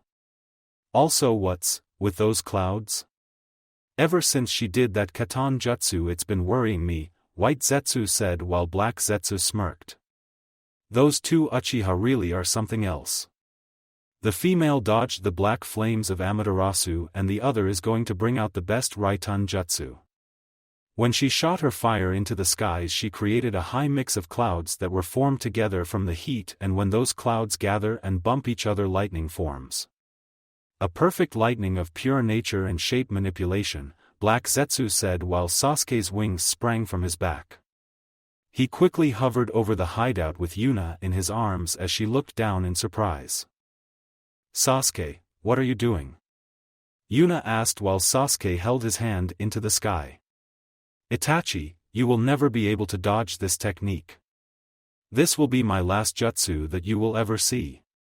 If you are not willing to say what you have to say to Yuna and myself, then there is nothing more to talk about. This is Kirin, Sasuke said as Zetsu and Itachi heard a loud and thunderous roar. Yuna gasped up in shock and awe. When Sasuke had told her of this last resort move, she questioned it, but he never told her that he had something like this. Just imagine if it was combined with Honshu. Immediately a large white beast emerged from the clouds as it roared in Itachi's face. What does he mean that Itachi won't be able to dodge it? White Zetsu asked while Black Zetsu stared up in awe. Lightning strikes 1/1000th of a second. It's faster than sound. Such a technique, this hideout will be reduced to ash in a matter of seconds. We must get away, Black Zetsu said as they regressed back into the floor and quickly ran away from the scene while Itachi just continued to look up in pride. Sasuke, that's not what we discussed. Stop it. Yuna said while Sasuke's dark, red eyes stared down at Itachi's form.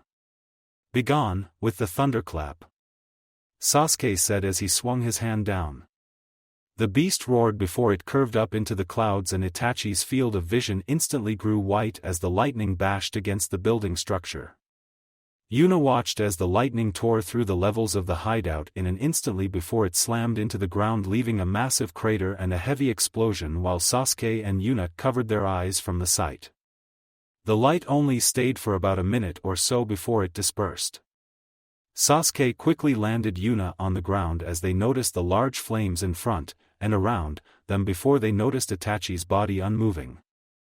Yuna looked at his body and so did Sasuke while the brunette girl growled before she pushed Sasuke to the ground. Damn it Sasuke, that wasn't the plan here. Why must you always go and act on your own? Yuna shouted while Sasuke narrowed his eyes. He then looked over at Itachi's body before he stood to his feet. His Manjikyu Sharingan, I saw it form just before the lightning slammed into the building. I don't know what he was planning, but whatever he was doing wasn't all that he had, but that really took a lot out of me. At the very least we can now focus on heading back to Uzushio and explaining this to Naruto. Just hope that he's close to it or something, but at least it's all over now, Sasuke said, and Yuna turned to Itachi's body and she suddenly felt a large spike in chakra. Sasuke wasn't gonna kill him. He bluffed him. Yuna thought to herself before Sasuke and Yuna heard Itachi's voice. Was that the death that you had imagined for me? Itachi asked while Sasuke and Yuna saw Itachi slowly rise to his feet. Uchiha Shirsue's older sister and my little brother Sasuke. You are both as I remember you now. You really have gotten stronger, Sasuke, Itachi said as Sasuke and Yuna noticed a large orange fire begin to consume Itachi until it wrapped over his entire body. Without this I would have been dead, Itachi said as it quickly grew a shield and then a skeletal body. Its eyes as lit as the fire around its body. Its rib cage was then covered by a orange-red armor as it held out its hand allowing for a large sword to materialize. Its flaming essence truly intimidating. Sasuke and Yuna gaped while Yuna suddenly twitched as she placed a hand over her eye. Sasuke glanced to her and cursed. She wouldn't be able to keep that up much longer since the Manjikyu took an incredible amount of chakra, or Honshu for Yuna. Behold Sasuke, Yuna. This is my trump card.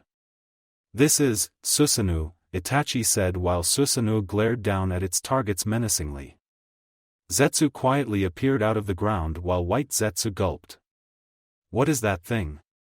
White Zetsu asked and Black Zetsu spoke. The Susanoo. The Uchiha's ultimate technique. It creates a gigantic, humanoid being that surrounds the user. As one of the strongest techniques granted to those that have acquired the Mangekyo Sharingan, it is the user's guardian deity, but at the same time, it consumes the user's life. However, Uchiha Itachi's really is amazing. Black Zetsu paused before continuing. In its right hand is the sword of Tatsuka, also known as the Sakagari longsword. It is sheathed in a sake jar. A variant of the Kusanagi blade, it is an enchanted blade capable of sealing whatever it pierces. Those who are stabbed by the sword are drawn into the jar and trapped in a genjutsu-like world of drunken dreams for all eternity. Orochimaru longed for the blade, but he could never find it. In the other hand is the Yata no Kagami, 8-span mirror. It is considered to be a sacred treasure. It is said to be endowed with all nature transformations and as such changes its own characteristics to completely negate any opposition. Combine these two things and Itachi Uchiha Susanoo is virtually invincible, Black Zetsu said while White Zetsu just stared in awe. Now, Sasuke. Let's continue this, Itachi said while Sasuke growled. Did it really have to come to this, Itachi? To you really doing so much for our clan by yourself? I told you that, realize why you did it. Tusan was going to plan a coup of Konoha and you volunteered for the mission to protect the village as well as keep the Uchiha clan free of betrayal, Sasuke said while Itachi narrowed his eyes behind his humanoid being's shield. It is as it should be. My death for my sins against our clan. I can't make it up to them. It can't be different, Sasuke, Itachi said as the Susanoo quickly placed its sword into the air. Sasuke and Yuna gasped while the first Uchiha quickly picked up his female companion and dodged to the side. Yuna hopped down and quickly threw a kunai only for it to be parried by Itachi's shield. Itachi slowly advanced on the two of them before Sasuke and Yuna quickly performed the same hand signs and shouted. Katan, Ryuka no Jutsu, Sasuke and Yuna hollered as their flames mixed together and blasted forward while Itachi took notice of the incoming sea of fire. It is futile. Sasuke, I will have you eyes. You are my light, Itachi said as the shield easily blocked the flames before they dispersed into nothingness. What? Sasuke said, but he then felt his curse mark twitch as he fell to the ground. Sasuke, are you alright? Sasuke, what wrong? Yuna asked while Sasuke suddenly fell short of breath. Yuna could see his curse mark quickly regress and she turned back to see Itachi quickly coming for them both. Damn it. What's happening to you? Yuna asked while Sasuke muttered. Don't come out, he said and Sasuke could hear Orochimaru chuckling with his influence from the curse mark. I can give you power to kill your brother. Your truth will lead you to the future that you will see and your truth is that you need my power to make that happen. I will have the Sharingan.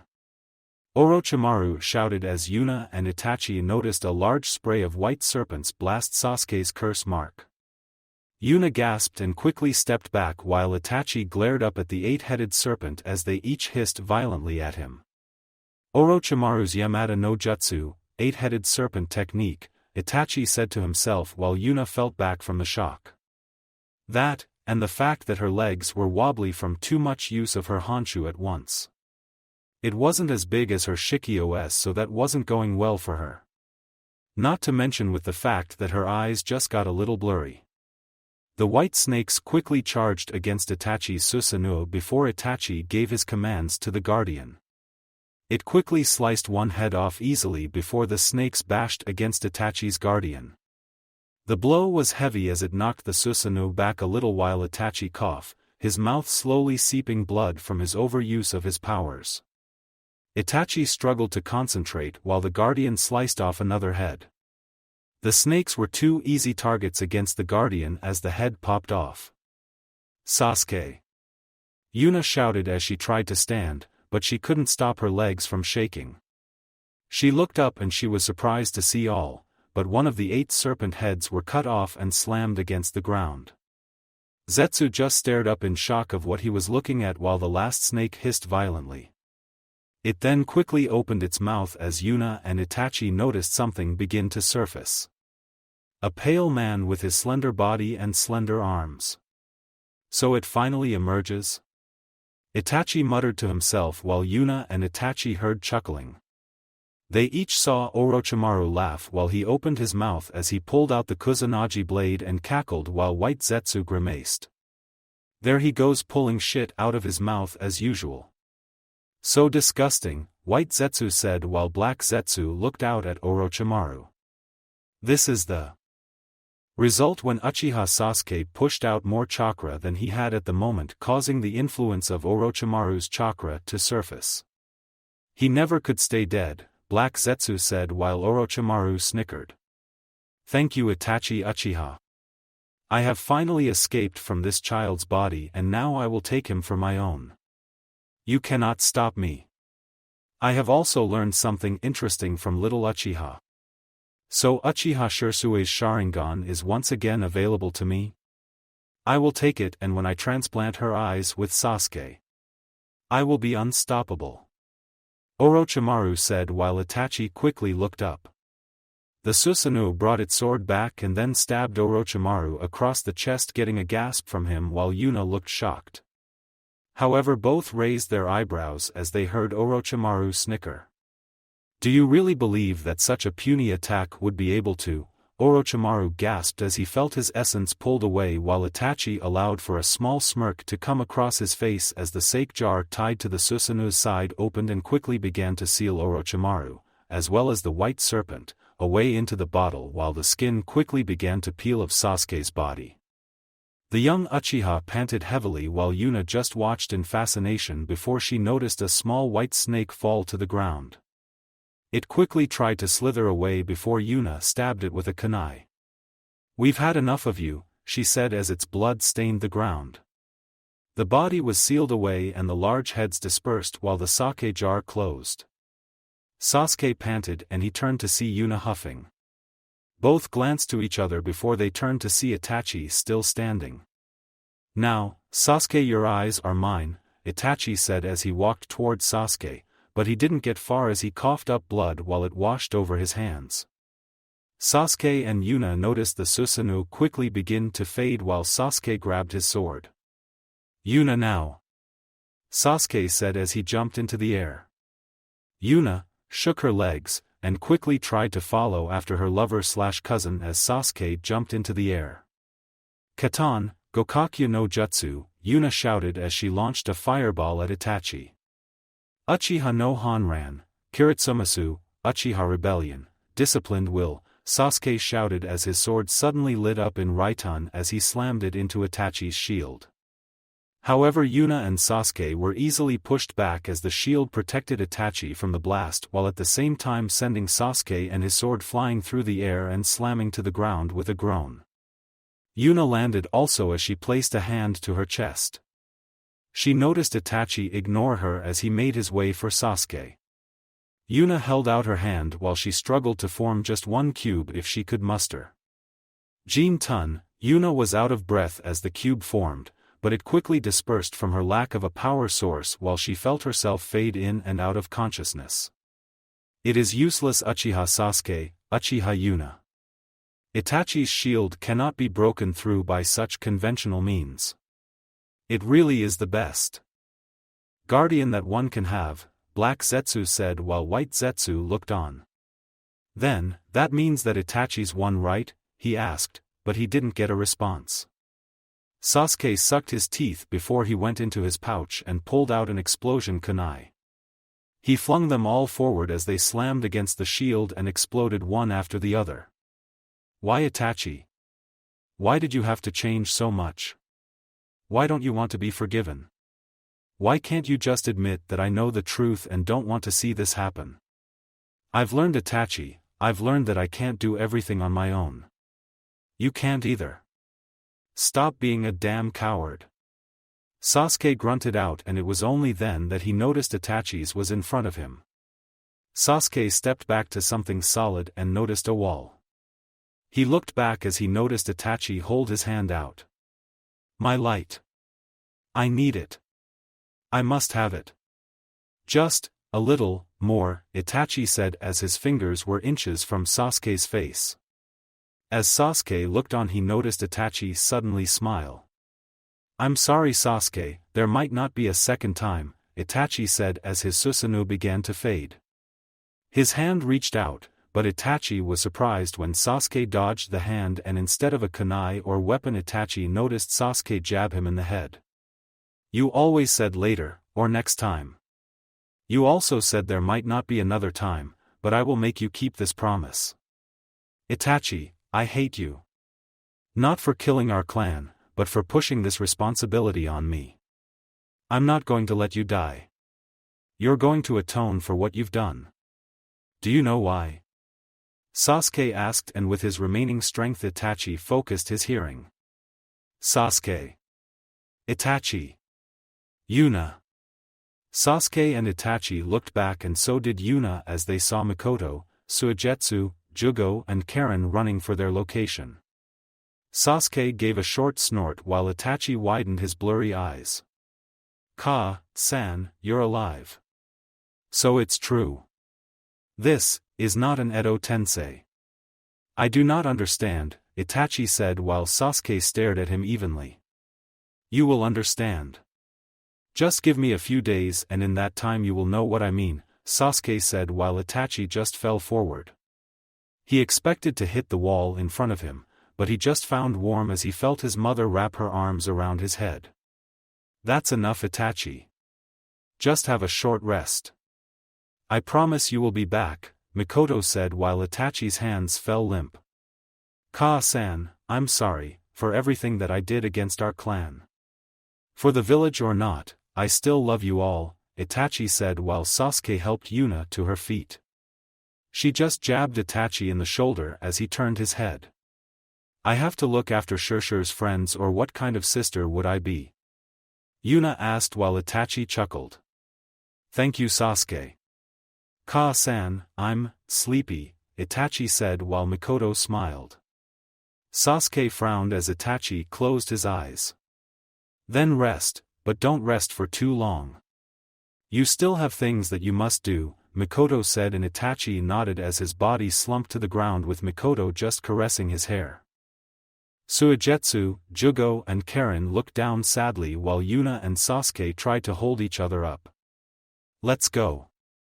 We can't stay here, it's too dangerous. Sasuke, I don't know why, but Obito wants something from you, but I won't let it happen. We're taking Itachi's body, Mikoto said, and they all nodded while Zetsu quickly regressed into the ground having seen enough. Yo Sasuke! Suigetsu called out as he flung his sword for the young Uchiha. Sasuke quickly grabbed his blade and sheathed it while he turned to the one holding him up. How are you? He asked Yuna while she chuckled lightly. You're all somewhat blurry for me, but I guess that's my fault. I'm going to sleep, Yuna said as she hung her head down. Sasuke-san, I'll take her, Jugo said as Sasuke nodded. Jugo picked up the sleeping Yuna while Karen and Suigetsu quickly began to help Sasuke. Mikoto picked up Itachi's body and gave just a lone smile while she turned around. That's what I should be asking you, Sasuke. How are you? Mikoto asked and Sasuke snorted. I don't feel like talking about it. Can we just go now? He asked, getting a small giggle from the others. We'll rest a ways away from here and we'll take a boat back to Uzushio. We'll ask Naruto-kun politely to see if he can do anything about this. Let's go, Mikoto said as she quickly rushed off. Suigetsu, Karen, Sasuke, Jugo and Yuna jumped off as well. We'll have to inform Madara about this. He won't be pleased to know that things did not go as he expected. Well, we'll still have to have Kisame-san go after the Sanbai Jinchuriki. Considering her skills, then it won't be long before she's caught, Zetsu said as he quickly disappeared. Meanwhile, Itachi opened his eyes as he looked at the place where he had his battle with Sasuke. He then looked at his hands and his body. His completely white and intangible body. What did they mean? That when I die I will understand. But how is Ka-san back? I cut her down myself. I'm not proud of that, but still. Even Uchiha Shirsue's sister is back, and now Itachi stopped his ramblings before he was assaulted with information. He widened his eyes as he was shown visions of Naruto, the Shinigami, and spirits bowing to the blonde in reverence while Itachi gasped. I see. So that's how he can do these things. That's how Kushina-san is back. That's how Yuna-san is back. How even my Ka-san is back. Naruto is the Shinigami's summoner. All spirits pay their respects to him because he's earned it. Once a person dies, they are told of who they are to always respect in place of the Shinigami. He is my Shikio-sama, Itachi said in shock. It's no wonder why Madara was so worried about him after that encounter. It seems that Naruto-kun truly does have something to hide. So if Ka-san was brought back, then she told Sasuke the truth.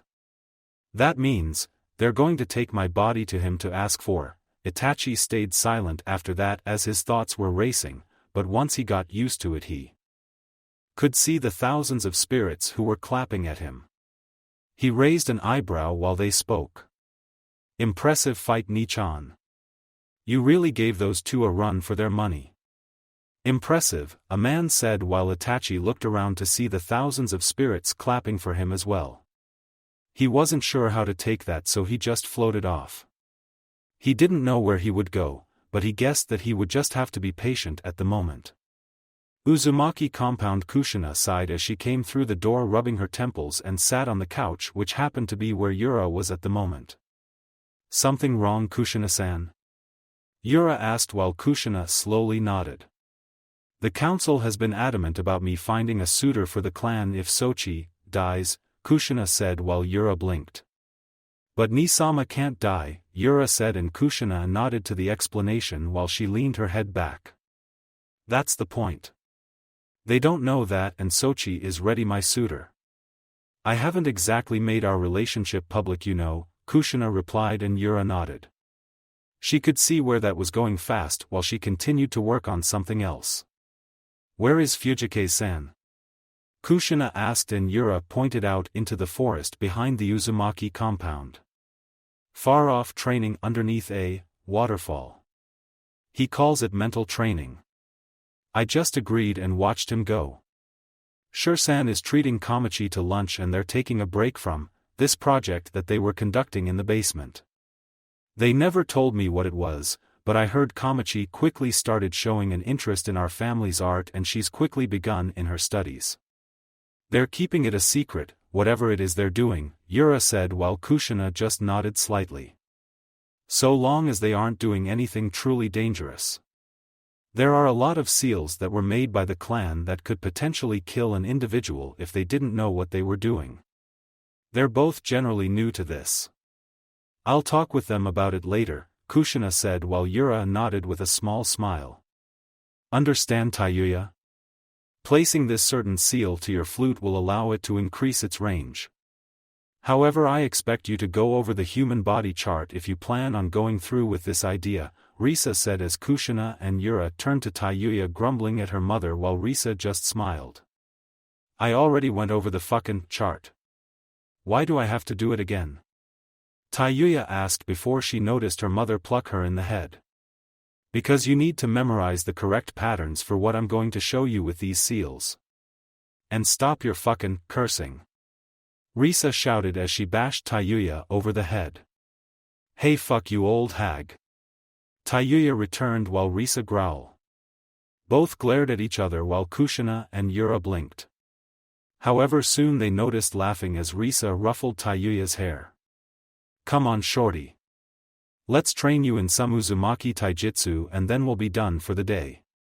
You have to work at the barrier division, don't you? Risa asked while Tayuya grumbled. Honestly, the shits there don't know the slightest squat about the shitty seals that they're producing. Makes me wonder how this place is still standing, Tayuya muttered to herself as she walked off with her mother. Don't those two ever change? Yura asked while Kushina chuckled. I doubt they ever will, but that's Risa, I suppose.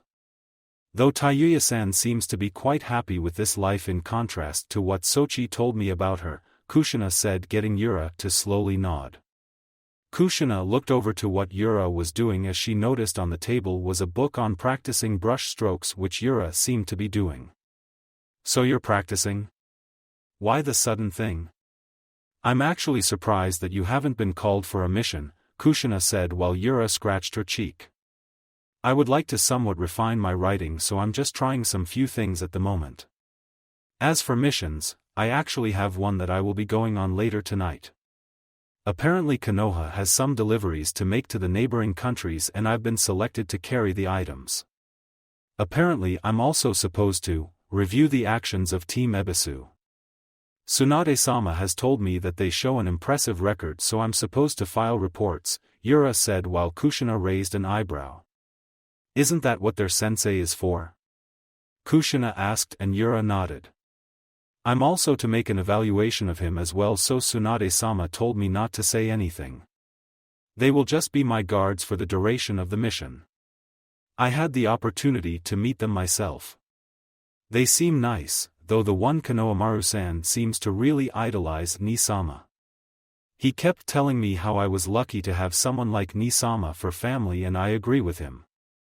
I feel very lucky, Yura said, and Kushina smiled. I do as well. Nothing truly makes me happier than having Sochi at my side, Kushina said, getting a light chuckle from Yura until the younger redhead noticed that the oldest got a devious grin. So speaking of Sochi staying by someone's side, just, how much have you truly gotten to know Sochi? Kushina asked with a small smile while Yura blushed and looked down into her book. I would like to keep such things to myself, Kushina-san.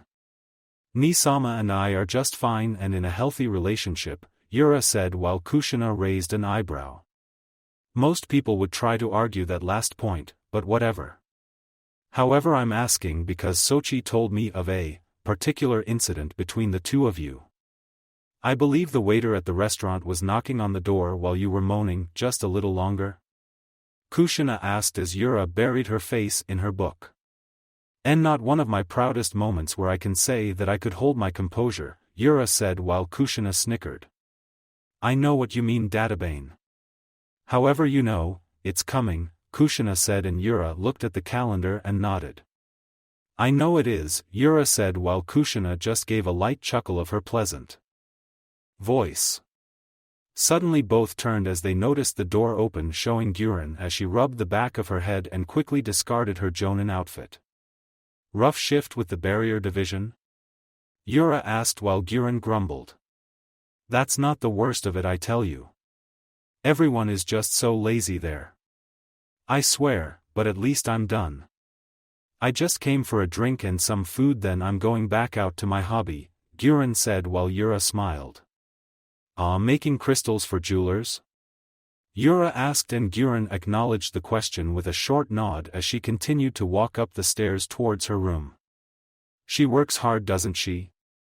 Kushina asked, and Yura nodded before they noticed the door open again and they saw Shur and Kamachi come through the door. I appreciate the lunch. I suppose I needed the break, Kamachi said while Shur rolled his eyes. Kamachi, you train in the dojo constantly. I don't want you to overwork yourself, that's all. How about you rest and I'll put the project on hold. They are still trying to determine a place for you within Konoha's ranks as I understand it, but I'm just a go-between here.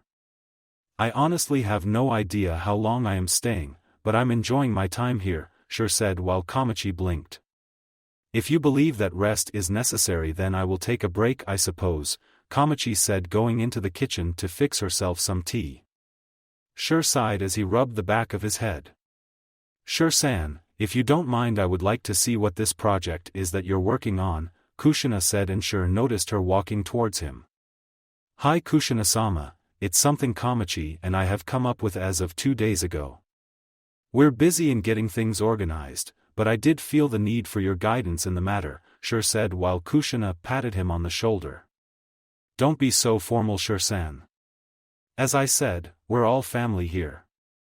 You can show me it just as soon as I have some tea with Kamachi-chan, Kushina said, getting a nod from Shur. I shall set up another cup, Kamachi said, showing that she had heard the conversation herself. Please and thank you, Kushina replied as she noticed Shur go into the basement. Kushina just watched him go before walking into the kitchen, leaving Yura to her writing, though she was sure she couldn't focus upon it after that talk she had with her clan head.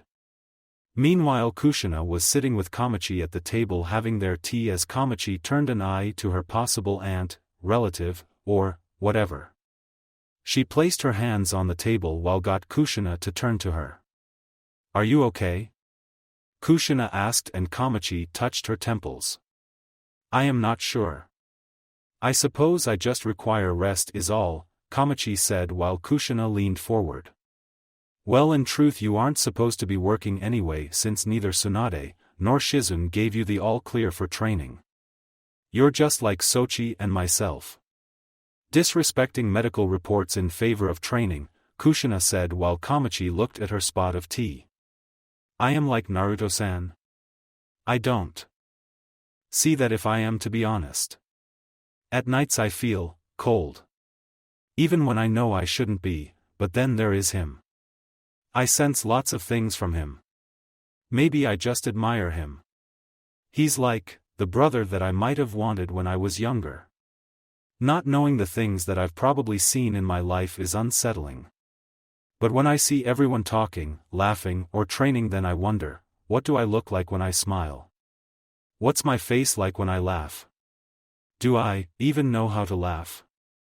At night I feel that someone's taught me to fake smile, to fight, defend myself, and even to take on Jonin-level missions, but not to act in a civilian setting, Kamachi said while Kushina's smile lessened, but not by much as she patted Kamachi's shoulder. Take it one step at a time, Databane. You won't understand it in one night, but trust me. I think that you have a very amazing laugh and smile. We're not going to leave you to this by yourself. We're all going to be there for you. It's what family is for, Kushina said while Kamachi glanced up towards her. She saw Kushina give her a loving smile before Kamachi held her head back down. Thank you Kushina-sama, Kamachi said while Kushina blinked. Kushina-sama? No formalities between family, Kamachi. Kushina is fine, Databane, Kushina said while Kamachi tilted her head to the side. You say Databane quite a bit, Kushina-san, Kamachi said while Kushina blushed. Shut up. I'm just happy, Databane. Kushina snorted while Kamachi just finished her tea. She then quickly escorted Kushina to the basement where Shure was getting ready to unveil what they had been working on. With Kakashi and Yugao, both Heineken members looked over their beheaded target and Yugao quickly pulled out the bingo book. Confirming the kill of Kabata Akimichi. Rank B, Yugao said while Kakashi nodded and sheathed his sword into its holster. Very good, Yugao. I think we tackled most of this. Naruto and Sasuke took out the C ranks and were getting started on the Bs. However, we'll all have to be on guard once we make the AS ranks. Those can get you killed, Kakashi said while Yugao snickered. Not like death has even stopped one of us, Yugao said and Kakashi snickered. I don't deny that part, but we can't take him for granted, Yugao. In truth, the only one who hasn't asked for anything from him has been you, Kakashi said and Yugao folded her arms. That just makes me more humble than you, senpai, Yugao answered and Kakashi narrowed his visible eye before turning it into an eye smile. I suppose you are. Just like us, you know what it's like to lose someone. I figured that you would want Hayate back, Kakashi said while Yugao gave a simple chuckle. I'll tell you the same thing that I told Naruto-san. I really would like to have him back, but knowing that he'll die again someday doesn't make it much better for me. I don't know, I think I would just like to meet him myself when I'm through, Yugao said while Kakashi patted her shoulder. Well. Until that time I'll have to keep you around as much as possible. You're both my friends after all, Kakashi said while Yugao nodded. Ever since joining this team and everything about it, I haven't gone to the memorial stone once. I feel, Hayate understands that I love this team, Yugao said and Kakashi chuckled.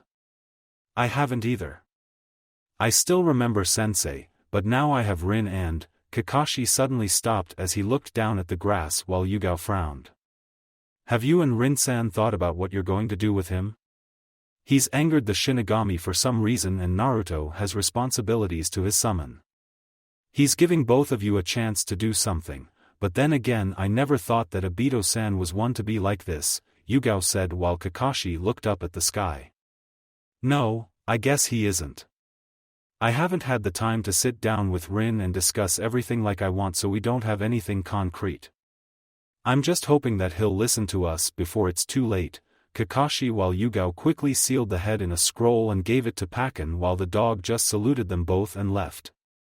Well, I'm sure that you'll think of something, I suppose. So how has Rin-san been since you've both been around each other a lot? Yugao asked and Kakashi turned to her. Exactly what are you assuming? Kakashi asked and Yugao scratched her cheek.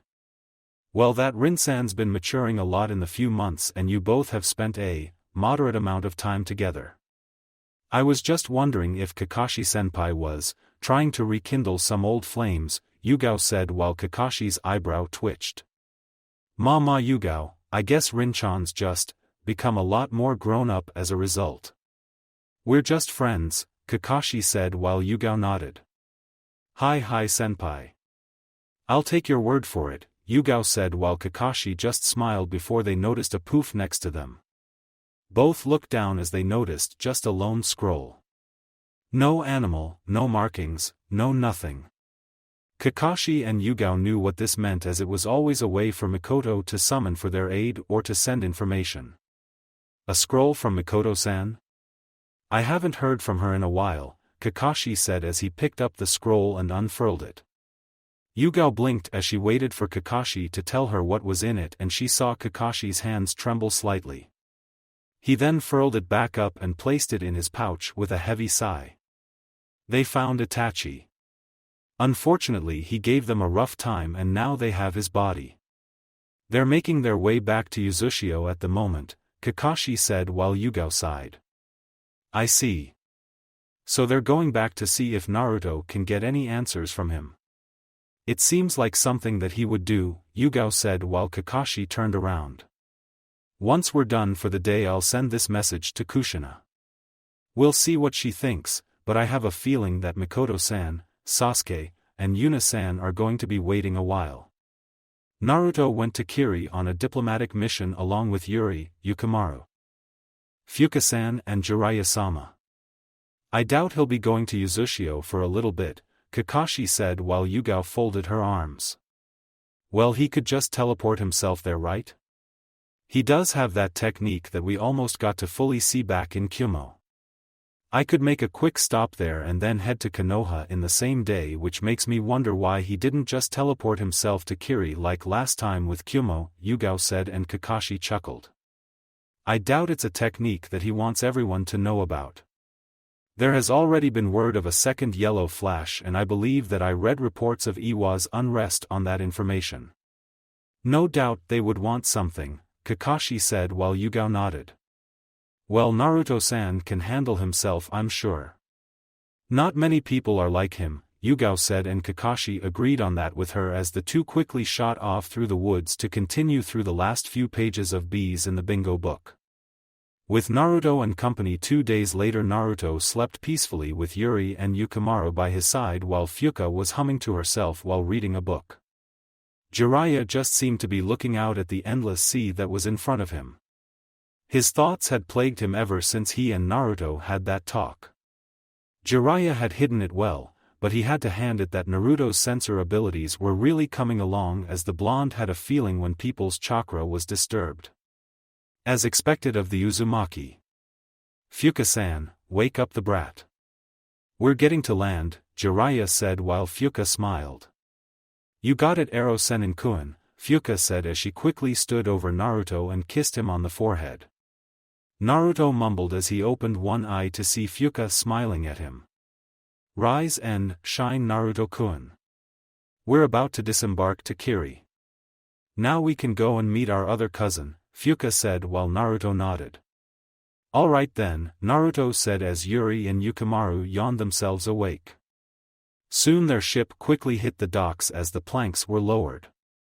Naruto and his friends made it off the ship and, after thanking the captain for the ride, quickly rushed off through the towns of bustling people and headed towards Kirigakure, which would only be a short little walk. Ugh, this mist really is ruining my hair, Fuka said, brushing it to the side. Naruto shook his head while Yuri gave a short chuckle. Yukimaru fished through his pocket for something to read. Jiraiya just kept pace with Naruto while Yuri decided to offer a response. You always seem to take care of your hair the most, Fuka-nichan. It still looks great, she complimented while Fuka snickered. If you say so, she returned as they continued in their walking. It really didn't take any time of all for them to arrive at the gates, and once the mist began to clear, Naruto could see 2 guards at the gates just like in Konoha. The 2 guards leaned over their desk before they quickly stepped out and appeared before Naruto and his group. Stop right there. What business does Konoha have here? One of them asked while Naruto quickly went into his pouch and pulled out a letter. I am here on behalf of Godame Hokage, Tsunade Senju, and Konoha. We're here on diplomacy to Mizukage-sama. Inform her that we've arrived, Naruto said while the guards glanced to each other. That won't be necessary. I already realize that you're here. Ao told me he felt a large signature and I figured that it could only be you. Welcome to Kirigakure, my family, Mei said smiling. Yuri and Fuka smiled slightly while Yukimaru gazed in awe of the pretty woman in front of him. We appreciate you having us, Naruto said holding out his hand while Mei was more than ready to shake it before everyone's sweat dropped as Jiraiya pushed Naruto out of the way and grabbed her hand. Hello miss. Forgive my pupil. He hasn't even complimented a woman as beautiful as yourself, Jiraiya said while Naruto's eyebrow twitched. Yuri shook his head while Fuka pinched the bridge of her nose. Naruto-Nizan, are you alright? Yukimaru asked helping Naruto to his feet while the blonde rubbed his head. Yeah thank you Yukimaru. I'm fine. Just, annoyed, Naruto said and from inside his sword, the others felt the same way. Jiraiya-sama really has not changed, Yahiko said shaking his head while Pakura snorted before ignoring it. Gari rolled his eyes while Dan held his head down in embarrassment. Suiren just watched on slightly amused by the scene in front of her, but slightly angry of the disrespect to her summoner. Well she'd ignore it this time. He seems eccentric, Suiren responded. Yahiko just shook his head at the scene as no one had anything to say anymore to that little incident. I'm pleased to meet you. Your words are too kind. I have heard tales of the great Jiraiya and his efforts. We're pleased to have you within Kiri, Mei said while Jiraiya chuckled lecherously. However he then noticed Mei subtly squeeze his hand sending a jolt of pain while he noticed her smile while she leaned close to his ear. However if you ever push my little, adorable cousin like that again I will melt you. Sannin or not, Mei while Jiraiya whimpered. Well with formalities out of the way, shall we head to the Mizukage mansion? It's still early Naruto-san so if you wish we can get you settled to relax as much as possible. Your friends are allowed to come as they please, Mei said and Naruto dusted himself off. Thank you Mei-san, Naruto said as he, Yuri, Yukimaru and Fuka passed a very stiff Jiraiya. That's what you get Ero Sennin. She's my mother's cousin for a reason, Naruto said in his thoughts and he heard Kyubi snicker at those thoughts before going silent. Ao quickly set them up in a hotel as Yuri dropped her stuff and so did Yukimaru. Fuka sighed as she fell to a soft bed while Naruto did the same. Wait, everyone has someone to sleep with besides me? Naruto, let's switch. Jiraiya said while Naruto turned his head and noticed Fuka brushing her hair. Yeah no I'm not going to do that. Ero Sennin. You've hit on one of my family members already. Give it a rest and behave yourself. I'm the lead on this mission so you'll be following my orders, Naruto said while Jiraiya snorted. Keh brat if you think you're at the stage where you can order me around then you've got another thing coming. Just cause your mother trained you doesn't mean you're as good as me. You're still wet behind the ears, Jiraiya said while Naruto's hands trailed along his sword. He eagerly wanted to prove something out, but Kiri wasn't the place to do it. So Naruto reined himself in and took a deep breath. Deal with it then Ero Sennin. Now since the meeting isn't till a little later then I'm going to head to the Mizukage mansion to talk with Mei-chan. See how she's been. Yuri and Yukimaru can do as they wish and Fuka-chan will complete her mission while Ero Sennin behaves, Naruto said as he came and closed the door. Jiraiya grumbled about disrespectful brats and not knowing their place while Fuka just quickly walked out of the room without a care in the world. Time to go to some weapon shops. I need more ink to practice my seal making. Wanna come with me Yukimaru? Yuri asked and Yukimaru nodded as they walked off leaving only Jiraiya in his room. He gave a lonely sigh before he started on his own business. Naruto exited the hotel quickly and made his way through Kiri. He could see the people conversing with each other, but he also wondered how they had adapted to a life in the mist with it always being around, but he just felt that it was a part of their own way of life. Naturally people were more aligned to the water affinity here and he was sure that he could find some scrolls for sealing water jutsu. Thinking back, maybe he could also ask Mei for some medals. After all Kiri was renowned for their swords, just like Kumo, in a sense. Also Naruto wasn't sure, but he thought that someone was following him. He narrowed his eyes slightly before he quickly walked past a corner. Indeed, there was a person following him as they turned the corner fast, only to see that the blonde was gone. What? Where did he go? The person thought while Naruto raised an eyebrow. I didn't think that I would be suspected of anything so fast. Who are you supposed to be?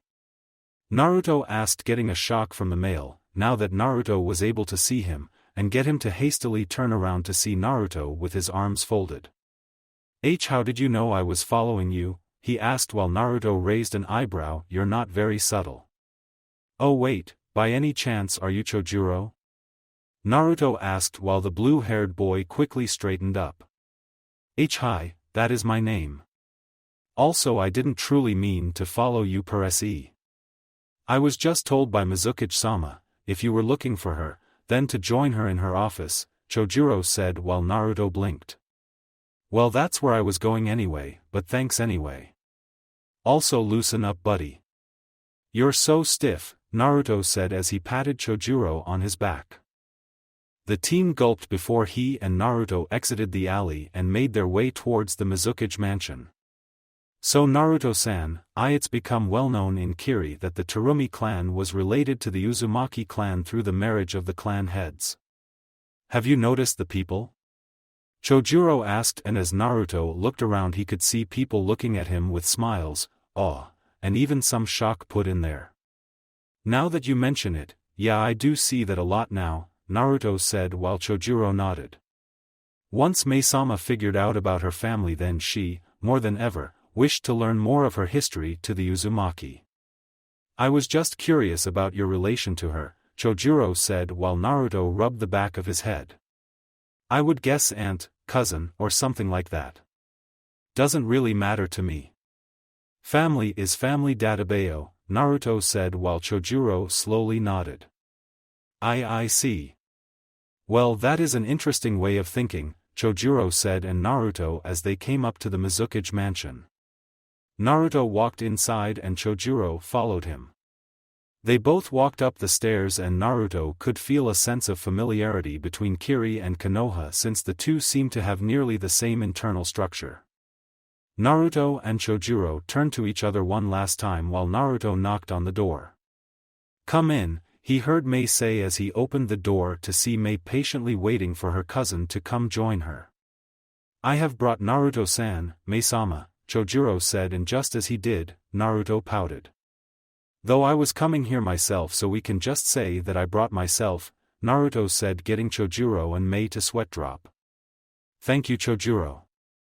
You may go now, Mai said while Chojuro bowed and then left, leaving the two relatives alone. The silence seemed to be the only thing that they could tell was happening at the moment as Naruto looked at Mai. She wrote a few things down before she looked up. Now Naruto-kun, I am your mother's cousin after all. I'm not going to bite, Mai said with a friendly smile while Naruto folded his arms. I'm sure you wouldn't, but even if you are a Terumi, you have that playful Uzumaki glare that Yuri has on occasion that makes me keep my guard up, Naruto said, and Mai quickly chuckled to herself as she flipped a piece of her hair. Is that right? Well, I guess I could take after Kushi-chan, Mai said while Naruto gave a slow nod.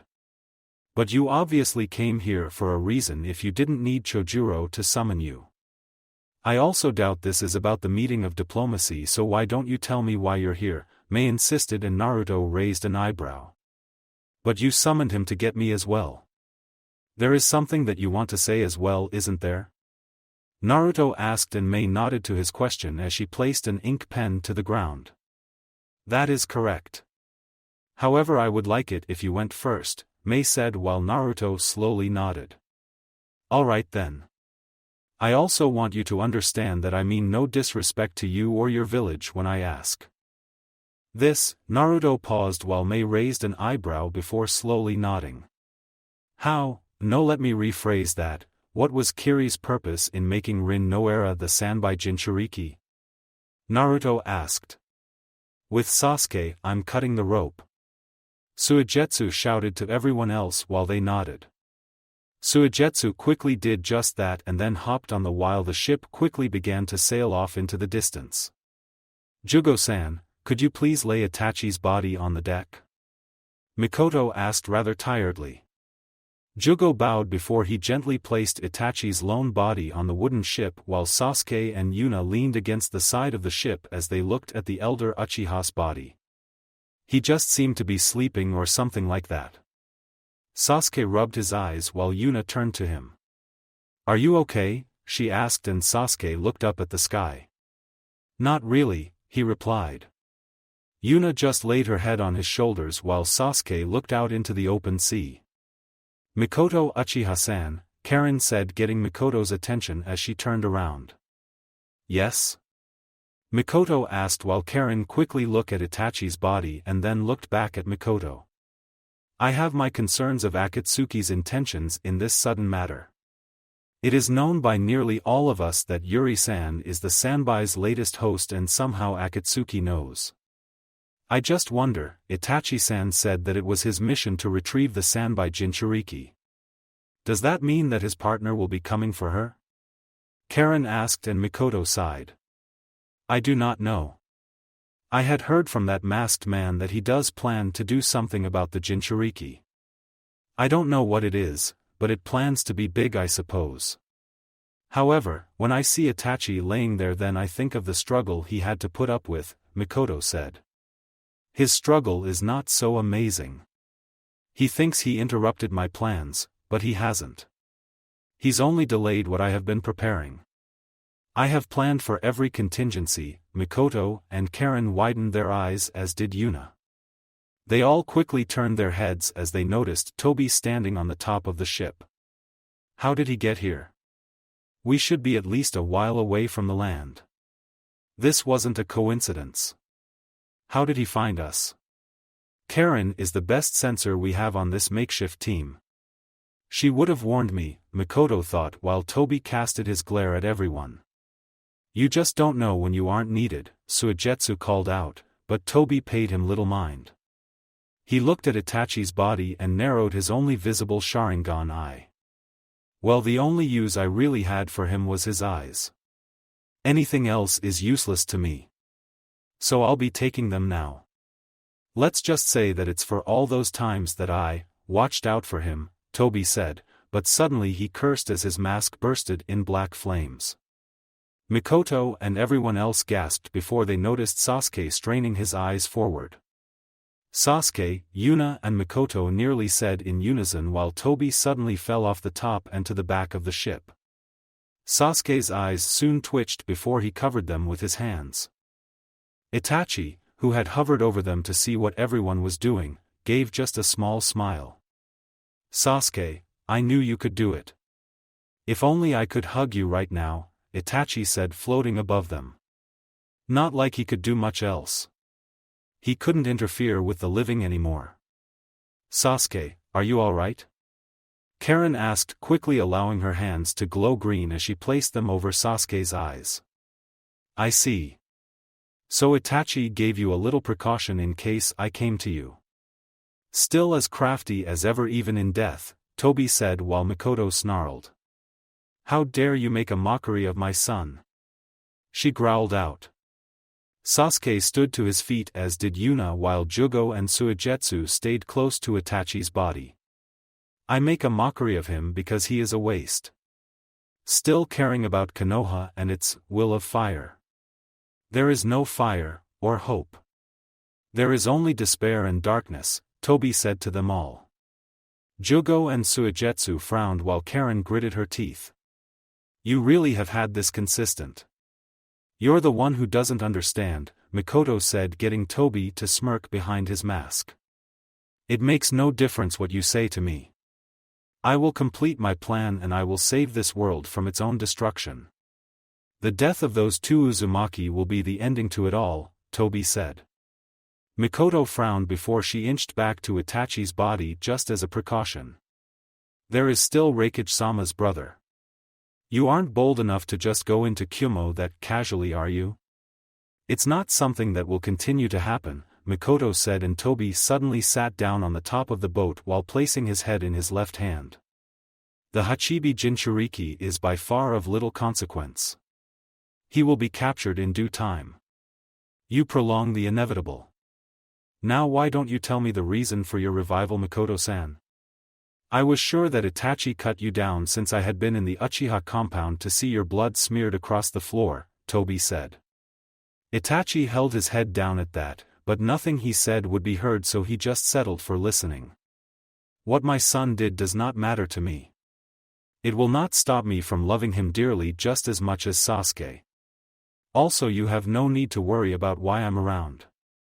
It just so happens that my son was not the killer you expected him to be, Mikoto said with a smirk. This has something to do with the Kyuubi Jinchuriki, does it not? Ever since his return to Konoha, he's been a rather concerning part of my plan. He's just like his father, still a follower of your village's pathetic ideals, Toby said while Mikoto snarled. Leave Shikio-sama out of this. Yuna shouted angrily, getting Toby to glance towards her. Shikio? I have heard that word before. This requires some investigation, Toby thought to himself. Like I would actually try and let you take my family. You're no better than Orochimaru. Karen growled out. Toby spared her a glance and lightly chuckled. That's right. You're an Uzumaki also. Well, that just makes it better, doesn't it? That's right. The era when there are villages is soon to be over. I will bring back the era of the clans. All villages will come together to form one large clan under the rule of the Sharingan. Under the power of Uchiha Madara. As Uchiha, isn't it your duty to aid your clan head in his vision? Toby asked. Sasuke, Yuna and Mikoto just stared at him in anger while Mikoto cleared her throat. Former clan head. Also, that is enough with the Uchiha Madara thing. We all know that you are not Uchiha Madara. How could you turn out this way, Obito? You were such a kind boy, Mikoto said, and Toby casted a murderous look upon everyone. He quickly held out his left hand, getting Mikoto to widen her eyes as she quickly brought her sword to a defensive position while Sasuke and Yuna gasped. Hizen Ankaku Saiyan, dark cloud shattering, Toby muttered as black lighting poured from his hand and shot towards Mikoto in the short distance. Itachi gasped, and so did everyone else as the lightning slammed into Mikoto's sword. It quickly began to spread as it encased her body while Mikoto dropped to the ground in agony. Ka-san, Sasuke said as he got to his feet. There is no kindness in my heart. I doubt there is even a heart. All I have is a hole there. Fall into the black despair of lightning, Toby said while Mikoto growled. She steadily kept her sword in its defensive position before she placed both hands on the handle, and everyone watched as her Sharingan glared back at Toby's. Uchiha no Hanran, Soba Senritsu, Uchiha Revenge, Twin Blade Shiver, Mikoto said, and Toby raised an eyebrow as he noticed chakra surge through Mikoto's sword before she flung quickly through her sword upwards, and everyone watched as the black lightning was redirected into the skies where it exploded off into the clouds. Sasuke and Yuna then went back to Toby as they, Jugo and Suigetsu, readied themselves to attack, but they noticed Toby behind to warp away. Such is expected of Uchiha Kenjutsu. You will follow my plan, all of you. Whether you like it or not, Toby said as he quickly warped away. Mikoto-sama, are you okay? Yuna asked, holding Mikoto up while she gave a small smile brushed her frizzy hair. I'm fine.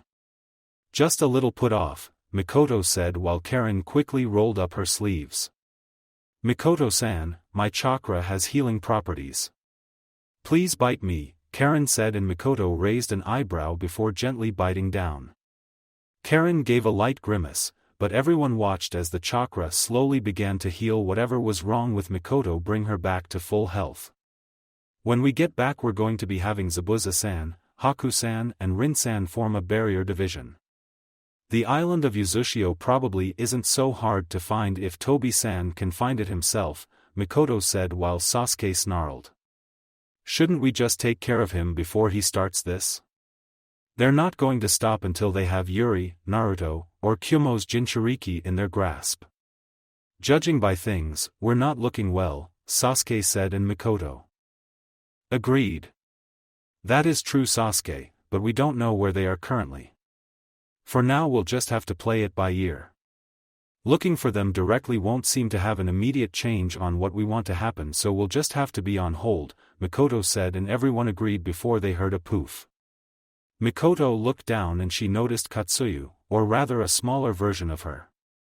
Katsuyu? What's the matter?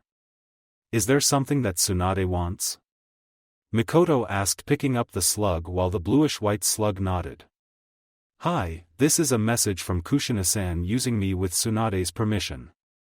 A scroll was to be delivered to you, Katsuyu said as she dropped the scroll that had been tied to her back.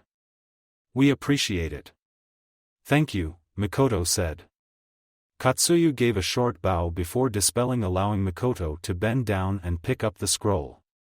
She unstrapped the rope and unfurled the scroll. Everyone waited in silence for her to explain as they noticed Mikoto read along its lines. Itachi landed right next to her and decided to read as well, but he was always a fast reader and just glared at the thing in front of him. Ka-san, what is it? Sasuke asked, and Mikoto quickly pocketed the scroll. 2 days ago I had sent a scroll to Kakashi and Yugao telling them that we accomplished the mission with Itachi. I'd think that Kakashi gave it to Kushina and Kushina to Tsunade. So we're getting the money from Itachi's bounty. Mikoto really didn't like the way that sounded, as she didn't want to make profit off her son's death, and she knew that neither Sasuke nor Yuno was too thrilled about the way that she worded it either. However, since we've accomplished it, Kushina is preparing to come to Uzushio since she's the only one of our team who's back in Konoha. We're meeting at Uzushio to figure out what we're going to do with Itachi, and she says that she's already sent a letter to Naruto telling him to come to Uzushio once the diplomatic mission is finished. Also, Kakashi and Yugao have been doing the bingo book, so the money of Heineken's account is following well. Kushina wishes to discuss the conditions of Itachi's revival once we all meet. I assume that Kakashi and Yugao got one and are heading back to Uzushio. Tsunade has already agreed to this, so we have no need to worry about it, I don't believe.